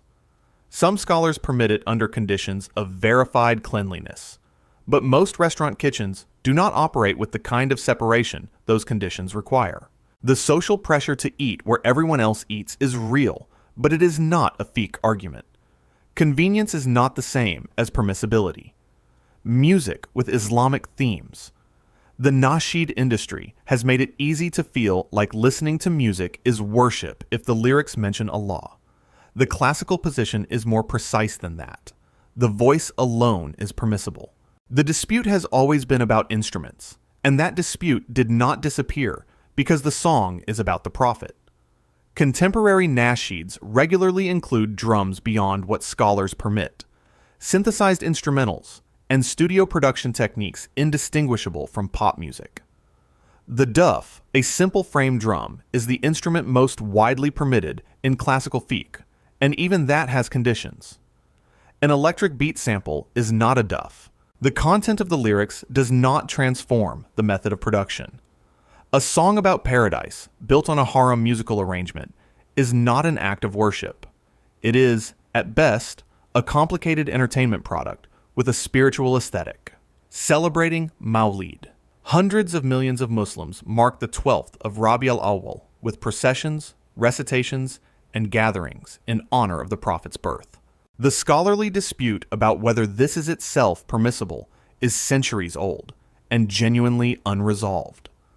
The first formal Mawlid celebration is traced by historians to 12th century Irbil, and scholars like Ibn Taymiyyah opposed it on the grounds that it is bid'ah, a religious innovation without precedent in the practice of the Prophet or his companions.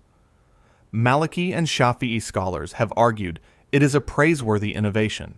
What neither camp disputes is that many Mawlid gatherings include music, gender mixing, and in some traditions, forms of veneration of the Prophet that edge toward exaggeration condemned in authentic hadith.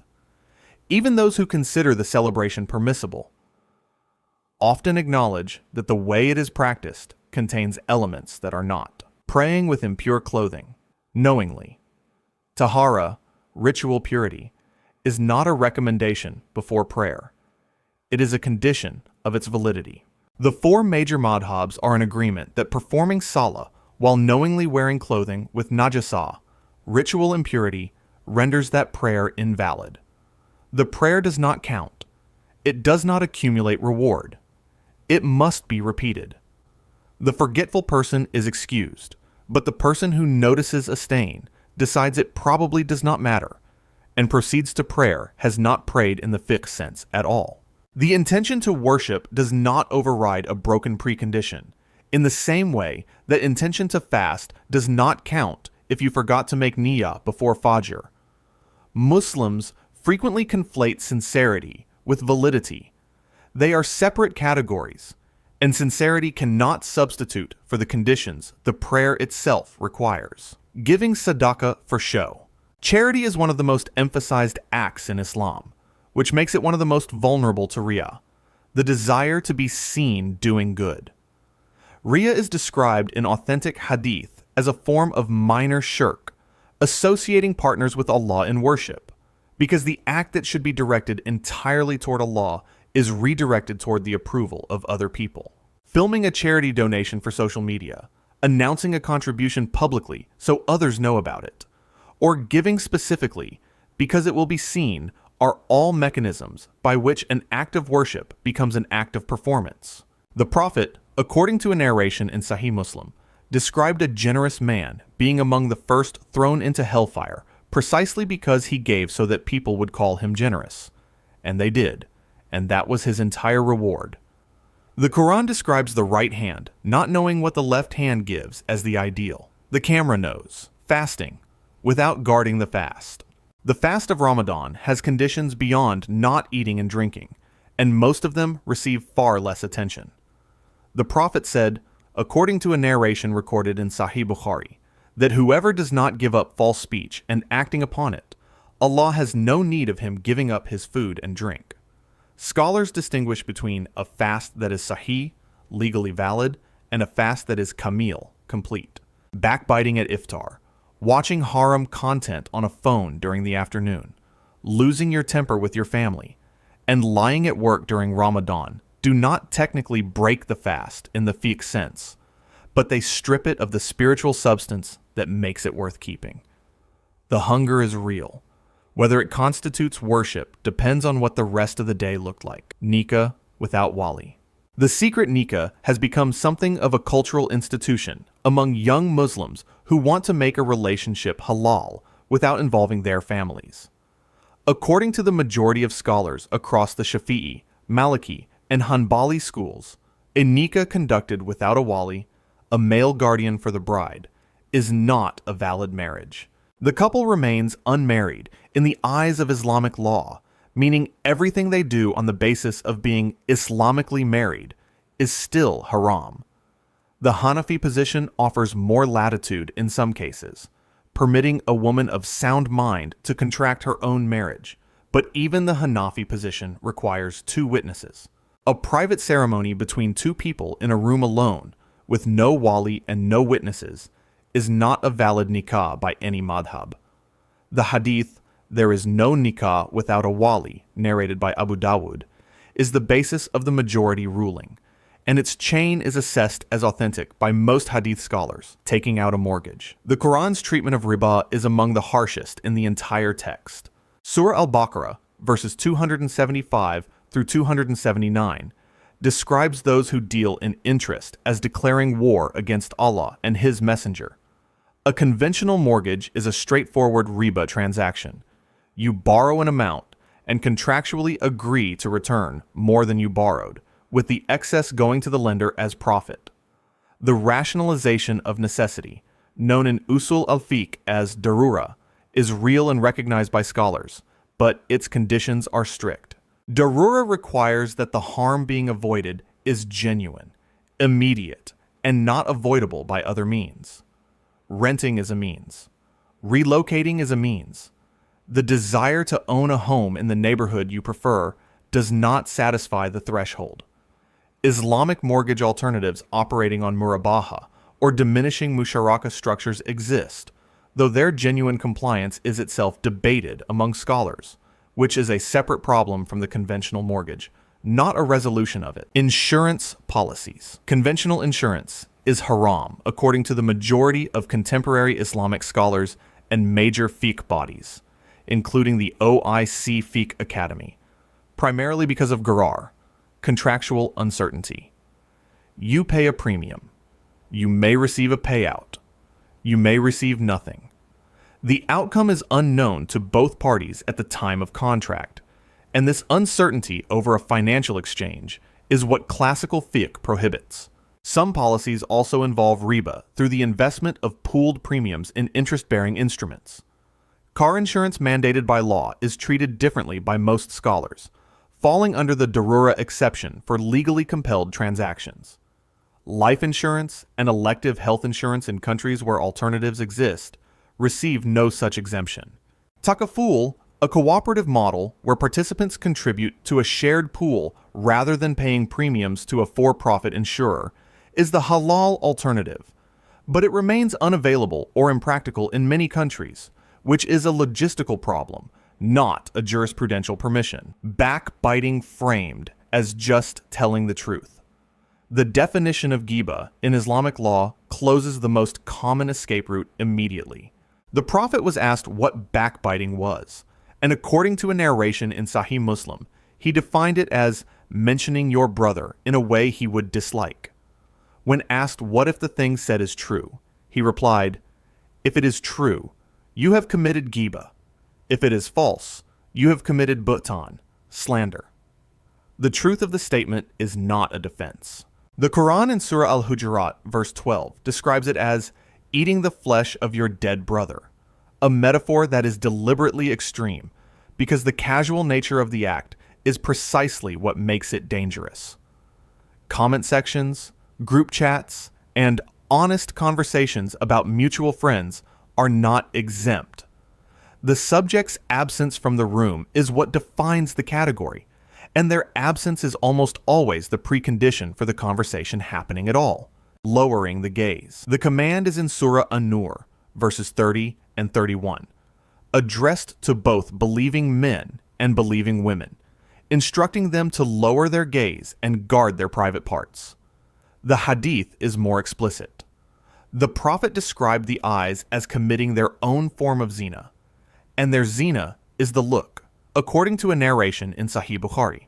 The principle that emerges from scholarly commentary is that the first glance, the involuntary one, is forgiven. The deliberate second look is not. Most Muslims are aware of this ruling in the abstract and treat it as an aspiration rather than an obligation. Scrolling through social media, watching scenes in films, and staring in public all fall within the scope of the command and are routinely not treated as fiqh matters at all. The verse being addressed to women as well as men is also frequently omitted from how this rule gets taught, making dua without halal earnings.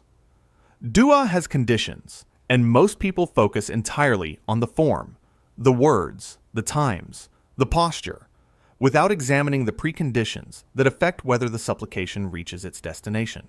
The Prophet narrated the case of a traveler, disheveled and dusty, raising his hands to the sky and calling on Allah, but his food was haram, his drink was haram, his clothing was haram, and he was nourished by haram.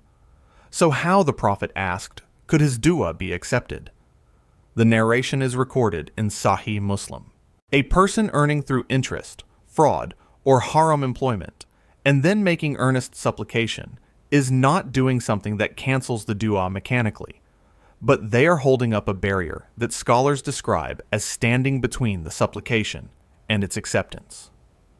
The sincerity of the raising of the hands does not dissolve the problem of what funded the hands that are raised.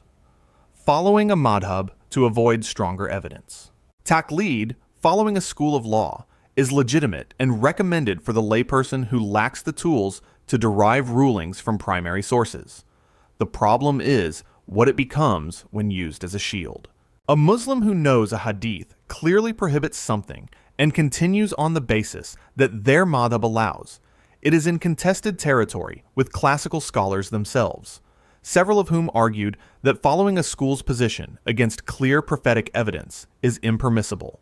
More common is the practice of talfiq in its blameworthy form, selecting the most convenient ruling from each madhab on different issues to build a customized religion that asks the least of its practitioner. Ibn al-Qayyim addressed this at length, describing it as following desires using the language of scholarship. The Quran in Surah Al-Jathiyah, verse 23, describes the person who takes their desires as their God. The madhab is not the problem.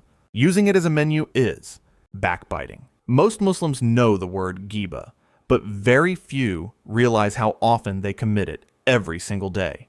The Prophet defined it precisely in a hadith recorded by Muslim. Do you know what backbiting is? The companion said Allah and His Messenger know best. He said, "It is mentioning about your brother, what he would dislike." Someone then asked, "What if what I say is true?" He replied, "If it is true, you have backbitten him. If it is false, you have slandered him." That's the part people miss. Ghiba is not about lying. It is about saying true things that the person would dislike in their absence. Venting to your spouse about a coworker's attitude. Complaining to your mother about your sister-in-law. Discussing a friend's bad decision with another friend. If the subject would dislike hearing it, it's ghiba. The Quran in Surah Al-Hujurat, verse 12, doesn't soften the description. It compares backbiting to eating the flesh of your own dead brother, and asks, would you like that? The answer is supposed to stop you cold, slander and tale carrying. Namima is often confused with backbiting, but it is a distinct and in some ways more dangerous sin. Ghiba is speaking negatively about someone in their absence. Namima is carrying information between people specifically to cause trouble between them, even if every word you say is true. Did you hear what she said about you? I probably shouldn't tell you this, but he was talking about you the other day. That is namima. The Prophet addressed this directly in an authentic hadith recorded by both Bukhari and Muslim, in which he passed two graves and said the occupants were being punished, one for namima and one for failing to guard himself from urine. Two separate grave punishments, and tale carrying earned one of them. Scholars note that namima is particularly destructive because it disguises itself as loyalty, as honesty, as looking out for a friend. The test is simple. What is your intention? If the goal, conscious or not, is to create a rift, it is namima, showing off in worship. The Prophet said in a hadith recorded by Ahmad, "What I fear most for you is the minor shirk." When asked what that was, he said, Riya, showing off. Riya is performing an act of worship, in whole or in part, for the attention or admiration of people. It can be obvious, like raising your voice in dhikr when guests are present, or invisible, like spending longer in ruku because someone walked into the room. It can be digital, posting your Quran recitation, mentioning your fast in casual conversation, framing a charitable donation as a public announcement. Scholars distinguish between complete riya, where the deed is done entirely for people and earns no reward, and mixed intention, where a sincere act is partially corrupted by a desire for recognition. The latter is more common and requires ongoing self-examination. The reason it is called hidden shirk is that it redirects the act of worship away from Allah, at least partially, toward the creation. The deed is still written, but what is written against it may outweigh what is written for it. Neglecting the prayer. Missing a single obligatory salah without a legitimate excuse is not a minor oversight in Islamic jurisprudence. It is a sin, and scholars across the madhabs classify deliberate abandonment of salah among the gravest acts a Muslim can commit. Many people treat a missed prayer as something to make up quietly and move on from, without fully recognizing that the delay itself carries a ruling. The Prophet described salah as the boundary between a Muslim and kufr in a hadith recorded by Muslim, and the Quran in Surah Al-Ma'un, verses 4 and 5, warns those who are heedless of their prayers, not those who reject prayer entirely, but those who are careless about it. A specific warning exists regarding Jumu'ah. A hadith in the collections of Abu Dawud and Al-Nasai states that the heart of one who misses 3 consecutive Friday prayers without excuse is sealed. In an age of smartphones, work schedules used as reasons, and the Isha prayer quietly skipped because sleep came first. This is one of the most common unknown sins in Muslim households. Consuming riba. The prohibition on riba, commonly translated as interest or usury, is one of the most severe in the entire Quran. Surah Al-Baqarah, verse 279, does not frame riba as merely discouraged or problematic. It declares that those who persist in it, after being warned, are in a state of war with Allah and His Messenger. That is the strongest language used against any economic practice in the Quran. Yet, in majority non-Muslim countries, many Muslims carry credit card balances, take out conventional mortgages, keep student loans, and have savings accounts that accrue interest, often without ever having been taught that these arrangements fall under the riba prohibition. The standard scholarly position holds that necessity can create a temporary allowance in extreme cases, but that necessity has a specific legal threshold that does not include convenience or the absence of an immediately available Islamic alternative. Islamic banks and halal mortgage structures exist in many countries and are increasingly accessible. Most Muslims in the West consuming riba are doing so not out of necessity, but out of unawareness that the prohibition applies to modern financial instruments, just as it did to pre-Islamic Arabian money lending. Music. This is one of the most debated issues in contemporary Islamic jurisprudence, and it deserves to be presented honestly. The majority scholarly position, held by the 4 classical madhabs, and reinforced by a hadith in Bukhari, holds that most instrumental music is impermissible. The hadith describes a people who will come at the end of times and make permissible 4 things that were forbidden, listing among them musical instruments, framing it as a sign of moral decline, not a concession. The minority scholarly position, advanced by some contemporary scholars, argues that the hadith's chain of transmission has weaknesses and that the Quran's direct prohibition of music is not explicit.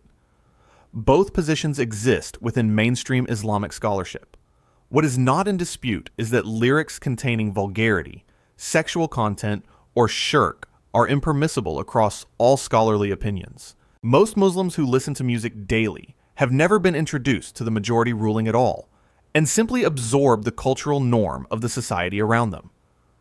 Whether you follow the strict or lenient opinion, knowing that the question exists is the minimum a Muslim owes their own practice. Free mixing. Khalwa, The prohibition on an unrelated man and woman being alone together in a private space is one of the clearest rulings in Hadith, recorded by both Bukhari and Muslim. No man should be alone with a woman, and no woman should travel without a mahram. Yet in Western Muslim communities in particular, this ruling is frequently treated as cultural conservatism, rather than an actual Islamic ruling with a textual basis. Work environments, university study groups, private car rides with a non-mahram colleague, direct messaging on social media late at night. These scenarios reproduce the conditions Khalwa was meant to address.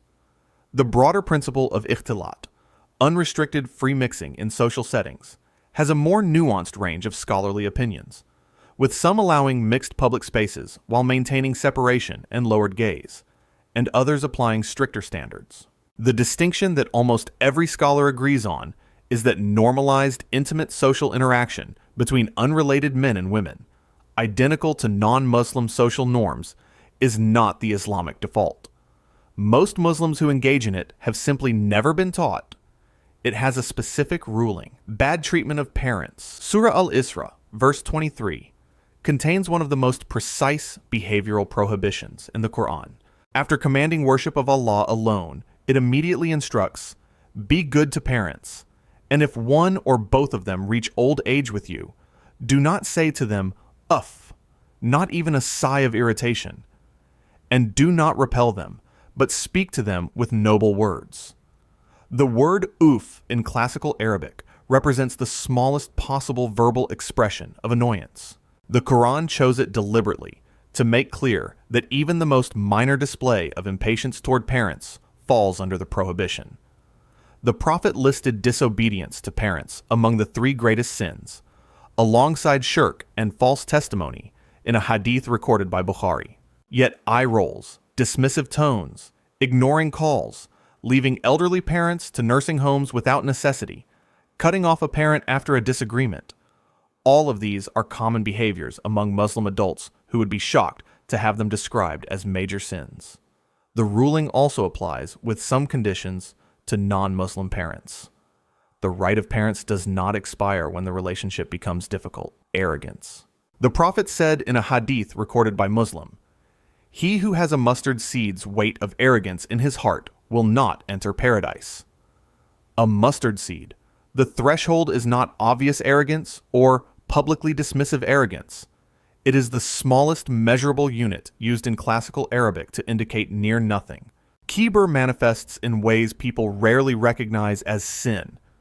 Interrupting because you assume your point is more important, feeling quietly superior to someone who sins differently than you, dismissing a scholar's opinion without qualification because it contradicts your existing view, or the particularly common form. Religious arrogance, where increased practice generates contempt for those who practice less. Scholars distinguish between kibr, which is an internal attitude of superiority, and appropriate self-respect or confidence, which is not prohibited. The test is not how you feel about yourself, but how you regard others in comparison. If another person's lower status, financial, religious, ethnic, intellectual, registers as confirmation of your higher worth, that is kibr. And according to the hadith, even a mustard seed of it is too much. Swearing by other than Allah. The Prophet said in a hadith recorded by Abu Dawud and graded authentic by Al-Albani, "Whoever swears by other than Allah has committed shirk." In another narration in Tirmidhi, has committed kufr. This ruling covers one of the most widespread verbal habits in Muslim-majority cultures. I swear on my mother's life. I swear on my children. By my honor, I promise. These phrases are embedded in everyday Arabic, Urdu, Turkish, and Amazigh speech as intensifiers, social reassurances, expressions of sincerity, and most of the people saying them have no idea they carry a specific Islamic ruling. The correct form is simple. Swear only by Allah, using formulas like Wallahi, Billahi, or Tallahi. Scholars note that the hadith's use of the word shirk here indicates the gravity of directing an oath, which is an act of glorification, toward anything other than Allah, even unintentionally. Habit does not reduce the ruling. Awareness is the first step to correction. Breaking family ties. The Quran in Surah Muhammad, verse 22, describes those who cut family ties as people who spread corruption in the land and break what Allah commanded to be joined. The Prophet said in a hadith recorded by Bukhari and Muslim, "The one who cuts family ties will not enter paradise." This obligation extends beyond parents and siblings. It includes aunts, uncles, and cousins. And critically, it is not conditional on the relatives behaving well. Islam does not say, maintain ties with family members who deserve it. The scholars are consistent. The obligation to maintain Silat al-Rahim is one-sided in the sense that your fulfillment of it does not depend on reciprocity. A family member who wronged you, who is difficult, who severed the relationship from their side, you are still obligated to make reasonable effort. Scholars do allow reducing contact or maintaining only minimal contact for those in genuinely harmful situations, but outright severance without necessity, which is extremely common over inherited disputes, old arguments, and unresolved offenses, carries the hadith's warning in full: haram food and earnings. Most Muslims check for obvious haram, pork, alcohol, but the due diligence required is more extensive than that. Gelatin in sweets and medications, carmine food coloring derived from insects, shared fryers in fast food restaurants, E-numbers in processed food that may derive from animal sources. These are all areas where haram contamination occurs without it being labeled. The Prophet said in a hadith recorded by Tabarani, "Every body that was nourished by haram, the fire has more right to it." The same principle extends to income. Working in environments whose primary business involves the forbidden, bars, conventional interest-based financial roles with direct involvement in Riba transactions, carries its own ruling that many Muslims in Western countries have never encountered. The standard scholars apply is not paranoia, but reasonable investigation. If halal options exist and you haven't sought them, the excuse of unawareness has limits. The obligation is due diligence, not certainty about every molecule, but also not willful ignorance when the information is accessible. Lying in jokes. The Prophet said in a hadith recorded by Abu Dawud, "Woe to the one who tells lies in his speech to make people laugh. Woe to him! Woe to him!" The humor of making up a story, exaggerating an event to absurdity, fabricating a scenario for comedic effect, these are so normalized that most Muslims would not classify them as lying at all. But the ruling is clear that a false statement made for entertainment is still a false statement. Beyond ordinary joking, there's a more serious category: making sarcastic or dismissive remarks about Islamic rulings, the Prophet, or Allah, even in a clearly humorous context. Surah Al-Tawbah, verses 65 and 66, addresses this directly. When some companions made disparaging remarks about religious matters during an expedition and later claimed they were just joking, the response was that they had mocked Allah and His verses and His messenger. The ruling is not that all humor is forbidden. Islam has a documented tradition of the Prophet himself making light jokes. The line is truth, and the other line is reverence. Neglecting zakah. Zakah is the third pillar of Islam, obligatory on every Muslim whose wealth meets the nisab threshold, currently equivalent to approximately 87.48 grams of gold, and has been held for one complete lunar year. The problem is calculation. Most Muslims who pay zakah calculate it only on cash savings, missing that the obligation also extends to business inventory at market value, money owed to you that is likely to be recovered, and gold and silver jewelry in many scholarly opinions. The Quran in Surah Al-Tawbah, verses 34 and 35, describes those who hoard gold and silver without paying what is due on it as people whose wealth will be heated in the fire of hell and branded onto their foreheads, sides, and backs on the day of judgment. The verse is not addressed to people who refuse to give zakah in defiance. It is addressed to those who simply accumulated without calculating and paying.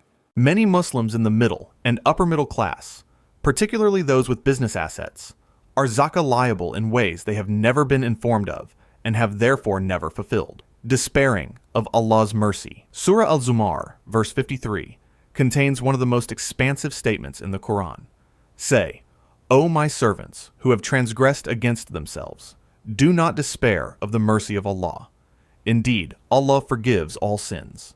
Indeed, it is He who is the forgiving, the merciful. The word all is not a literary flourish. Islamic theology holds that no sin is beyond Allah's forgiveness for the person who sincerely repents before death, with the exception of dying in shirk without repentance. Feeling that your sins are too many, too repeated, or too serious to be forgiven is classified by scholars as a major sin in itself, because it constitutes a false belief about Allah's nature. It reflects either ignorance of the texts or a subtle form of spiritual arrogance, placing your capacity to sin above Allah's capacity to forgive. The opposite error also exists. Iman min makr Allah, false security, feeling so certain of Allah's mercy that there is no urgency in repentance or reform. Both are condemned. The correct position, described across Islamic scholarship, is the balance between fear and hope. And it tips toward hope for the one who is still alive, still able to turn back. If you want to see more, click the video on screen now.